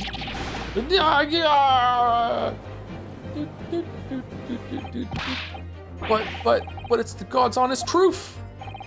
It is, Nash, it is. When he was shot that night, the shopkeeper had a gun in his hand. We saw it with our own bleeding eyes. Did I hear you right just now? You actually saw Mr. Windybank holding a gun? Something like that might have slipped out. Ladies and gentlemen, you have all just heard the admission by these two witnesses that on the night in question, they actually saw, with their own eyes, the victim wielding a gun, which could only mean that despite their testimony to the contrary, the Skulkin brothers must have encountered the victim in person. Nash, What about Gregson? Did he see him too? Oh shit, that was a cool shot. Order! Witnesses, explain yourselves at once. Well, the thing is, it weren't supposed to, It would seem that my previous warning fell on deaf ears. I made it quite clear that false witness would be the death of you. Am I to understand that you replaced the untruths of your original testimony with renewed lies? Ever so sorry, Governor. Truth is, see, we weren't even there. We're just here for fun. Cut it out, Nash, cut it out. If we blab now, you know what you'll do to us. He? Who are they talking about? Let me make your position here perfectly clear. You will talk. There is no other option available to you. Ugh. Bruv, come on, the game's up. But you'll have our guts for garters. The case hasn't quite sunk in yet. No matter how hard you try to hide it, the truth will come out. On the night in question, it is now apparent that you, brother... that your brothers met face to face with the victim. I demand you testify again to explain the precise circumstances under which this meeting took place. I'm so easily amused. Well, do we have to? On pain of death. I suggest you make yourselves fully aware that this is your very last chance to tell the truth. Kitten. Encounter with the victim. Alright, so we just got inside the gaff and heaved a sigh of relief when the geezer showed his mug. Give me that gun, he bellowed, and then he flew at us like he was possessed. I thought we'd had it. For an old geezer, the bloke was strong as an ox. He chucked me over the counter. I pulled my gun on him and he legged it through that door into the back room. We never had nothing to do with killing him. That's all what happened, I swear. What the fuck, guys? So you're now telling us that moments before the victim was killed in the storeroom, you in fact encountered him in the main part of the shop? Well, yeah. Sorry. Well, this time it must be the truth. We find ourselves in an interesting juncture. This changes matters considerably.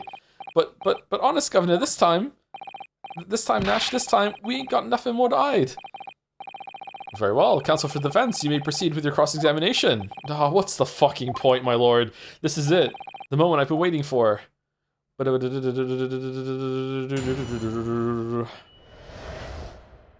Encounter with the victim.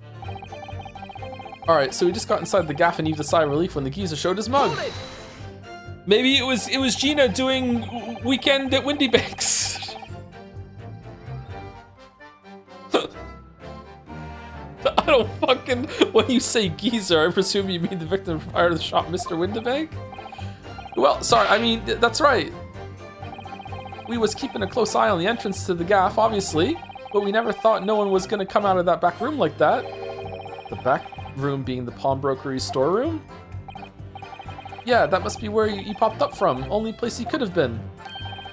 So it seemed the victim was already in the storeroom when these brothers entered the premises. Which means Ginny must have been in there at that point as well. But that doesn't make sense, does it? If Gina had threatened Mr. Windibank into the storeroom with her at gunpoint, then why would he have emerged from the same room alone with when the brothers arrived? Oh, I don't know. Herlock would know. Did you see the accused at that time? What, that mall tooler? Couldn't tell ya. No way, Kaba. We had bigger fish to fry then. I mean, the old geezer just lost it. Frying fish for your third brother?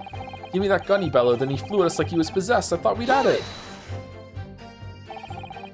You mentioned that Mr. Windibank shouted those words in your previous testimony too. Whose blood is on the calendar? Did one of these two get shot and they're hiding it? When the fuck did that happen? However, you claimed that you heard him yelling them on the other side of the storeroom door. Oh, did we?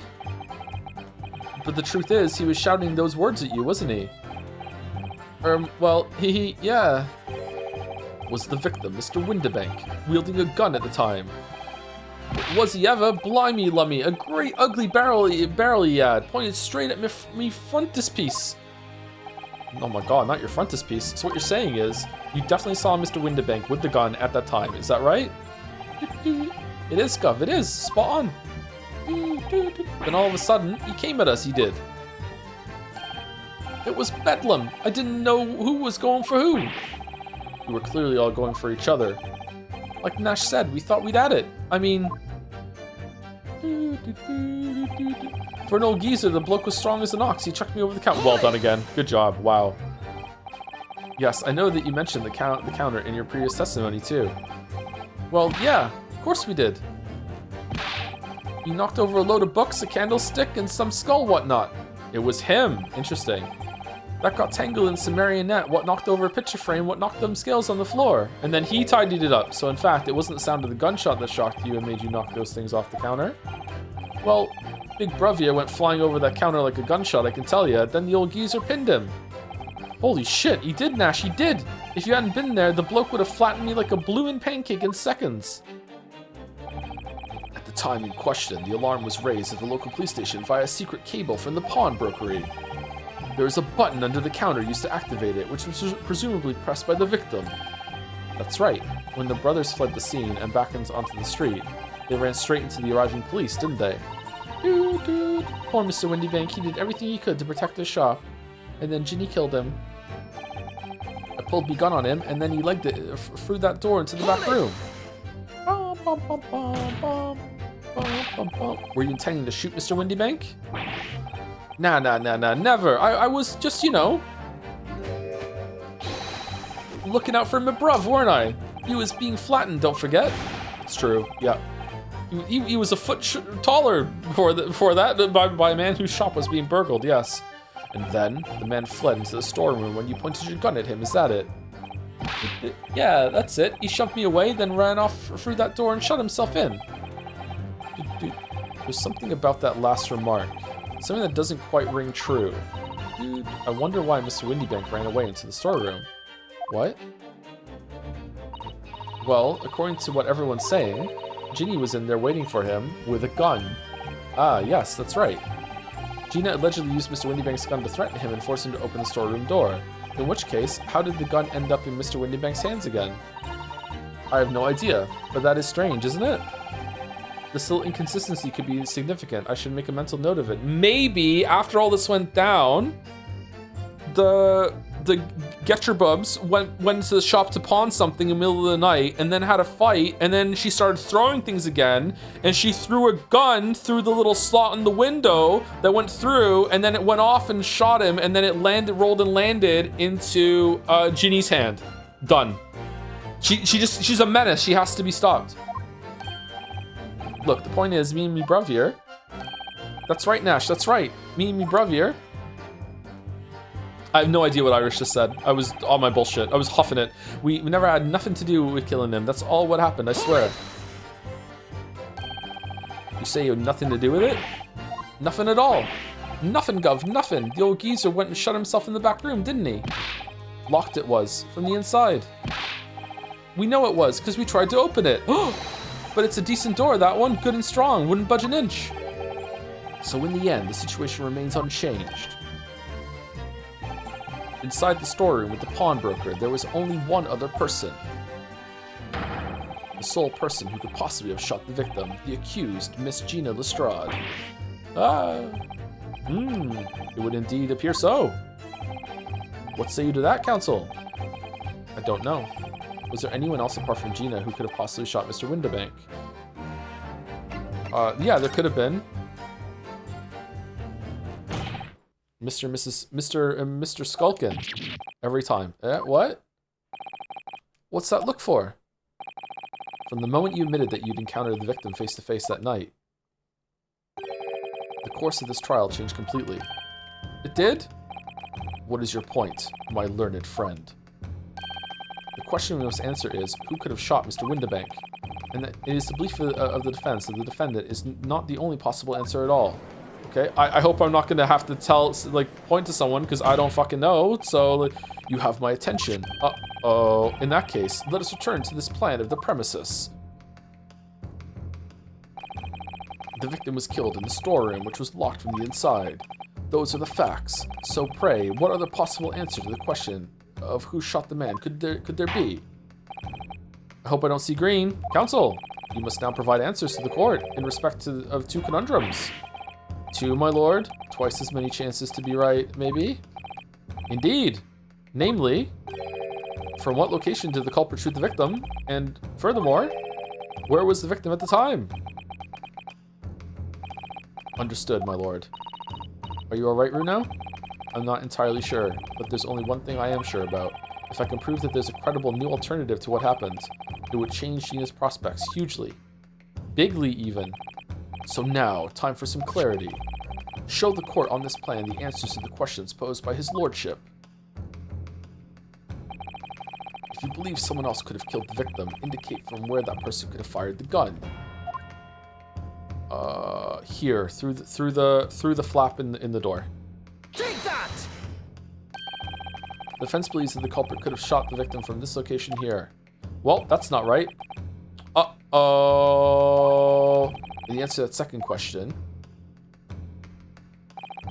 Assuming the culprit fired from the location indicated, where was the victim at the time?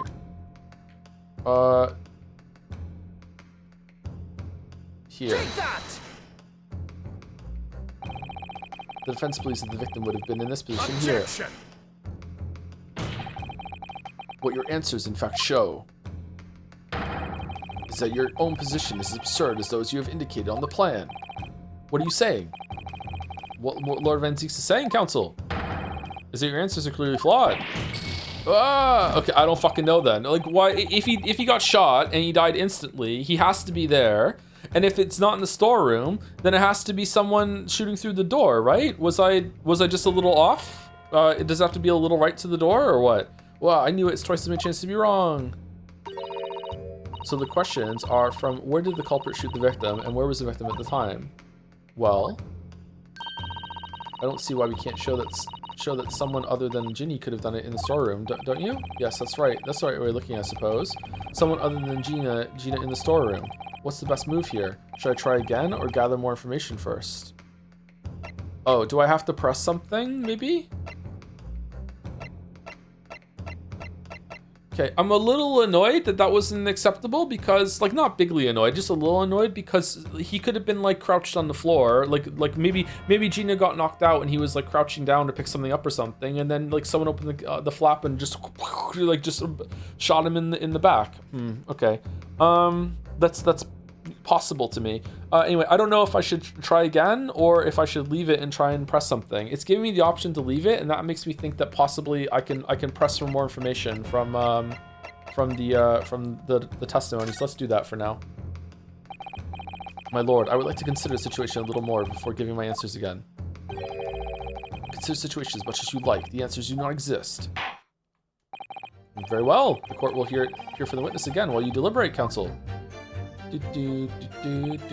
So that's all these brothers are willing to reveal this time, is it?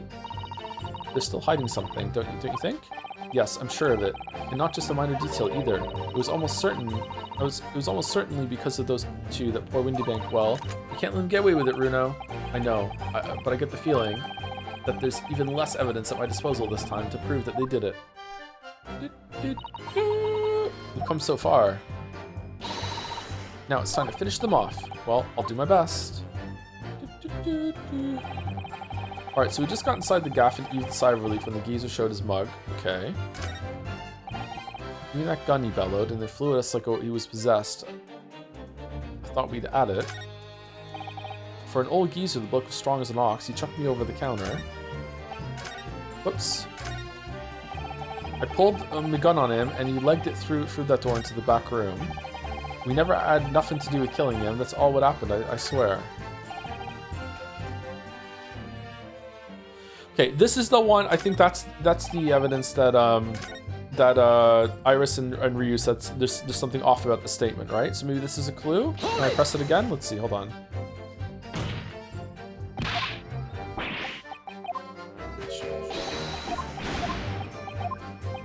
I just like that pressing it a second time is a possibility for some of these because it means that you have to have that in the back of your mind constantly. Gina was in there waiting for him with a gun. That's right. Gina was using the front of the force with the storeroom gun, which how did the gun end up in Mr. Windybank's hands again? I have no idea, but that's strange, isn't it? This little inconsistency could be significant. I should make a mental note of it. The point is, me and my bruv here. Okay, do I press them with that?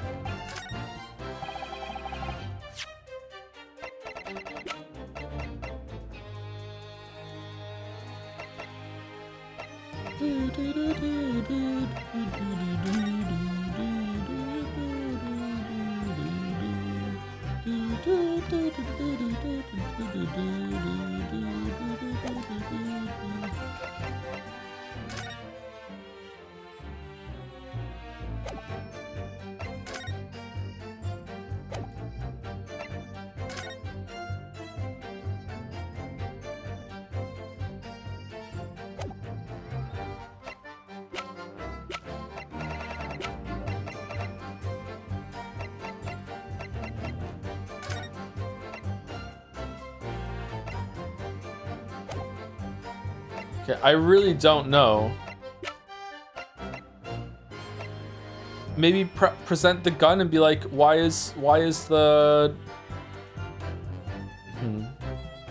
How did the gun get back into her hand then? Let's try. No, that's not it. Let's just consider the implications of that statement for a moment, shall we? What implications, Council? Nothing strikes me about it. Really? Exactly, there's nothing striking about it.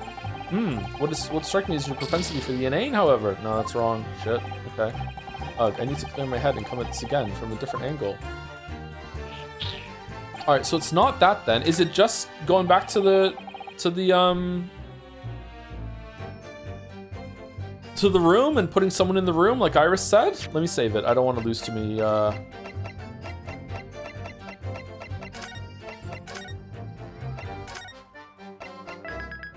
lives.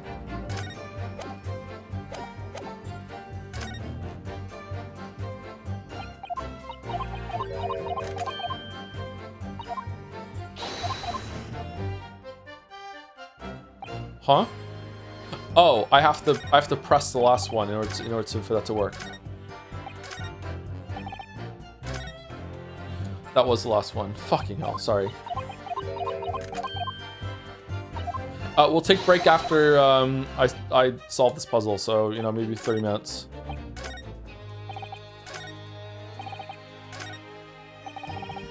Hold it!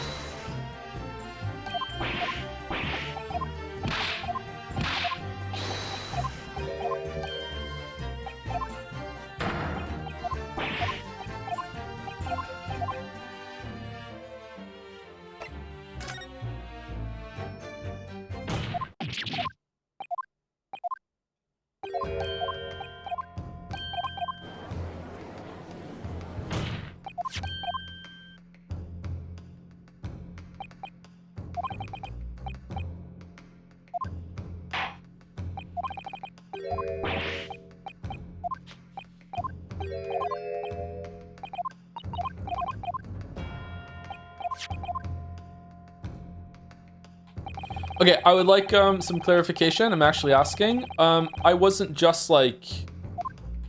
I wasn't like a pixel off here with putting the person shooting through the door, was I? Like, it's not gonna work if I put it like a little bit to the right of the door and then put it here, right? Are you really asking? I opened up with saying I actually asking, yeah.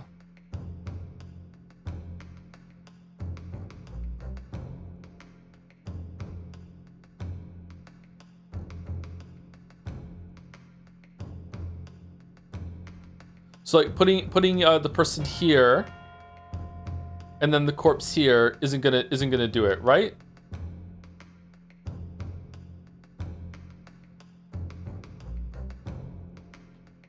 It will do it? What do you mean?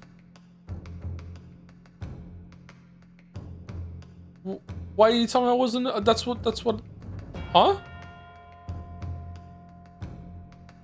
You put it in the door rather than in front of. Yeah, that's what I was asking. Like my line of thought is that it was standing next to the door and shot through the flap in the door, and the corpse is here. So like putting it a little to the right of the door will work.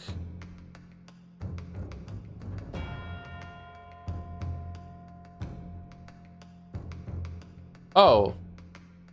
Oh, fucking hell. Okay. Take that!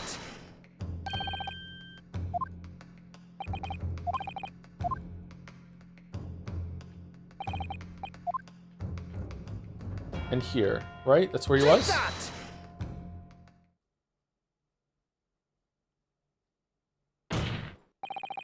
The culprit shot the victim from outside the storeroom. Oh, that's bullshit. Oh, that's bullshit. Continue. Oh, I'm mad. Mr. Windybank died instantly from a bullet wound in his back. Looking at the stain of blood from the storeroom floor, it doesn't appear like that the body was moved after death. Which tells us that he was almost certainly shot while he was in the storeroom. However, the crucial point is where the shooter, when the fatal, where was the shooter when the fatal bullet was fired? I'm gonna go take an angry pee. I'm so mad. I'm so mad. Actually, I'm just gonna get some water. Be right back. 2 or 3 minutes.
Bum, bum.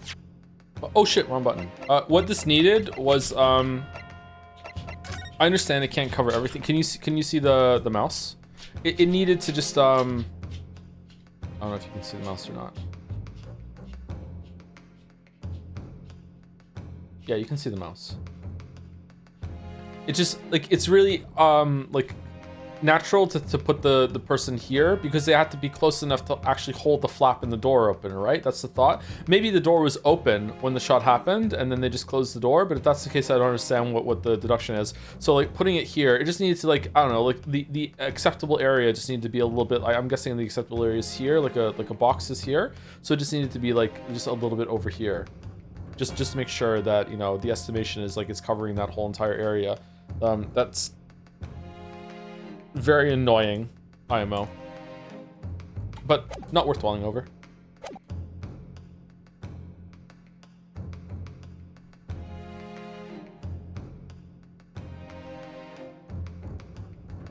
However, the crucial point is, where was the shooter when the fatal bullet was fired? So you are adamant that the shot was fired from outside the storeroom? Well, according to the skulking brother's earlier testimony, which has all been lies, by the way, I pulled my gun on him and he legged it through that door into the back room. Mr. Windenbank ran away through the door.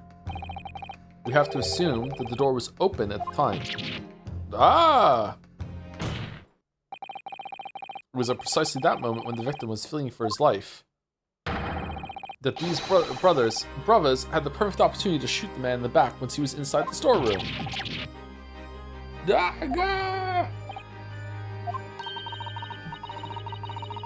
Come to think of it, do you remember what the prosecutor said at the start of the trial? Moving on to the finding of Scotland Yard's coroner, his report states that the bullet entered the body on a rising diagonal trajectory. It means the victim was likely shot by someone significantly shorter in height than himself. Wasn't the short brother pinned to the floor at the time? Didn't have the gun, or no? Poor man shot while he was running as fast as he could to safety. Of course. He would have been leaning forward as he was running away. So even if the bullet was fired horizontally, it would still have entered his body on an upward trajectory.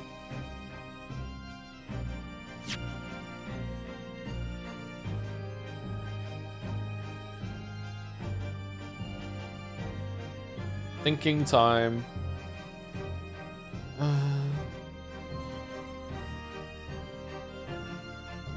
Yeah, maybe? I guess so? So the culprit isn't necessarily someone shorter than Mr. Windenbank. I'm sure my learned friend can't have forgotten that the storeroom door was found closed and locked from the inside.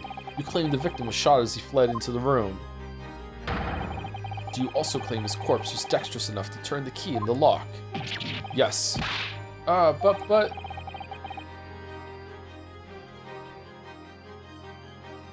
I'm back to being blacksmith, Henry. Now I've finished the hero's journey, Henry. Fucking hell. Thank you, Top Lolly. For the bits in the message, what if someone else locked the door? Yes, there's someone else. There's someone else who could have locked the storeroom door. Is that so? Very well then, counsel. Present your hypothesis to the court. In the scenario just described, the defense's assertion is that the victim was shot from outside the storeroom. In which case, who shut and locked the storeroom door from the inside? Well, it definitely could have been McGilted. He's a ghost now. He can do whatever he wants. Definitely. Take that! Obviously, the person who locked the door was the only other person inside the storeroom at the time. The defendant, Miss Gina Lestrade. Objection! That's absurd. You're suggesting that the accused deliberately engineered the sealed room? For a possible reason. Such actions would only serve to tighten the noose around her neck. I'm inclined to agree, I must say. Well, counsel, well, maybe she just saw someone just get blasted from the back, and then she's like, oh shit, I'm in danger, someone's shooting, so she just closed the door and fucking locked it.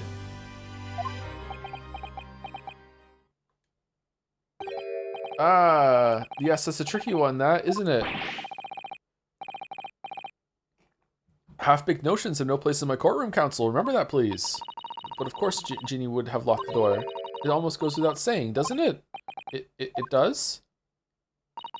Well, if I was Ginny in that situation, I know I would have locked the door as quickly as I could. I mean, those two burglars had just fired a gun in her direction, hadn't they? Oh yes, obvious. Oh god, you're making me agree with Iris. Fucking hell. Before the two brothers arrived, Miss Lestrade and Mr. Windybank were in the storeroom together. Now I don't know what went on between them at that time, but at some point, Mr. Windybank must have heard the intruders breaking into his shop and left the storeroom. Intruders, eh? That's us, bruv. They're talking about us. If your theory is correct, that would leave the accused alone in the storeroom. Yes, it would. Then, probably only moments later, the victim fled back through the storeroom door, hoping to escape danger. Bang. Hit in the back by the bullet, Mr. Windybank fell to the floor where he was, just inside the storeroom. And what we have to ask ourselves is now is, what would the defendant have done in that moment? I see where you're going with this. Outside the storeroom was a terrifying killer who had just murdered Mr. Windybank. As soon as that thought struck Mrs. Lestrade, she slammed the door shut and locked it. In order to save her own life. And then she went to sleep. But we ain't the ones who done it. We ain't, Gov, we ain't. You gotta believe us. I mean, come on. We never shoot no one, and we've been honest the whole entire time. That's blatantly untrue. I know for a fact that you would. Because before my own eyes, you shot Mr. Sholmes. Oh, but that was the only bullet that was discharged. Second gun? There's only one logical conclusion here. Mr. Skulkin, you brothers had every opportunity to have been the true perpetrators of Mr. Windybank's murder. I sense a chalice being poured and thrown. Yeah! Where does this leave us? You mean to say it wasn't the pickpocket who shot the pawnbroker after all? Oh, did I leave it? I don't know. I should have known it was those three brothers. They look as shady as a dense forest. That was amazing, Bruno.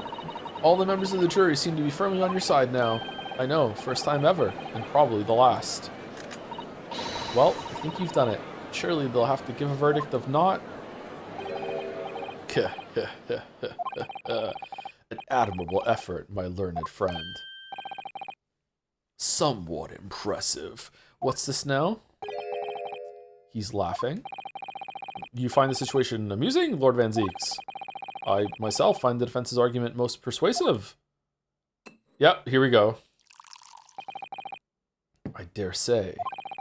Such chicanery is the bread and butter of the street performers in your provincial eastern nation. But such blatantly malicious conjuring tricks amount to nothing more than inexcusable pedophagy here. What? The hypothesis you put forward so ostensibly credibly cannot and will not stand. Because, you see, it contains a fatal flaw. A fatal flaw? A fatal flaw? Do you mean to tell me that you're unaware of your logic's failing? I say, Lord Van Zeeks. Old sport, what is it? Might be an idea to explain this bally conjuring trick or whatever it is to the troops on the ground, The fatal flaw in my learned friend's argument is really very simple to understand. Assuming you're not too dim-witted to count bullets. He had another bullet in his pocket. He reloaded afterwards. By George, count bullets. No way, can't reload a gun. This is so fucking hard. It's not a revolver or anything like that. Oh dear. He noticed then. Huh? What's everyone talking about? Counsel. Yes, sir? Tell the court how many bullets were found at the scene of the crime. Two bullets. Correct. The first, that which hit the victim in the back, ending his life. And the second, that which struck the detective, Mr. Sholmes, on his arrival at the scene. What about the one in the calendar? Indeed. The defense presented a picture showing the damage caused by the second bullet earlier in the... whoa! No.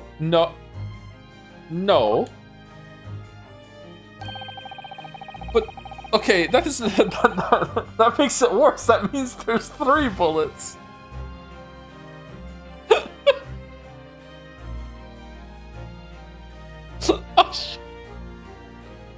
The bullet which injured Mr. Sholmes appears to have passed through his body to strike the calendar.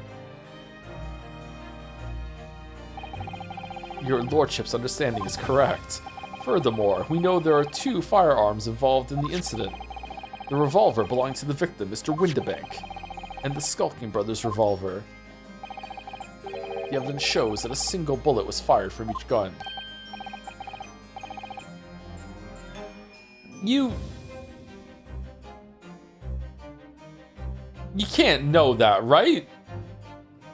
You can't tell that only 1 bullet was fired from a gun by looking at the gun, right? Like he could have. I'm not saying we have to go there, but like he could have shot Windibank in the back and then just reloaded the gun and then shot Herlock, right? So there's still only 5 rounds in the revolver. Like he could have reloaded afterwards. So you're not going to be able to tell from the gun that 2 bullets were fired in a short time, right? I don't think so. Maybe? I actually don't know. Yes, indeed it does. A single bullet from each. Now then, my learned friend. You yourself told the court only moments ago that these 2 brothers shot Mr. Herlock Sholmes right before your eyes. Yes, I did. Yeah. Second gun. They threw it into the sewers when they ran out. Oh my goodness, I think you'll find that if the single bullet was fired from the brother's gun, Mr. Sholmes, it means... I'm losing this voice, man. Windibank not shot by the same gun. Stop. Only 1 bullet. Stop. Exactly. Yes, this Nipponese street performer presented an ostensibly credible argument. However, it was never anything more than a visionary trick with no hope of standing up to scrutiny. Maybe Windibank dropped his gun and one of the other brothers shot him with it and then threw the gun through the cat flap and it landed on Ginny's hand after she locked the door? I don't know. Ugh. That's pure battler at this point.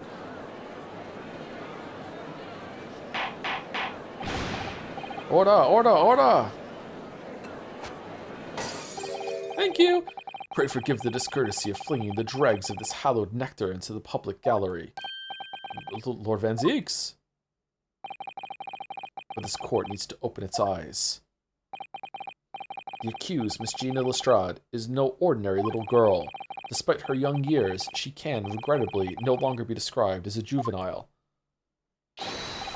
No, the person in the dock is far from a law-abiding citizen. She has a past riddled with criminal conduct. Uh-oh. The truth is, the accused broke into the pawnbrokery on the night in question with lonesome intent. As we can see beyond doubt in this print, which depicts her threatening the victim with the murder weapon. I mean, the gun's not pointed at him, though. And I have here in my possession 1 more piece of evidence the prosecution wishes to present. That disc.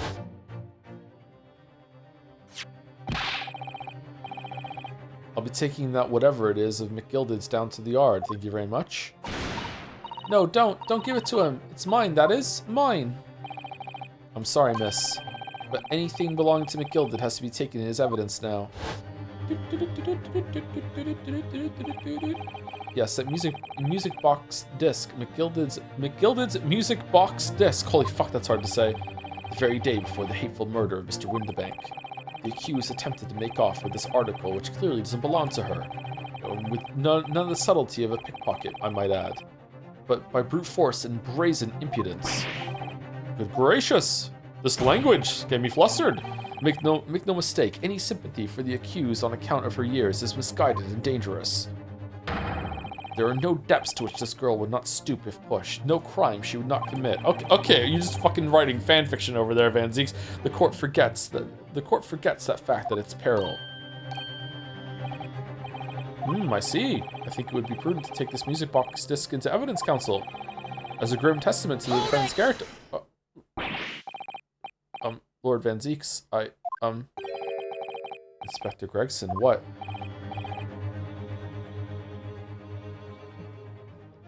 Oh, we're gonna spray the disc for blood, and it's gonna show up a color of that's already at the crime scene, and we're gonna know that Eggert was there too. Okay. Yes, Inspector. We had a meeting yesterday at the yard with the prosecution service, and I think it was agreed that the disc wouldn't be used as evidence. What's this all about? Why is the inspector acting strangely? Oh, has this got something to do with the emergency with Chief Justice Batman? That's the first time he said anything to Van Zieks at all. I'm unaware of any such meeting. But those were the instructions right from the top. The government bigwigs were insistent. Fuck the government. Inspector, I am the prosecutor, and I alone determine how to present my case. Your warning is noted. Thank you. The prosecution wishes to proceed with submitting this disc as evidence, my lord. Ah, fuck you, I'm just doing it anyway. Indeed, bailiff, yes, fuck the government.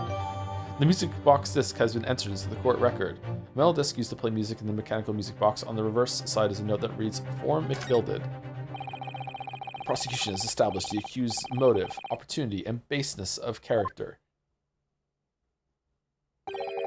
There is nothing more to add. Take a bow. Ladies and gentlemen of the jury, I await your informed decisions and rest my case. I don't believe it.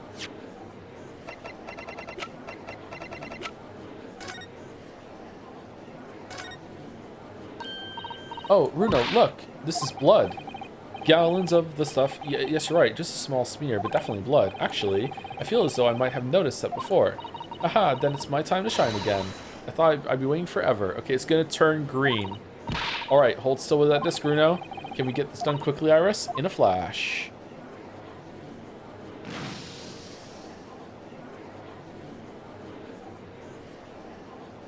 Yeah! You're fucked, bro. Ooh, a lovely bright shade again. Wait, that color. What is it? It's just that green. It's not the first time we've seen that color, is it? The blood samples portfolio has been updated in the court record.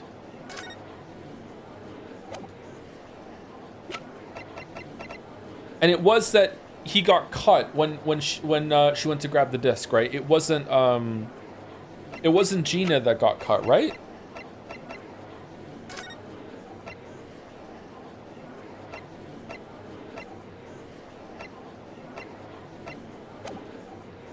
Pretty sure. I'm pretty sure. I don't believe it. I had the jury on my side for once, for all of 5 minutes. Oh dear. It wasn't even for 5 minutes, Runo. My lord! I wonder if I might say something at this point. Proceed, Mr. Foreman. I've been stumbling about a bit of a fog up till now, if truth be told, but all of a sudden, the answer is barely obvious to me and my men. There's only one thing for it. Oh no. Very well, very well. The court will hear from the jury. Ladies and gentlemen, you will present your leanings as the defendant's culpability. Fucking guilty. Another examination summation. Guilty. Guilty. Guilty. Guilty.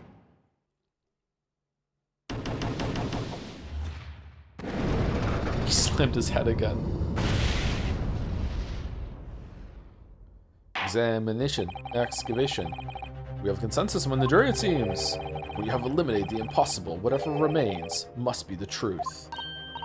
We'll make you eat those words, Van Zieks. That's my line. I wrote that for Hurley in the Hound of the Baskervilles. How dare he use it against us? Wait, in what? Hound of the Baskervilles? Don't worry, Iris. I don't think we're finished yet. There's still more to this case than we realize. There must be, because there's still 8 hours left. There's one thing I'm absolutely certain of. Gina didn't shoot Mr. Windibank. That's beyond any doubt. Very well.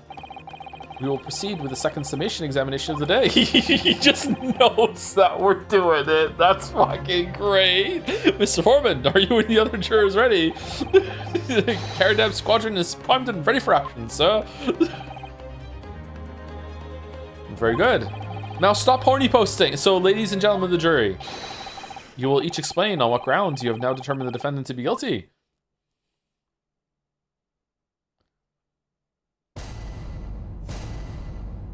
Judicial examination, the jurors' contentions.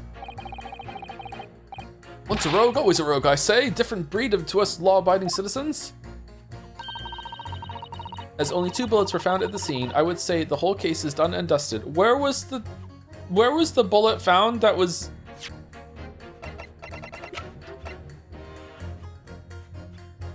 did they find that bullet? Was it in him?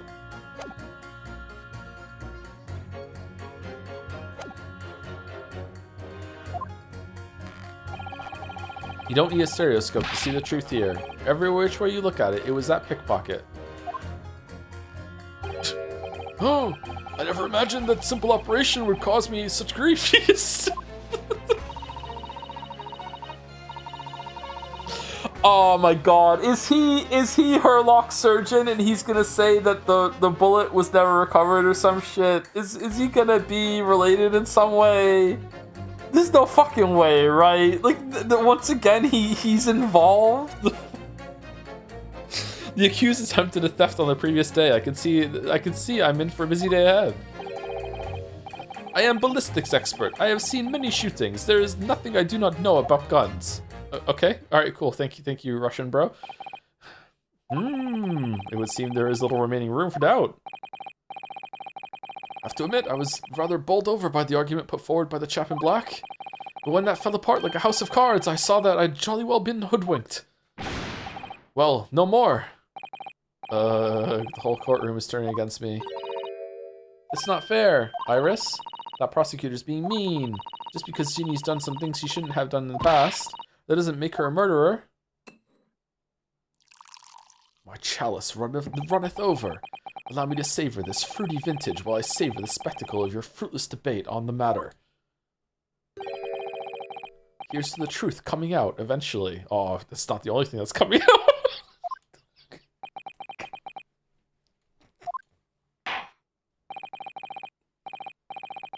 That's enough preamble. Counsel, proceed with the summation examination.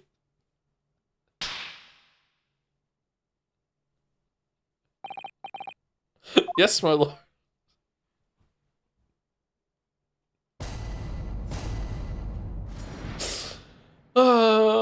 The defense's rebuttal.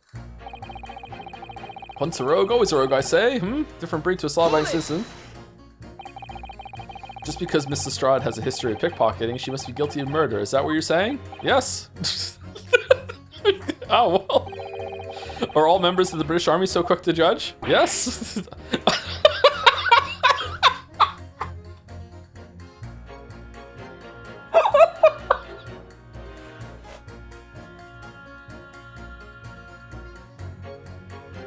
I beg your pardon? Are you mocking Her Majesty's Armed Forces, the greatest military organization in the world?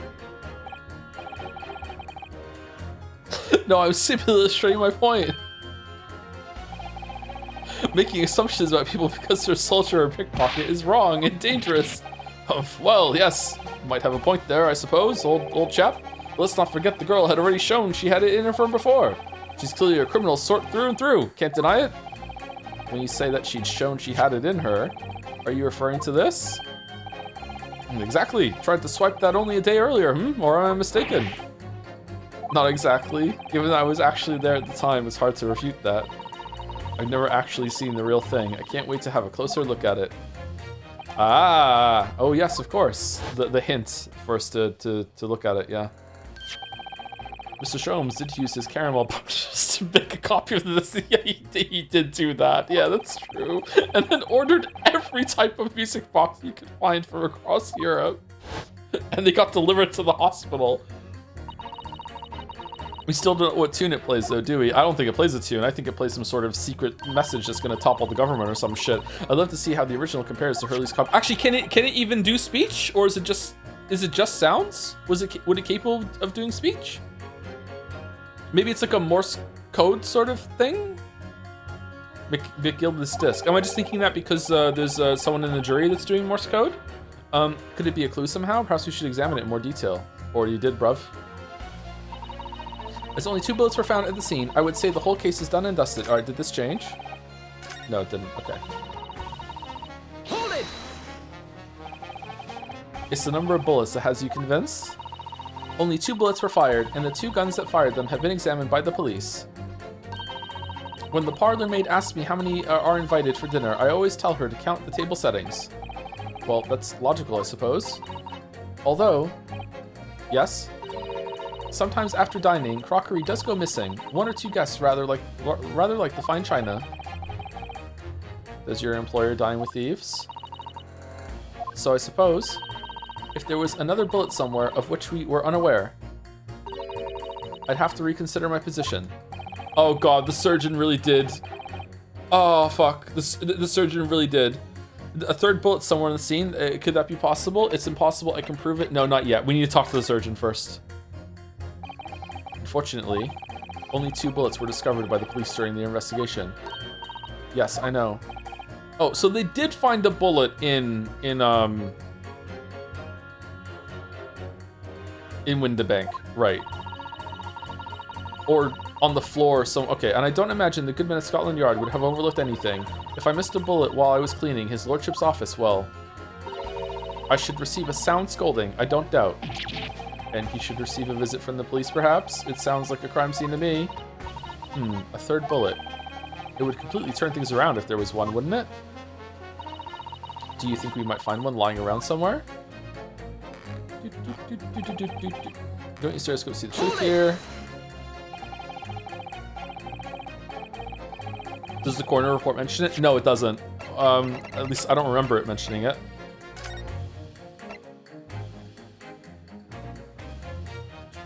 Postman finds a single bullet wound found in upper half of victim's back. No other visible signs of trauma. Autopsy findings. Instant death from posterior anterior bullet wound to the heart. The bullet entered the body from the back on a gently rising diagonal trajectory. So I don't, like, it doesn't say that they found a bullet. It's implied. The bullet is definitely implied, but like I don't know where they have it. Yeah.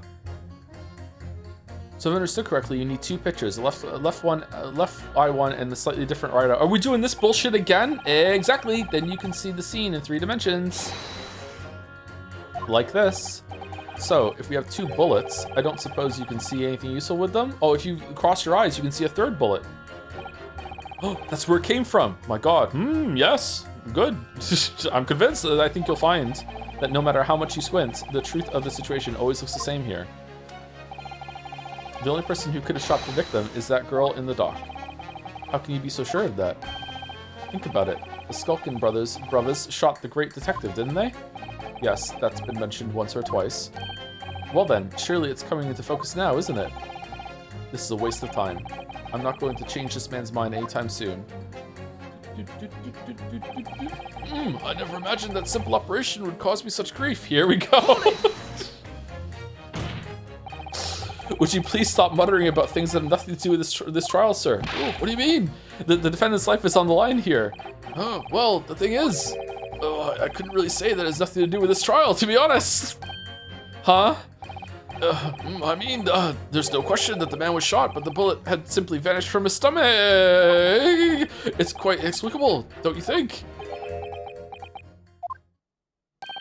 I almost don't want to ask, but this surgery you've been muttering about all this time, you were operating on... Oh, what was the fellow's name now? Hurlich? No, Herlock? No, Herlock? Herlock Shlomes, by any chance? Oh, yes, good lord. It was that Herlock fellow. What? You're the surgeon operating on Mr. Shlomes? That's right. He used the very latest anesthesia techniques I might add. They didn't work. He's fucking heroin addict, opium all the time. It was a fairly major op, I can tell you. This is crazy. Let me see. The fellow was brought in not long after midnight, if I remember correctly. They said he'd been shot by some criminal or other, so I opened him up like a shot. But the funny thing is, I went over his insides with a fine-tooth comb and couldn't find the bullet anywhere. So I'm afraid I have to throw up my hands and just stitch the fellow back up. Okay, did he have a bullet wound, or did you just fucking slice him open and go looking for a fucking bullet and then left your fucking scalpel in it? I hate to state the obvious, but yes, surely that's because the bullet is still at the scene of the shooting. The counsel for the defense is correct. As clearly shown in this photographic print, the bullet that the Skulkin brothers fired at Mr. Shromes hit him in the stomach region, then exited his body and lodged in the shop wall where the calendar was hanging by the door. How does that trajectory make sense? I think you'll find it's really quite simple if you just consider the problem 3-dimensionally. Who do you think I am, son? Well, juror number 4 is about the best I can do. As soon as I saw the wound to the man's stomach, I flipped him over. Like a pancake? Are you saying you checked his back? Of course I did, and there wasn't a trace of injury. No sign that the bullet left the body at all. Oh, what the fuck is going on? What? That's the point. The only logical conclusion, this voice is so hard to do. The only logical conclusion was that the bullet was still somewhere in the man's innards. I just couldn't find it, which is exactly why I said about slicing him up. All over slice and dice. I had to find the bullet. Couldn't fucking find it. Went through 3 scalpels. I'm still none the wiser even now. How many times do I have to say it? Could somebody please explain how it happened? Could somebody please solve the mystery? It's almost as much of a mystery as how this jury was put together.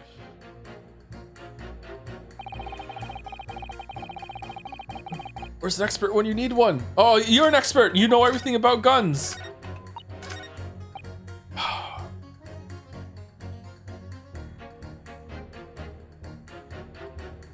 If this is a fake gunshot. Oh my fucking god. Oh. Mr. Shom Surgeon is on the jury. I've experienced some coincidences recently, but this is ridiculous. I was as surprised as anyone. But there's no question that Mr. Shom's was shot. Well, that's what the police told me when they brought him in. No! Who told the police that? Oh, Shom's himself. How bad were his injuries, doctor? Oh, non-existent. He was in a bad way. He lost a huge amount of blood, you know, from all of me, my fucking cutting him up to find the fucking bullet. And I suspect he was shot at quite close range, too, because his skin was badly burnt around the point of entry. Burnt? As I said, I flipped the fellow over and examined his back, but there was no sign of an exit wound. Would a blank fired really close to the skin do that? Blanks are actually really dangerous still, but which is why I thought I'd better locate the lug and pop it out. And yet you say you found no bullet inside the patient? Well, I wouldn't have done, would I? Because it's in the wall of the pawnbroker. How did it get there? I need someone to solve this mystery before it drives me to insanity. If only there was some expert in ballistics, maybe from Russia with a mouse, who could help, even if he looked extremely untrustworthy. So we have a disappearing bullet on our hands. Hold it! What do you mean you're in for a busy day? Forgot to say stop. Do excuse me, stop. I'm a communications officer, stop. A communications officer? Does that have something to do with sending telegrams? Everything from a personal message written in number hours to the public, the latest news in the capital. Just yesterday, I even got asked by the Chief Justice to fucking like cook up a message from Japan about someone's dad being sick. I didn't know why I had to do that, but sure, you know, my job description means I have to like do some spy shit and fucking fake messages sometimes. Why the fuck not? Just rolled with the fucking punches. I just did it. Got paid fucking 10 guineas to do it. What is it? What's it to you? I convert all the messages into Morse code and tap it out the entire world electronically. To the entire world? That was, oh, for fuck's sake, that was some miles under the sea. Stop. Worldwide Communication Network, stop. Sometimes I'm really bad at Japanese Morse code though, so sometimes I make mistakes. Like I realized just today that I got a message that said someone's dad was sick, but actually it turns out that the message was, I'm doing great and there's no need to come back to Japan. Too bad that it's too late to rectify that. Hope it didn't cause any disruption. Information transmitted to and from all corners of the globe. Stop. Ah, yes. She was getting equally worked up about radio waves or like before, wasn't she? I specialize in communication information from government departments and newspaper offices. I see.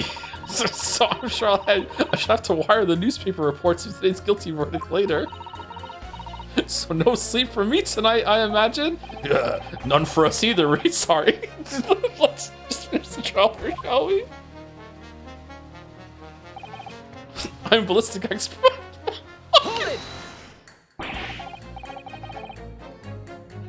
This trial is so funny. I thought you were just a tourist.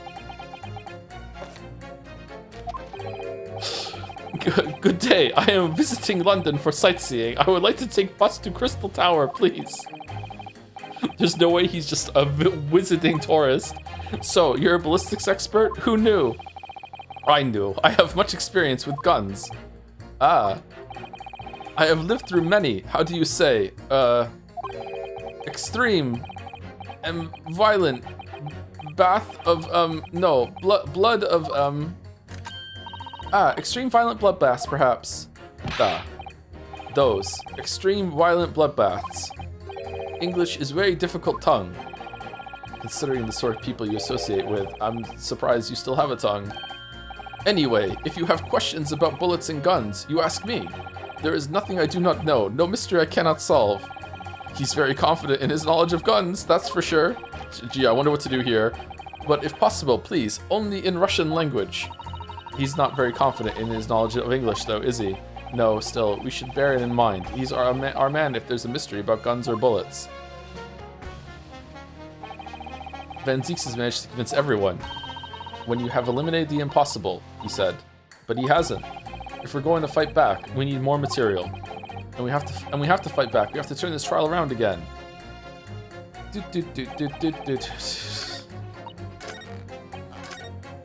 What? Pitt, I can't believe he's a doctor. Objection.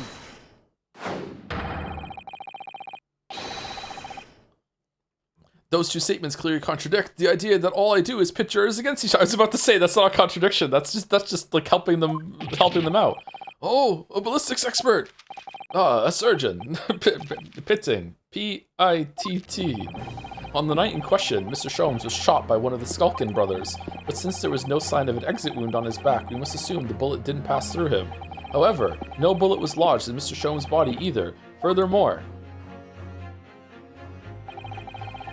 a bullet was found lodged in the wall of the shop where Mr. Sholmes was shot.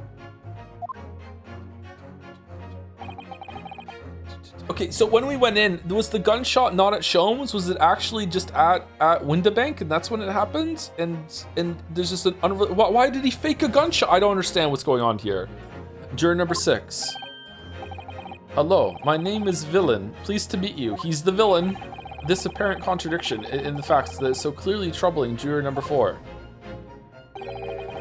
Are you able to explain the mystery? I have seen very similar situation in Motherland. It was night. There was blizzard. I was running away along Mountain Road in freezing cold. Oh, golly. The snow was piling high on both sides of road. It was very narrow and dangerous. My pursuers had hunting rifles and they were on dog sleds. Mental note, don't ask too many questions. I was shot from behind and I fell down in snow. And this situation was very similar to what I hear today from Doctor. They could not find bullet in my body, and no sign of, how do you say, exit wound. Turned out it was boomerang bullet that goes in and then out again. Then where did the bullet go? Bullet never hit me. Well, if it never hit you, why'd you fall down? Bullet hit frozen wall of ice very close to my side. What? One small piece, very sharp, broke away from the lump of ice and pierced my body.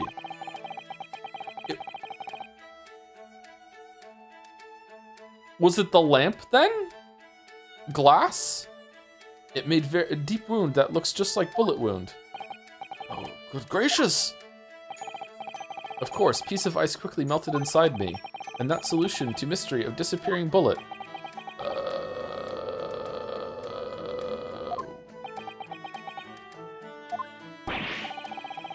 But that doesn't answer the question at all. The shooting happened in a pawnbroker shop. Not some snowy mountain road in another country. Well, there was a picture of a cat building a snowman, so maybe someone did a stereoscopic thing and made it 3D and a chunk went off of it or something. Just an idea, but we might not be looking at exactly the same scenario here. Bruno, where exactly was Hurley shot again? Well, according to the report, in his stomach, sort of around this area, I think. Well, that's precisely where he always wears a little pouch on his belt that he keeps a supply of ice in case he needs to talk about ice. Not a pouch? Actually, I might have noticed something like that. Yes, a pouch. It's where he keeps 3 glass vials of very dangerous chemicals that he uses in his investigations. What? Really? Oh, are they full of opium and that's why the anesthetic wouldn't work? Doctor, where is the pouch Mr. Sholmes is wearing? Pouch? Well, The fellow had nothing like that on his person when he arrived at the hospital, as far as I can remember. If I may. Lord Van Zeeks? While I realize it is forbidden for the prosecution to interject during a submission accusation, I'm doing it fucking anyway. I should inform the defense that I have the pouch in question in the antechamber outside the courtroom. Sorry? Why do you have it? As I understand it, when the police arrived on the scene and found Mr. Sholmes injured, they removed the pouch in order to assess the wound. Ah, thank goodness. I thought I was getting forgetful for a moment. Since then, it has been in my safekeeping along with all other evidence relating to the case. I can personally vouch for the fact that it has not been touched since the incident occurred. Okay, I like that Van Zeeks is fair. Very well, extremely unconventional during a summation examination. I must demand the prosecution presents the item in question with all speed. Bring forth Mr. Herlock Sholmes' pouch. Is there going to be blood on it? I see. So this is the pouch worn by Mr. Sholmes on the night in question, is it? Look at that. One of the files is broken, the leather around it is scorched black. It's almost as if the file exploded. Exploded! So, that night, the bullet from the Skulkin Brothers gun struck Mr. Sholmes' pouch. And it was the glass file exploding that caused the fellow's injury. Oh, I fucking fucked them up searching for the bullet for no reason. Oh, fuck. I mean, nothing happened. No, just normal surgery. No scalpel lost inside of it. This bullet did not penetrate victim, but was deflected into wall of shop. But it wasn't. So where did the bullet go? A delightfully complex aroma. Well, it would appear one mystery has been solved at least. Though it has no bearing on the truth of this case. The bungling and burgling brothers shot the detective, and the accused shot the pawnbroker. The pertinent facts of the case remain unaltered. But at least the mystery is solved. I can sleep easy tonight. I'm having a great day. Gonna sleep well tonight. Thank you, young man. You know what? Not guilty, just for you. Thank you very much. Glad I could help. Due to its bearing on the conundrum just solved, the court will sequester this scruffy pouch as evidence. Hurley's pouch isn't scruffy. Sholmes' pouch has been entered into the court record. The pouch Mr. Sholmes was wearing around his waist at the time of the shooting. One of the glass files is smashed and there are scorch marks around it. Now, the summation and examination. It would appear the defense is somewhat struggling to alter opinion, Please, my lord. A little more time. After all, that's a new piece of evidence. It could be a valuable clue, and you can't afford to overlook anything here, Ryo. There's still a way to turn this around, somehow. I'm sure of it.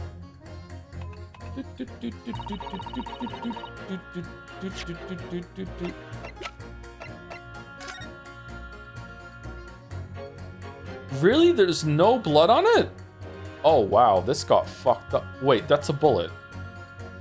Is it? Zeeks. It's really scorched badly just here. Oh, the strap is broken, look. This must be where the bullet hit then. Let me see.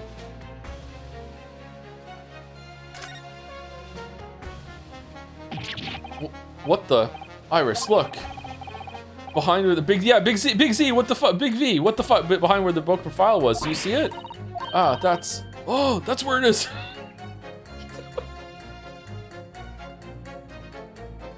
This is why I shouldn't do voices, because I can use them to make the character say things. The Skulkin Brothers bullet. What a stroke of luck that it hit his pouch. This is an amazing discovery. What this means is, there were 3 bullets fired at Windibanks that night. We found exactly what the juror was talking about. Okay, clearly this is slam dunk, they're all gonna change now, right? The 3rd bullet, in red too. It's time to press that juror again, I think.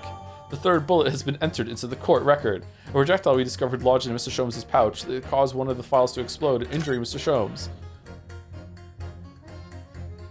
What was in the file?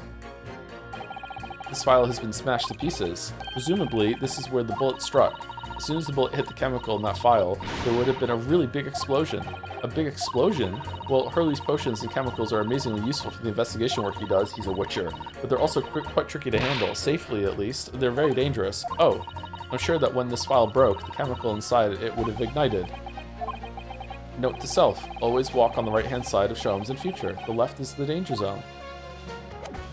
danger zone. This is the bullet that was fired from the Skulking Brothers gun on the night of the incident. Yes, so it turns out it never actually entered Hurley's body at all. Thanks to the thick leather of that pouch he was wearing, it saved him. Hehe, Hurley's always lucky like that. Well, considering what he had to go through in hospital, I wonder how lucky he really was. Oh dear, poor Hurley.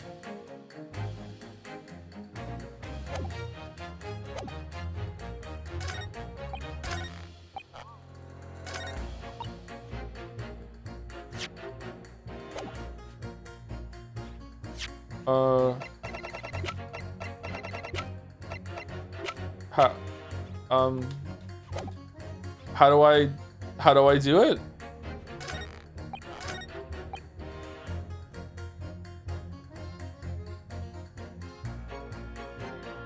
Hold it!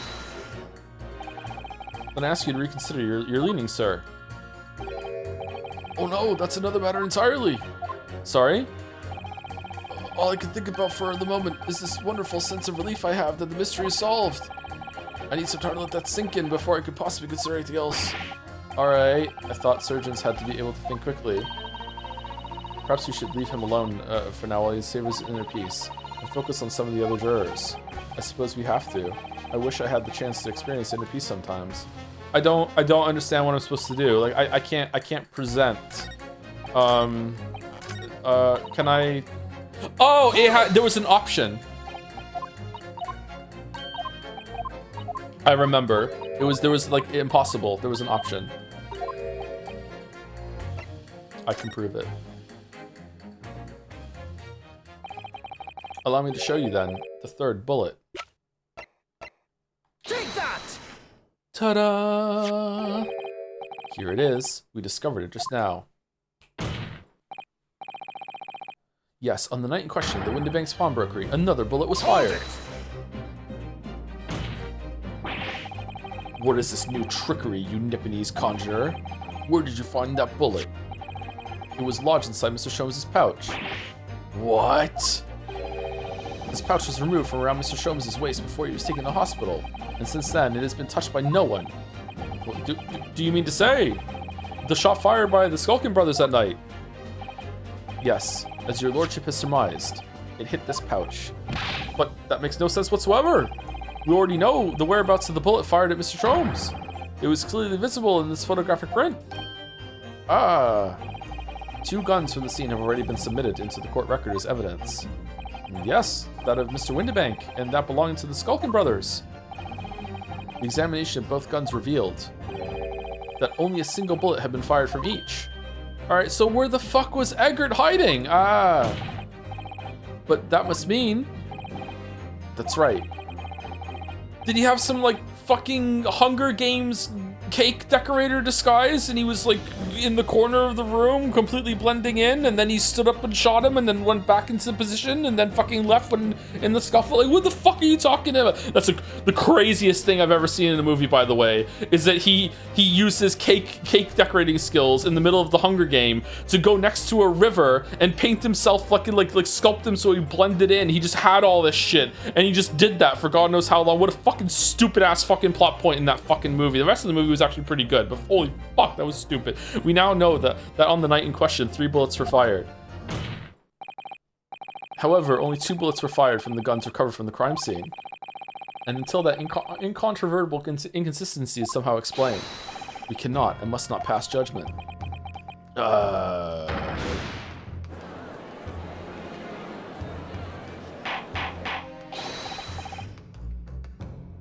Order!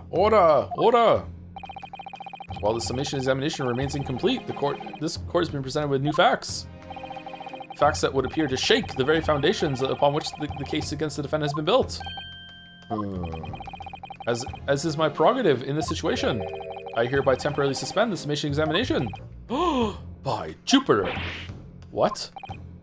Bailiff, bring the witnesses back to the stand at once. Oh my god, really?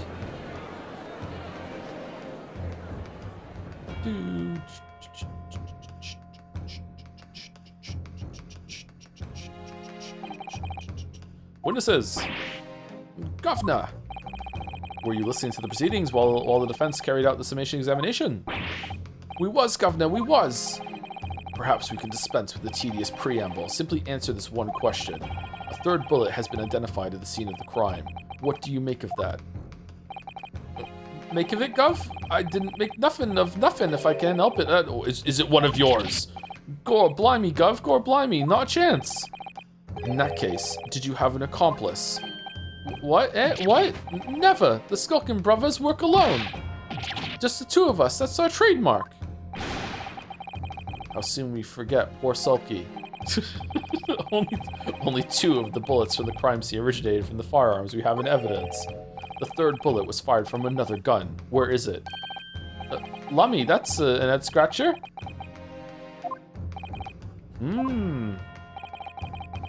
Counsel for the defense. Yes? Just prove where the gun was. Just do it. I've learned over these cases that sometimes I could just say to you, prove something, and then you just do. Chop chop! I should like to hear your thoughts regarding these new developments. The third bullet and the mysterious missing firearm for whence it came. Thinking back over all the testimony we've heard and all the evidence we've seen, I'm starting to form a picture of what really happened that night. My lord, I think it's clear what this third bullet tells us about the Skulking brothers. They had a secret accomplice, they had another gun, it has nothing to do with them. I believe it has nothing to do with them. Nash, eh? That's right. Yeah, nothing to do with us, Gov. We've established that 1 bullet was fired from each of the 2 guns already known to the court. The logical conclusion, therefore, is that on the night in question at Mr. Windybank's pawnbrokery, there was another person present in possession of a third firearm.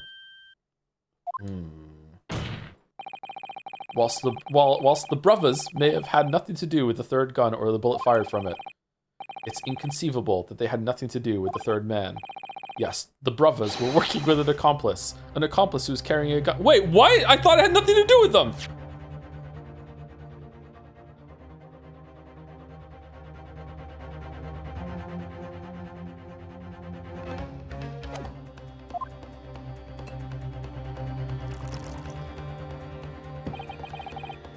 An undercover brother.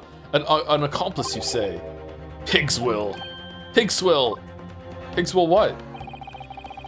These protracted proceedings have already forced us to endure 2 summation examinations. I know, right? I'm kind of mad about it too. They take so long. Yet in all that time, there's been not a third man. If this apparently red-like being exists. The court must be shown hard evidence. Without it, this fantasy will be crushed.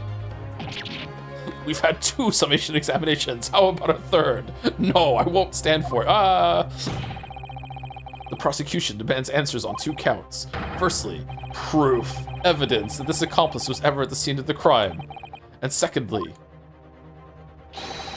the identity of the spurious character. Bro, why is this on me? Like, what the? Why is this the burden of proof on me? There was a third gun, third person. That's how it works. The Skulkians is a fucking third-person shooter. The Skulkians are lying. Skulkians are aliens now. The Skulkians are lying. I know that. But how can I ascertain the identity of the person they're hiding? Well, counsel. I'm supposed to prove the existence of this accomplice and reveal the person's identity even. Okay, I can prove it. It's this guy wearing white. How do you know that? All right, hear me out. Strap in. This is gonna take a while. Okay, all right. So the day before, I went to the pawnbroker with Herlock because he likes to just leave things there at the fucking pawnbroker's vault. Yes, I do too. Got a series of camels I swap out. I do. Okay, so while we were there, the Ginny who came in and tried to do something and get a coat, and there was a metal disc in the coat, but then this guy came in and tried to steal it from her, but it's actually he was the thief, but she was probably the thief too, but it doesn't matter. There was a metal disc there, and he cut his hand on it. Okay, following you so far somehow. Don't know how I'm doing this, counsel. Well, the little gnome thing that's standing next to me has this weird invention that makes it so when she sprays some fucking thing on blood, it changes the color depending on what it is. Ooh, sounds magical. I like it. Maybe you could spray my blood. We will after this, Judge. Don't worry about it. Anyway, so it sprays the blood of the color, and it's a unique color for everyone. I think there are more people than there are colors in the World Council, but okay, proceed. All right, so So when the blood we sprayed it on the disc right now, it turned green. Okay. Well, we also sprayed it on the calendar where that other bullet went. Yeah, the bullet we can't explain. Yeah, and that also went green too. Therefore, through this via no magical blood changing color shit, it turns out that he had to be there too and got shot. All right, valid, let's go. What do you say, prosecutor? You must be fucking kidding me. Like, what the fuck are you talking about? In response to the prosecution's demands, my lord, the defense is just fucked. I'm ready to present answers. I'm good, let's go. All right, here we go. The defense is ready. I believe I can provide all the answers the prosecution demands. So, my Nipponese friend, despite the swimming eyes, you seem to think you have something to say. Swimming eyes? This promises to be interesting. I have to push forward now. There's no other option. I need to use every single piece of evidence available to me if I make a difference. In that case, counsel, I would ask you to present the evidence without delay. On the night in question, in the moments leading up to the death of the victim, what proof have you that there was a third intruder present at the scene? Oh, what the how do I do that? The blood? The bullet. The bullet, the gun. I don't know.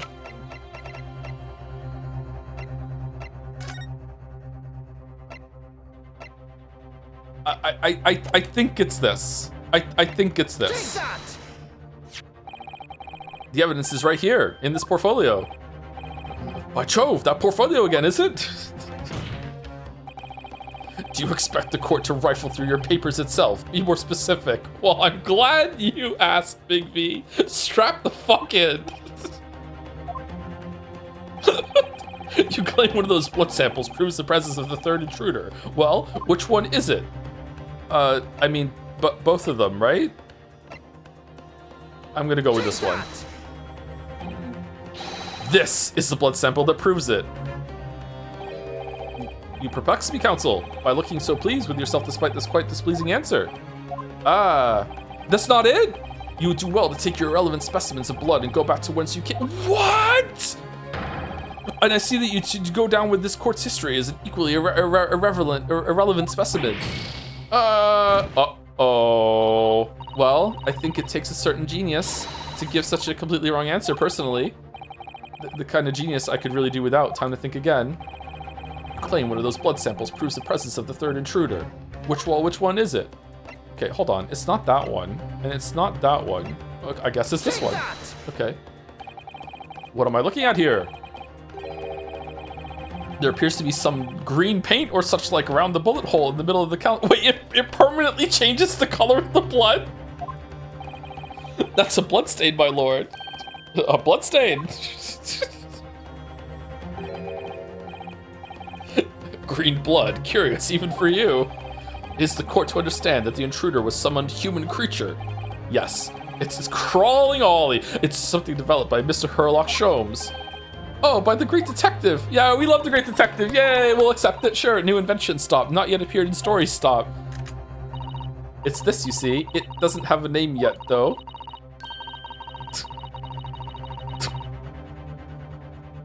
This fogger spray is a chemical that reacts with the different elements in people's blood to change its color. Well, different elements of people's blood? Yes, everyone's blood is slightly different, you see? Because it's made up of different elements. So by seeing what color it changes to, you can tell in a flash whose blood it is. Oh, that brings a whole extra dimension to looking at blood. Talk of blood in courtroom, stop. Very exciting, stop. Oh, she likes blood, holy shit. As an example, this one shows the blood of the victim, Mr. Windibank. Ah, a striking blue. I like it, good color. Yes. So you see, the green color of the blood stain on the calendar, that's a different color. It shows that somebody else was shot in the main part of the shot. Now hold fire there, young man. Could be from some unrelated incident, couldn't it? No, it's not unrelated. What? The date showing on the calendar is the date on which the Mr. Windibank was killed. Oh, by golly. Therefore, we can assume that whoever was shot on the same day. Then whose blood is it? Oh, Skulking Brothers and Stan don't appear to be suffering from any gunshot injuries. Which means it must be the blood of somebody else. The third intruder, in fact. Watch out for them. Whose identity? whose identity the court is still waiting to hear. Wait, you're just accepting the color blood thing? Really? You can't delay this any longer, my learned friend. Who is this alleged third intruder? It's fucking Edgar Benedict. Clearly a real name. Take that! The man's name is Edgar Benedict. Edgar Benedict? Who on earth are you talking about, Counts? He paid a visit to Windibank's pawnbroker on the afternoon before the incident took place, when the accused attempted to deceive the pawnbroker into releasing this article into her possession. That's right. The man identified by the defense, Mr. Edgar Benedict. He just so happens to be in the crowd. Bring him down! Yeah! Tidy corner preside over here. Then attempt to take the article from the defendant by force. Broker. Yes, sir? It's like the price is fucking right in this courtroom with the spotlight just shining on someone who just suddenly becomes a main character from the audience. I believe this filthy pocket thief has just redeemed an article from you, no? Yes, the article in question belongs to me. I demand for it to be returned at once. That's a lie. What are you trying to pull? Give me back my overcoat, you wastrel. Needless to say. Any music box discs too. Is he a spy? Inspector Gregson was there at the time and can attest to what happened. Oh yeah, he was there! In the end, it was the inspector himself who took the disc. Can you corroborate this account, Inspector? Yes, my lord. That's more or less what happened. And in the interest of being thorough, I asked Windibank for a print showing the fellow. Taken from one of his red-handed recorder gubbinses. Yes, that's him talking to Mr. Windibank that morning. And you claim this man is the brother's accomplice? Well, Mr. and Mr. Skulkin? Well, Mr. Skulkin? Uh-oh. Never seen the geezer before in me life. On me life, Gov, on me life, never seen him. I don't believe you. I believe this blood magic bullshit instead. Well, somewhat unsurprisingly, it appears our witnesses disagree with the assertion. I'm sure your lordship recalls my learned Nipponese friend's actual assertion, which was that he could prove the identity of the alleged accomplice. Yes, and I can. Then show us the evidence. I agree. We must see proof that the clean-cut gentleman in the photograph is the filthy criminal you say he is.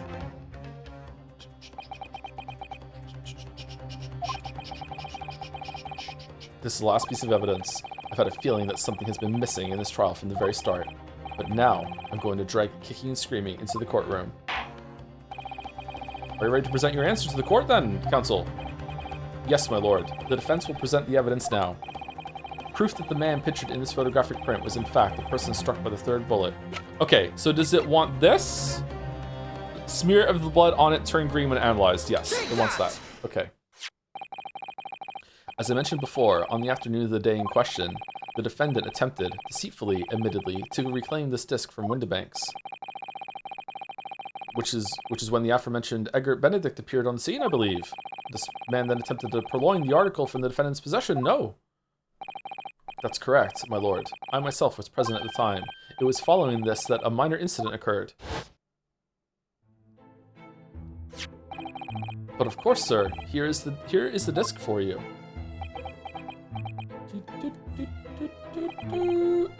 Very well. Then I shall bid you farewell. Say goodbye to style. Oh, you could see that it's ripped even here. Look at that. Wait a minute. That disc is mine. Ugh. What do you think you're doing, you little tramp? You've drawn blood, you filthy animal. How did this happen? Scrape him through his glove, maybe? Being a music box disc, it has countless small but sharp metal protrusions over its surface. These protrusions cause Mr. Benedict's finger to bleed. And the resulting smear of blood is still visible on the disc now. Goodness, a bloodstain, is it? My assistant and I have just analyzed the bloodstain here in this very courtroom, using our magical bullshit detection gun, using my trusty fogger gun, yeah. Yes, and we added the results to this portfolio. It's fucking green. I say, it's green. It's exactly the same color as the blood around the calendar. The evidence is conclusive. Sure, the man calling himself Mr. Egbert Benedict, who was in Windybanks earlier in the day, is the accomplice who was present at the scene of the crime the same night. Uh-oh. So there was someone else there. Look at those two brothers now. They're sweating buckets. They're brothers, not brothers. Who are you talking about? It's boiling in here. My lord, it is the opinion of the defense that Mr. Egbert Benedict should be summoned to the courtroom to testify. It would certainly seem that we can ill afford to ignore this gentleman's apparent presence. Objection! This has gone on long enough now. This flagrant ignorance of the mechanics of law. Sherlock Sholmes, you say? Yes, I've heard the name. The protagonist in a series of short stories for the vulgar classes, a god of detection or some such. And now you employ chemical substances devised by this fantastical persona in the highest court in the land? Do you expect us to take you seriously? The samples made by this plaything are not fit to be called evidence. Yeah, you know what? You got a point. So the bloodstain turned a shade of green. What of it? Here's to you successfully proving that no other blood in the world would turn the same color. He's 1000% right. Like, just like, it's not even funny how right he is. Like, holy shit, man. Well. And pray, do not even think of suggesting that we should take Mr. Sholmes' word for it. Ugh. Is he right? Is Mr. Sholmes' concoction a load of rubbish? I don't know. I mean, he is a great detective. What are you talking about? We can't let him get away with that. All right, everyone prick their finger. Let's go around and see what color everyone's blood turns into. I knew it would come to this. Of course, Mr. Sholmes' invention isn't going to be recognized by any official body, but what other choice did I have? I'm just remembering what Father Christmas over there said before about how he was temporarily suspending the summation examination. In other words, Sumari, the examination isn't over yet, is it? Good grief, what did you just say, young girl? And in a summation examination, the decision as to whether or not the trial continues is in the hands of the 6 jurors, isn't it? Shit. So the way I see it, it doesn't matter what certain other people think of Hurley's invention, at least not for now. Yes, she's right. Young lady, you have quite the devious mind. It really just comes down to one thing: how well I wrote my stories and if they like them. Whether these ladies and gentlemen of the jury are convinced by what you say, Runo. Is that about right, would you say? Or did I misunderstand something? Unbelievable. Mr. Sholmes' partner is a force to be reckoned with. Iris Wilson, sharpshooter. What do you think, everyone? After that shrewd precis of the situation from an entirely unexpected source, it must be acknowledged that the previous summation examination has yet to reach its conclusion. This is absurd. Ladies and gentlemen of the jury, the court now looks to you for your final leanings in this matter. As proud citizens of Her Majesty's Britain, I'm sure you will come to a fair and just conclusions. What? We're in Britain? So then, state your final decisions in turn, please. Guilty. Not guilty. Not guilty. Guilty. What? Guilty. Bro! Not guilty.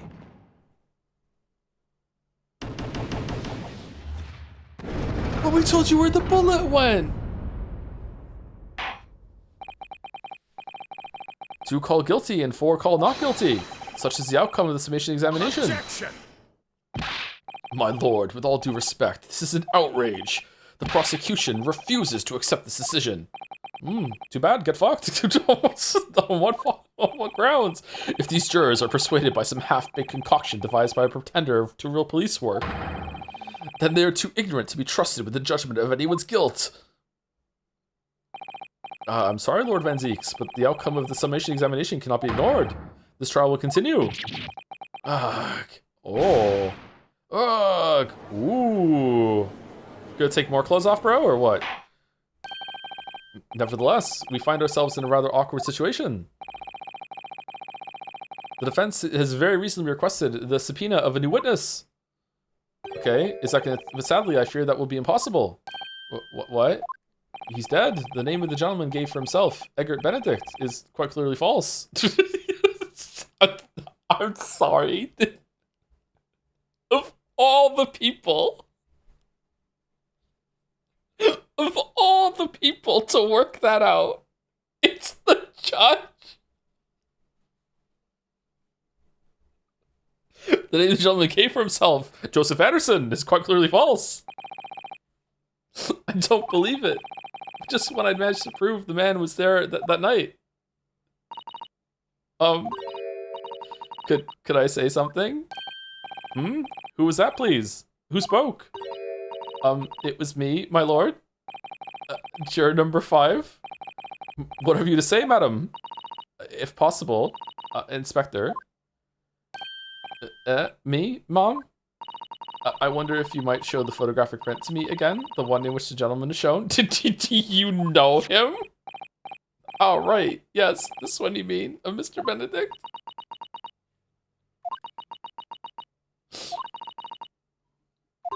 Yes, there's no doubt in my mind.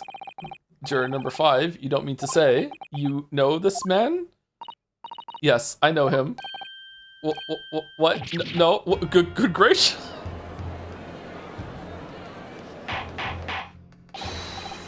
Order! Juror number 5, how on earth? I am a communications officer, stop. As we can clearly see, the gentleman in the photograph is also a communications officer, stop. He works in my office, stop. Blushy crushy? A very talented operator, in fact, stop. Really knows how to work a whatever the fuck this is.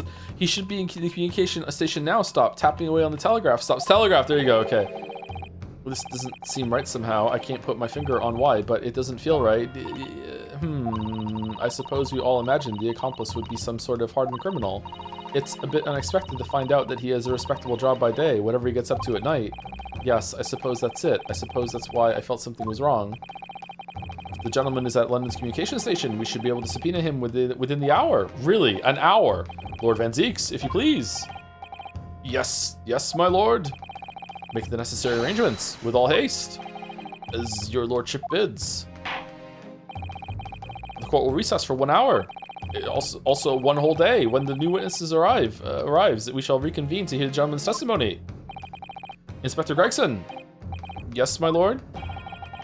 I should like to hear from you specifically about the events at the pawnbrokery on the day in question. Come to my chambers during the recess. Yes, sir, my lord. Very well. Court is adjourned until 1:40 p.m. Get some lunch. All right, is this actually a good place to stop, or will we be set up to finish tomorrow, or no? I forgot to say that if you were to stop now, then you would have about 39% of the case left for tomorrow, according to my time wizardry calculations, which have been accurate so far, so you may want to go for a bit longer still. 39% is not too bad. 33% every single day, so we'd have to go 6% more tomorrow. We're not doing fan art tomorrow, if that's the case. I don't think we're doing fan art tomorrow anyway. I'm kind of tired. I'm feeling lightheaded from laughing so much, and I'm also very, very hungry. And this is a really good place to stop, I think, right? This is like at a break. Is there a better place? Is there a good place to stop in like 15 minutes? Like if we go back into the court? Yes? All right, let's do just a slightly little bit more then. Okay. No, I like this here because this is also like people come tomorrow and they'll be here and we can do the recess here and then we can and we're not right back into the court right away. Now this is better. This is better. Let's do that. Oh man. Okay. Maybe I'll try and start a little early tomorrow after we do the yapping so we can actually start reading like at 1 o'clock sharp instead of starting at 1 o'clock yapping for a bit. Maybe I'll go live 15 minutes early or something like that. Oh man, thank you Cat Set for the bits. I'm curious on your thoughts on the Hunger Games book series. Have you read the newer ones Suzanne Collins has released? I struggle with certain ones because its protagonist was so insufferable, even though I knew it was purposeful. I actually don't remember if I've read the first Hunger Games book. I definitely haven't read all of them. I might have read the first one at some point. I've seen the movies. I actually quite like the movies. I thought the first movie was pretty good, except for the cake part. I actually I really enjoyed the movies. They're not my favorite movies in the world or anything like that, but I thought they were decent. They were watchable. The first one was probably the best one. I don't think I've read the books. I might have read the first one. I can't remember. I should get to them at some point. Oh man. Oh, anyway, anyone for community life? I'm gonna go get some food, and I don't know. I need to recover from this. This stream was wild. Holy shit. RT Game and Alessandra are live for raid purposes. We haven't rated RT Game in ages. Let's raid RT Game. Life has been unkind on Tax Haven Island. Oh shit.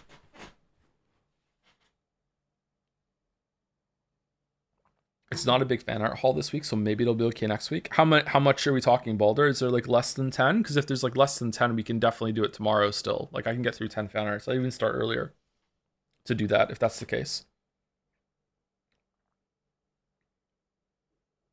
A spade of fan arts. It's around 12. Okay. Well, don't push yourself to get it ready, but if it is ready and it's around that still tomorrow, then that's doable, I think, if I start a bit early, yeah. I think. I don't mind going a bit later as well. And then Pathologic 2 on Saturday, and then Road to Empress with Walrus right after. And then no stream Sunday, no stream Monday, and then new game on Tuesday. I don't know what we're gonna do. Probably Pragmata. I think I'd like to do that. More people will submit now, though. Perhaps, yeah. Some people, I know some fan artists get their stuff done right at the end. Yeah. So probably no fan art tomorrow. We'll probably just do finish this tomorrow. Excuse me. Anyway, see you all tomorrow if you're watching the conclusion of Greatest Attorney, and then we're gonna do part 2 in like a week or two. After that, I might take a week off after the Greatest Attorney part 2. Haven't taken a week off in a while. Might take a break. Anyway, we're just going through. See you tomorrow. Have a good weekend if I don't see you.